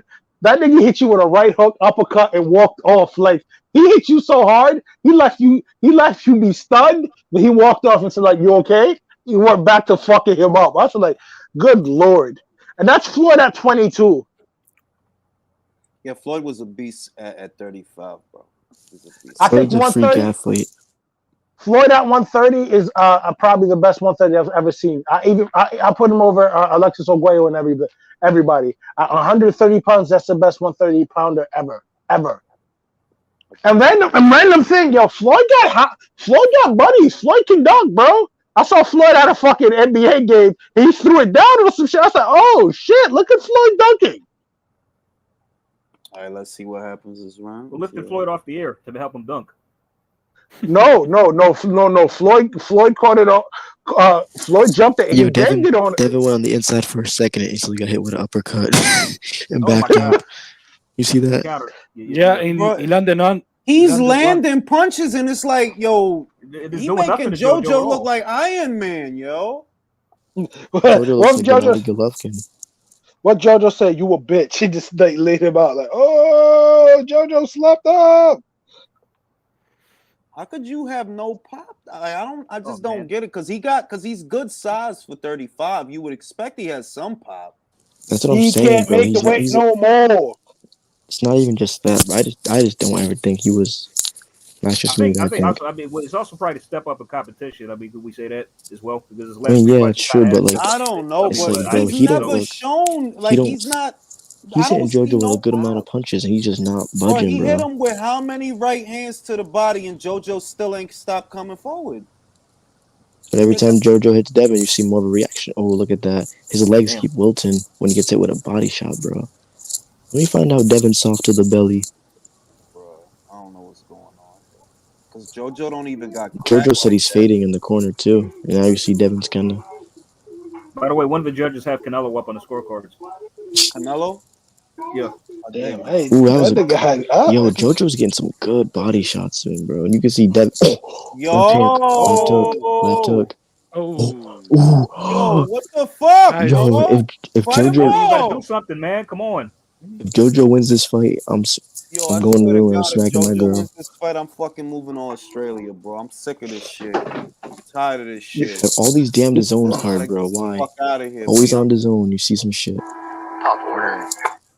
You can't play this position. Who the heck was that? You throwing it between the legs? I'm not throwing it between the legs, but my thing is this. Hey. I ain't What's up? Who was that? Was that you, Chris? Yeah, I turned it off. I turned it off. Oh, I was okay, looking at for sure. something. Oh, well. Turn it off. I turned it off. I don't want you getting copyright strike. Ah, fuck. Your Devin is not durable at this weight. Yeah, bro. I've been trying to tell y'all niggas move up. Right, basically, I picked George to beat him, man. Yeah, George. This is and this the guy Loma ducked. And George is way more durable than Devin, that's for sure, after the Tio fight. Eastside, you a funny nigga for that. Yeah, because I feel like it needs to be said that it's like I've been saying, yo, it's not about Devin and Loma. It was about Bob and Eddie. That's what it really was about. It wasn't about. And if we're being real, if we're being real, you can't duck Devin, but fight Tio, who was more proven at that time and actually beat a champion. Yo, B. But no, I think Loma would have stopped Devin for sure. Look at you! Look at you using sound logic. You're doing that though. Yeah, I agree. Loma would have stopped Devin for sure. Out here using that sound ass logic, Eastside. Yo, B. You know that. I gotta get some. He about to stop Comey.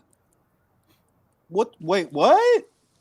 No, I heard. Who said they got Canelo up?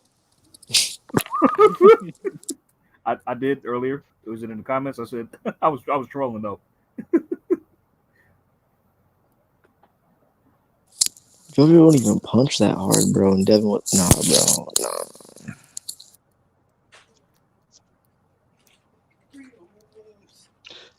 So you saying Vasily Lomachenko plays with Devin at this point? Yeah, I think by now he would have been. I think so. By now, Devin needs to use the roundhouse kick, B.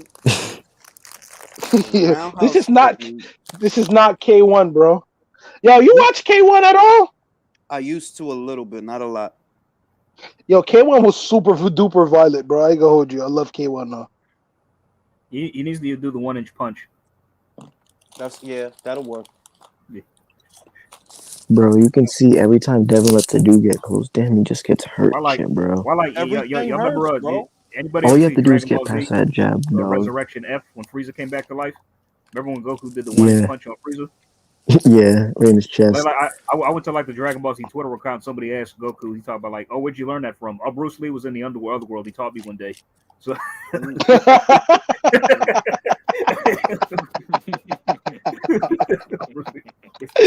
Yo, niggas be funny as hell. Yo, y'all follow a parody page of Jay-Z called Jay-Z Takes? Some guy just sings in Jay-Z's voice like pop songs, and I swear to you, it's the funniest shit you'll ever hear, bro.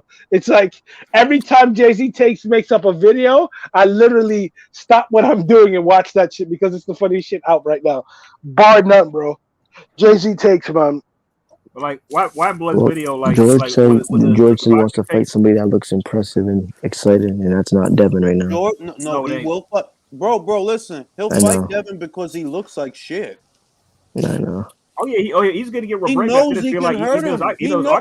George is probably thinking, I can beat this guy. Bro, so George's combination punching and that speed, that'll be some problems for Devin. George looking at Devin like, look, I could beat him. He fooled. I could beat him, especially in Australia. This will be a cakewalk for me. Should I walk? Especially in Australia. Can't hurt me. I mean, George took all of T.O.'s best shots and he couldn't get out and got a second wind in the latter half of the fight. You know what's crazy? If T.O. would have just jabbed before he threw punches in that fight, he would have stopped him. Remember that round 10? As soon as he threw a jab and set it up, boom, look what happened. And if he would have got George in the ropes and just threw 5 punches. The story is that he had air in his chest or some wild shit. I read all that. My nigga, he had air in his chest. That right hand that he hit George in the 10th round, that air didn't look like it stopped him. The fuck? You look good in that 10th round, bro. Nah, even then, that 10th round, he barely threw any punches. That's why he didn't get the stoppage. If he would have got George on the ropes and just threw 5 punches at once, not once, but in sequence, he would have got the stoppage because George was just, I thought he was out on his feet almost. He got fucked up. I'm telling you this. If Devin Haney, if Tio would have knocked George out and said, "Oh yeah, I beat this guy with air in my chest." Okay, cool. But now that you lost, now you have air in your chest. Aren't we supposed to breathe in? We're supposed to get air in your chest, bro. in your lungs. My shit is that you know? You waited. My shit is that all that shit happened because you waited too long to fight this dude. Whose decision was that? Your decision. So. I mean, like, did y'all see Eddie Hearn's interview? He was talking about how, like, T.O. senior message didn't talk about, like, I can't believe what you did. Mm-hmm. They wild over there, B. I'm like, geez. I'm like, oh my God. I'm like, they wild over there. And his daddy his daddy be drunk too much, B. Like, he wilding. Yo, Teofimo. I think it's the cocaine problem. Teofimo Senior is he's a mental liability, bro. He is. Yeah, he need the real shit though. He If Junior knows is good for him, he'll get rid of him. Mm-hmm. He won't. I don't think he will either. Yeah, you're right, son. I agree. Too stubborn. At least get back Joey Gamache at least. Damn, 9 rounds in the bank already. Shit, that's fast. Time flies. But yeah, George is looking at this like, I could beat this fucking guy. Look at how JoJo's making him look. Low blow.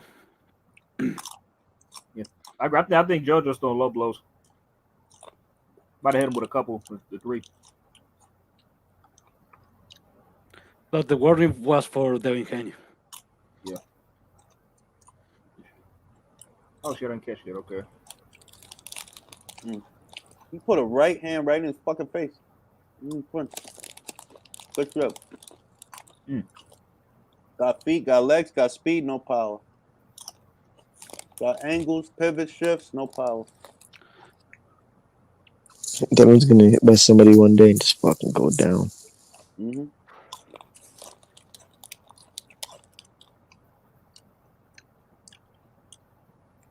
Yo, JoJo just needs to fucking punch, bro. Just punch, literally.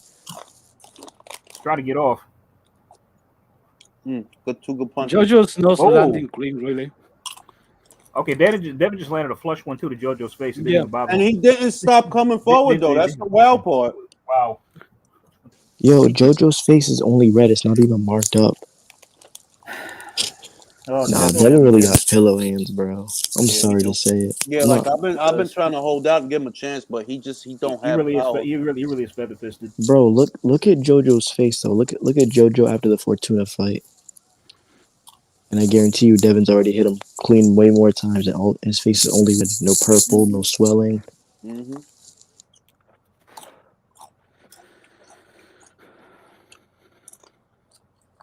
What you munching on there, nigga? Huh? Of course. Plain or chili cheese? Good man. You know I fuck with the chili cheese. Great. JoJo's literally just following him around with a high guard. Mm-hmm. But he has landed all those body shots, and he still has not slowed him down, bro. And like he landed wild body shots already. JoJo really, JoJo needs to put that pressure. Yeah, this kind of reminds me of the Chris Eubank Roach Higiani fight. Y'all ever watch that fight? Mm-hmm. Yeah, it's like Chris. I mean, Eubank was doing the same thing. He was just letting, oh shit. Oh, then he hurt JoJo. He backed him up. Yo, he just keeps hitting him flush and he just keeps coming forward, dog. Eubank was doing the same thing to that guy. He was just hitting Roach Higiani in the midsection, all that kind of stuff, just teeing off on him, and he just kept coming forward and not throwing. Graciano Rocciani was a very tough ass fucking German. R.I.P. to that dude, man. That was a tough motherfucker, bro. WBC. Yep. That reminds me of that fight, you know. That's the dude that almost bankrupted the WBC.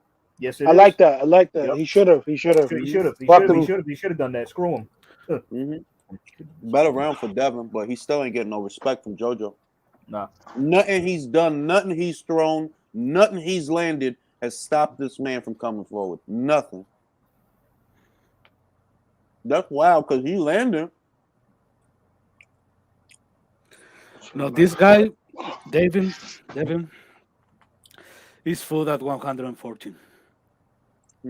Food. You hear what you said? I mean, really, like you don't. The question is, if he went up there now, does he beat Regis? No. Does he beat Subriel Matias? No. Does he beat Josh Taylor? No. You think niggas gonna fight Subriel? I don't even think he beats Jose Pedraza. If I'm being honest. Yo, you know what? Jose looked good against what's his face the last. Yo, actually, the Rodriguez guy, yeah. Julian was a good fighter. I don't know what the hell happened that fight, man. Like Oh, Pedraza sniper sniped his ass. Is what happened. Sniped his ass. As well as I broke him down. Sniped him. Yo, Julius, you know what I was thinking about? In Dongo, when he was at 140, like when he was a champion at 140, he really came out of nowhere, bro. Just beat motherfuckers in their hometown, take their belts. He did it twice. He punched. He punched the shit out of Troy Dosky in his hometown. He knocked his ass out. out. Cartoon punch, bro. Devin, oh my god, bro! Every time Devin gets hit, bro, I swear you can just see. It was one reaction time to getting hit, man. It's very poor because. Whoa! Whoa! Devin get knocked down? No. He's cool. He's still on his feet. But he got woos. He got touched though. You can just tell when he faces a big puncher, bro. He's gonna go right out. He's gonna go. He's getting fucking crunched, nigga. All that confidence he gonna have, nigga's gonna go right out the window. Bro, because remember, JoJo cannot. He don't punch hard at all. JoJo's not a big puncher at all, bro. He wasn't a big puncher at 26 or 30. This is at 35. Only his second fight. This is only his second fight at lightweight, isn't it? Yeah. But bro, it's like, yo, he's hurt. But we're like, Devin not making a dent, bro. There's nothing he's done has stopped JoJo from coming forward. He's got imagine Devin Haney versus Jose Zepeda. A couple people get knocked out. A lot of people would think Devin would be a win because Devin probably has the hand speed advantage and the skill. But if that boy led that left hand like he led a fucking Ferrari kick or that nigga, or Vargas, yeah, put him out. Look out! He gets off the right hand of the body, and JoJo eat it. So I hope Zepeda becomes the champion and picks up the belt at some point because I fucks with him, man. It's like he took that Vargas fight and he didn't have to. Knocked his ass out. Oh, in front of his family to let him know it was real, nigga. Nigga sloughed you in front of your family, nigga. Like how Devin looked when he gets touched, man. He needs to work on that seriously. I mean, that's not a good look, man. The only way to work on it is moving up, and even then, we don't even know what that's gonna do. How do you, AJ? I gotta ask you a question. How do you work on getting punched in your shit and not having a poker face? Some motherfuckers get punched in their shit. It's just like it is what it is. That's just their body telling you, yeah, my nigga, that's a little too hard for us. What the fuck is wrong with you? I think that it's different with everybody. It's probably just character when it comes right down to it. Some people just ain't bothered by getting hit, and some people are. You know what I mean? Yeah. Devin's obviously bothered by it. Because some guys got a good poker face. Some guys. Devin has a bad poker face. Like, but you have to understand. You have to understand the best poker faces I've seen in recent year really are Triple G and Canelo. You don't really see much in their faces. That's true. But look at Triple G. Look at Gennadovich. Gennadovich was holding guns as a young child, man. Gennadovich Golovkin. And these Americans they came from the ghetto, like, bro. Chris, you say dude was in second grade holding around guns. Chris, you say Triple G. We know who you mean. It's cool. Nah, I like saying it. I like saying it because of some shit. Like how fucking Buffer says it. Like it's funny as hell. Like Gennadovich. I'm gonna just call him Young Gennadovich. Triple G has a fucking a movie villain name. I swear. Gennady. Swear to God, bro. Gennadovich. Golovkin. He sounds like he could be in one of the Die Hard movies or something. Yep. I remember watching Triple G early on in his career, bro. He was doing niggas bad, bro. Like bad. Like his footwork was way better before he came to the US and hooked up with Abel. People don't know that, but bro. He was kind of better before Abel. Yeah, I was when he was in Germany, he was doing this. His defense was way better. Yeah, in Germany, he looked a lot better. Because he was a lot younger too. Don't forget, that's when he was like in his early mid-20s. Yeah, he came over here at 30, so he came over here hella late. Yo, if he would have came over here when he was like 25, he gets off clean uppercuts, and this dude just it don't matter. Like you shouldn't even be trying to land there. If he just eat all that shit. Don't throw no punches because Devin is very cautionary with how he fights. Not reactionary, just cautionary. But it's like he throws Devin throws punches. It's just that they have no effect. Nothing. Must did it all. Even with Linares, bro, he didn't. I mean, Like it's Linares, bro. He was stopped 5 fucking times, and all his losses. Like Loma stopped Linares, and he came up from 26. Because Devin is actually a big 135. Exactly, bro. He's a like big think about it. Loma came up from 26. Devin is a big young kid at 135. Like this is where he started out. And Loma stopped Linares in his first fight. In his first fight at 135, he stopped the champion. Yeah. Devin fights him like fucking like 4 years later and can't even budge a dude. He actually Yeah, don't be confused. Loma has a punch.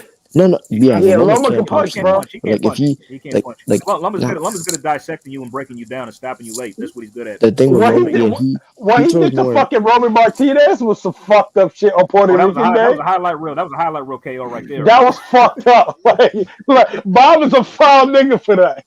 Foul nigga for that. Yo, bro. The thing with Loma is most of the time he's just throwing punches to like get you distracted. Ooh. That left hand, bro. I'm telling you, he's gonna face somebody with a punch, and right, B. He just don't be looking right, man. It's like he's clearly winning, but it's like you can see glimpses of like what vulnerability. The vulnerability, yo. And JoJo is not a puncher. JoJo is not a big puncher. He's not, bro. He's like how we're seeing Edgar's practice super middleweight. Now we're seeing Devins and all these step up fights. Julius, would you say? Julius, would you say Luke Campbell hits harder than JoJo Diaz? Oh shit! Look what lay fucking Devin the fuck out, bro. Cambosos is looking at Haney like free meal. Yes, he is, B. Haney look beatable. No. You know what he's looking. You know what George is looking at Devin like? Oh, you can eat. Oh, you can eat. If he could get Devin to go to Australia, the Australian spirit kangaroos are into George's fists. And hit, bro, can you imagine George? Like he landing clean and it don't do nothing. Wow. All right, damn, this is a boring fight. Imagine Isak Cruz versus Devin Haney. Oh shit. That would be bad, bro. Shit. Oh, I don't like that. I don't like that at all. I don't like that. Good luck, Tank, tomorrow. Good luck to you, Tank. You might need it. That young boy don't give a fuck about that skill. That nigga he'll eat a fucking 50 piece to get off of. That dude just look like he looks serious. He looks formidable. I think Tank might have a real fighter on his hands, and this dude was. Then they got this was funny. This is the last middle replacement, and this dude he might be actually coming to put up an actual fight. That nigga look at he looks like a fucking assassin, bro. Listen. We all thought George was gonna get knocked out. Look what the fuck happened. Look at that face off, man. Tank. I don't know. It's like it's like he's Tank like something. Tank did not like him. You think Isaac is gonna upset him, right? Is that what you think? You think that, right? I'm placing a bet on Isaac by KO. And I'm gonna hedge that bitch. Yeah. But the thing is, I've never taking advice from Dwyer. Dwyer, gambler's advisory, baby. Yo, there was like 3 times I followed his picks, bro. And I ain't gonna hold you. I made bet off that. I said, fuck, that motherfucker Dwyer, man. Sometimes he's an attorney too. He's a very, very sharp guy, bro. Like very sharp. Yo, he be makes mad videos about like. I want to get Dwyer on here, but I don't know how you would contact Dwyer. Like I'm gonna just look on his about, and I'm gonna be like, yo, Dwyer, come on here, B. Ooh. We got a Twitter. We got a Twitter account. Oh.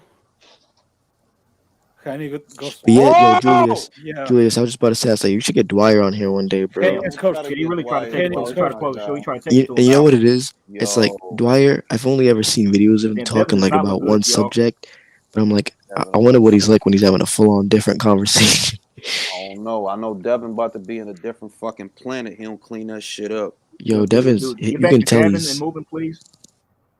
You're not gonna do that. At least hold him tight. Oh man, shit. He was in control of this fight for the first few rounds. He was. I mean, look, he's up on the card. Yeah, that was a straight left hand. Just had Devin leaning back. It's not like he's not up on the cards. He's up. It's just you see how vulnerable he is, bro. Yeah.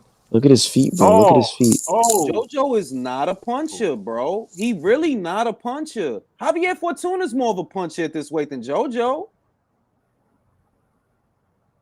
Chill, B. That was a good fight. That was a low-key good fight. No, it was a good fight. It wasn't boring. I'll say that. But Devin looking like, yo, you a meal. Javier Fortuna might hurt fucking Devin Haney. Like, people talk all that shit about Javier Fortuna. If y'all watched him at 130, there was one fight, Javier Fortuna knocked out some guy named Miguel Tamayo and sent him to the hospital, bro. That was one of the last Friday night fights, bro. So you can say whatever you want about Javier Fortuna in terms of punches.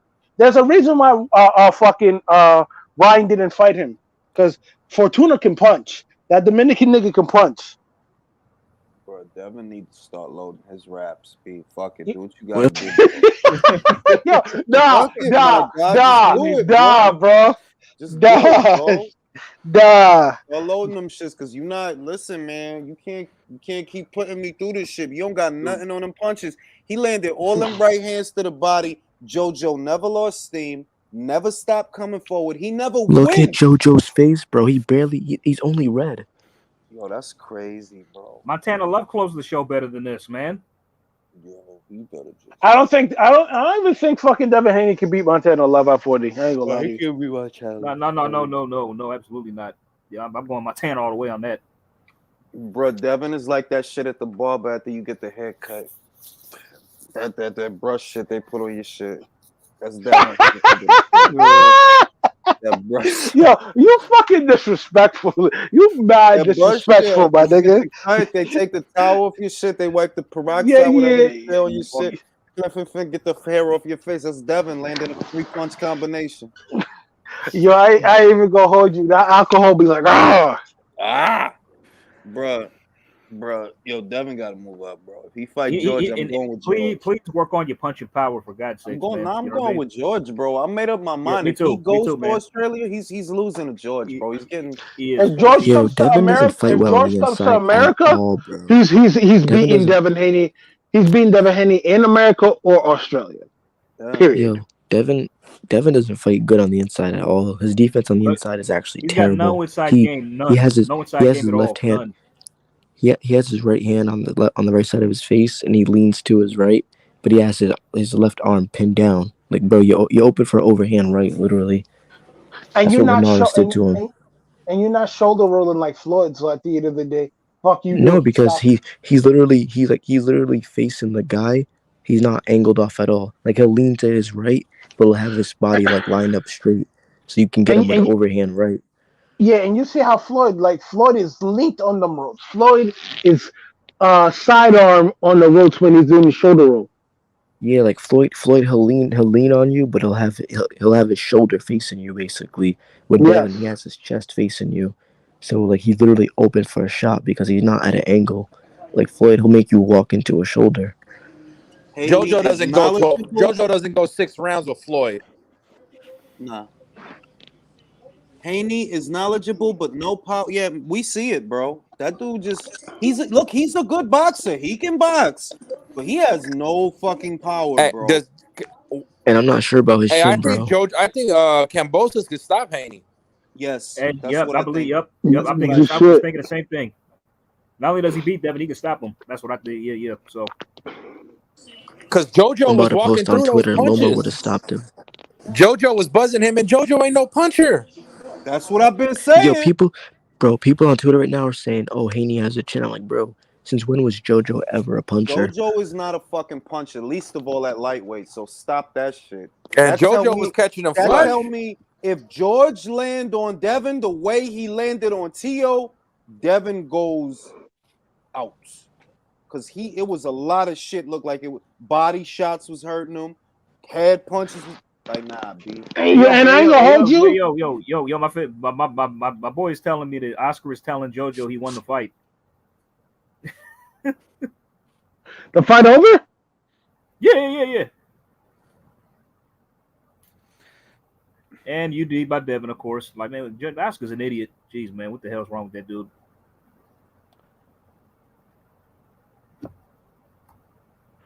Once Oscar was caught in fishnets, his whole golden boy image and persona went to the. I'm gonna tell you why Ryan don't beat Haney, right? For starters, if and when they fight, it won't be at lightweight. And I don't think Ryan takes a great punch either. Luke Campbell's not a big puncher, and he dropped him. He floored him like hey, he floored his ass, man, like crazy. He floored his ass, yo. Yo, Devin gets hit a lot. If he fights a real puncher, listen, bro. I think if he fights George in Australia, Jaime, I think if he fights George in Australia, look. I want Australian boxing to prosper, so I don't give a fuck. Make the fight next. I'm about to end the live because I'm fucking sleepy and my ass got a cramp from sitting in this chair. Gentlemen, always a pleasure. Always a pleasure. One love. Luis Puente, bro, Haney at 140 is not going to be any better. I think his punch resistance will be better, but power, he can't crack an egg, bro. He's Paulie Malignaggi. He can't crack an egg, bro. Nope. I don't get it. He doesn't. His punches don't even look like they have anything on them. You know what I mean? Fast. They are fast. He got snap. I'm very concerned. I mean, if anything, I'm very concerned going forward for Devin. I really am. You know what I mean? Like how many? Like I don't really favor him against a lot of top guys at the weights. Be real with you, I don't either. I just I mean, not behind his performance. I mean, I think George would be. I think other top. I mean, honestly, like George beats him, Loma beats him. Tank, I can't believe I'm saying this. I think Tank might beat him, if I'm being honest. I gotta think about that shit. I don't know because I gotta think about that because I really don't like Tank. You don't know boxing, go to sleep. Get my money. Oh man, get my money is mad at me. Oh, but he gave you his money. Poor my money. Hey, I ain't mad at that, bro. It is what it is. I ain't worried about it. Hey, Ren, one last thing before I happened to check out the Fulton Figueroa fight. I felt Fulton won it. What about you? I could have a draw would have made sense to me if I'm being honest, a draw, but I ain't worried about that. Like, look, I seen worse decisions, way worse than that. Yeah. Fulton landed really clean shots that you did not have to look for, and that's what did it. He countered a lot too. He countered, because like Brandon a lot. So yeah, you remember Brandon is a lot of the time he just leaning on a motherfucker, like leaning on a motherfucker. Like throw punches, no defense, no head movement. Leaning on the motherfucker is not scoring blows. So when it's like I see how Fulton won, but it was messy, and I do feel that he looked a bit vulnerable. I thought he had enough feet to pivot and shift around Brandon to get to the side of him and hook off. But Brandon was offsetting. Brandon was offsetting a lot of what Fulton was trying to do. He was offsetting his rhythm a lot. He couldn't. Fulton couldn't really make it his fight. So I ain't mad that Fulton got it. And I think for what it's worth, because he showed how durable he is, I actually think Fulton stands a good chance of beating MJ. Get my money because I'll be real. I started women boxing because of you. I appreciate that, bro.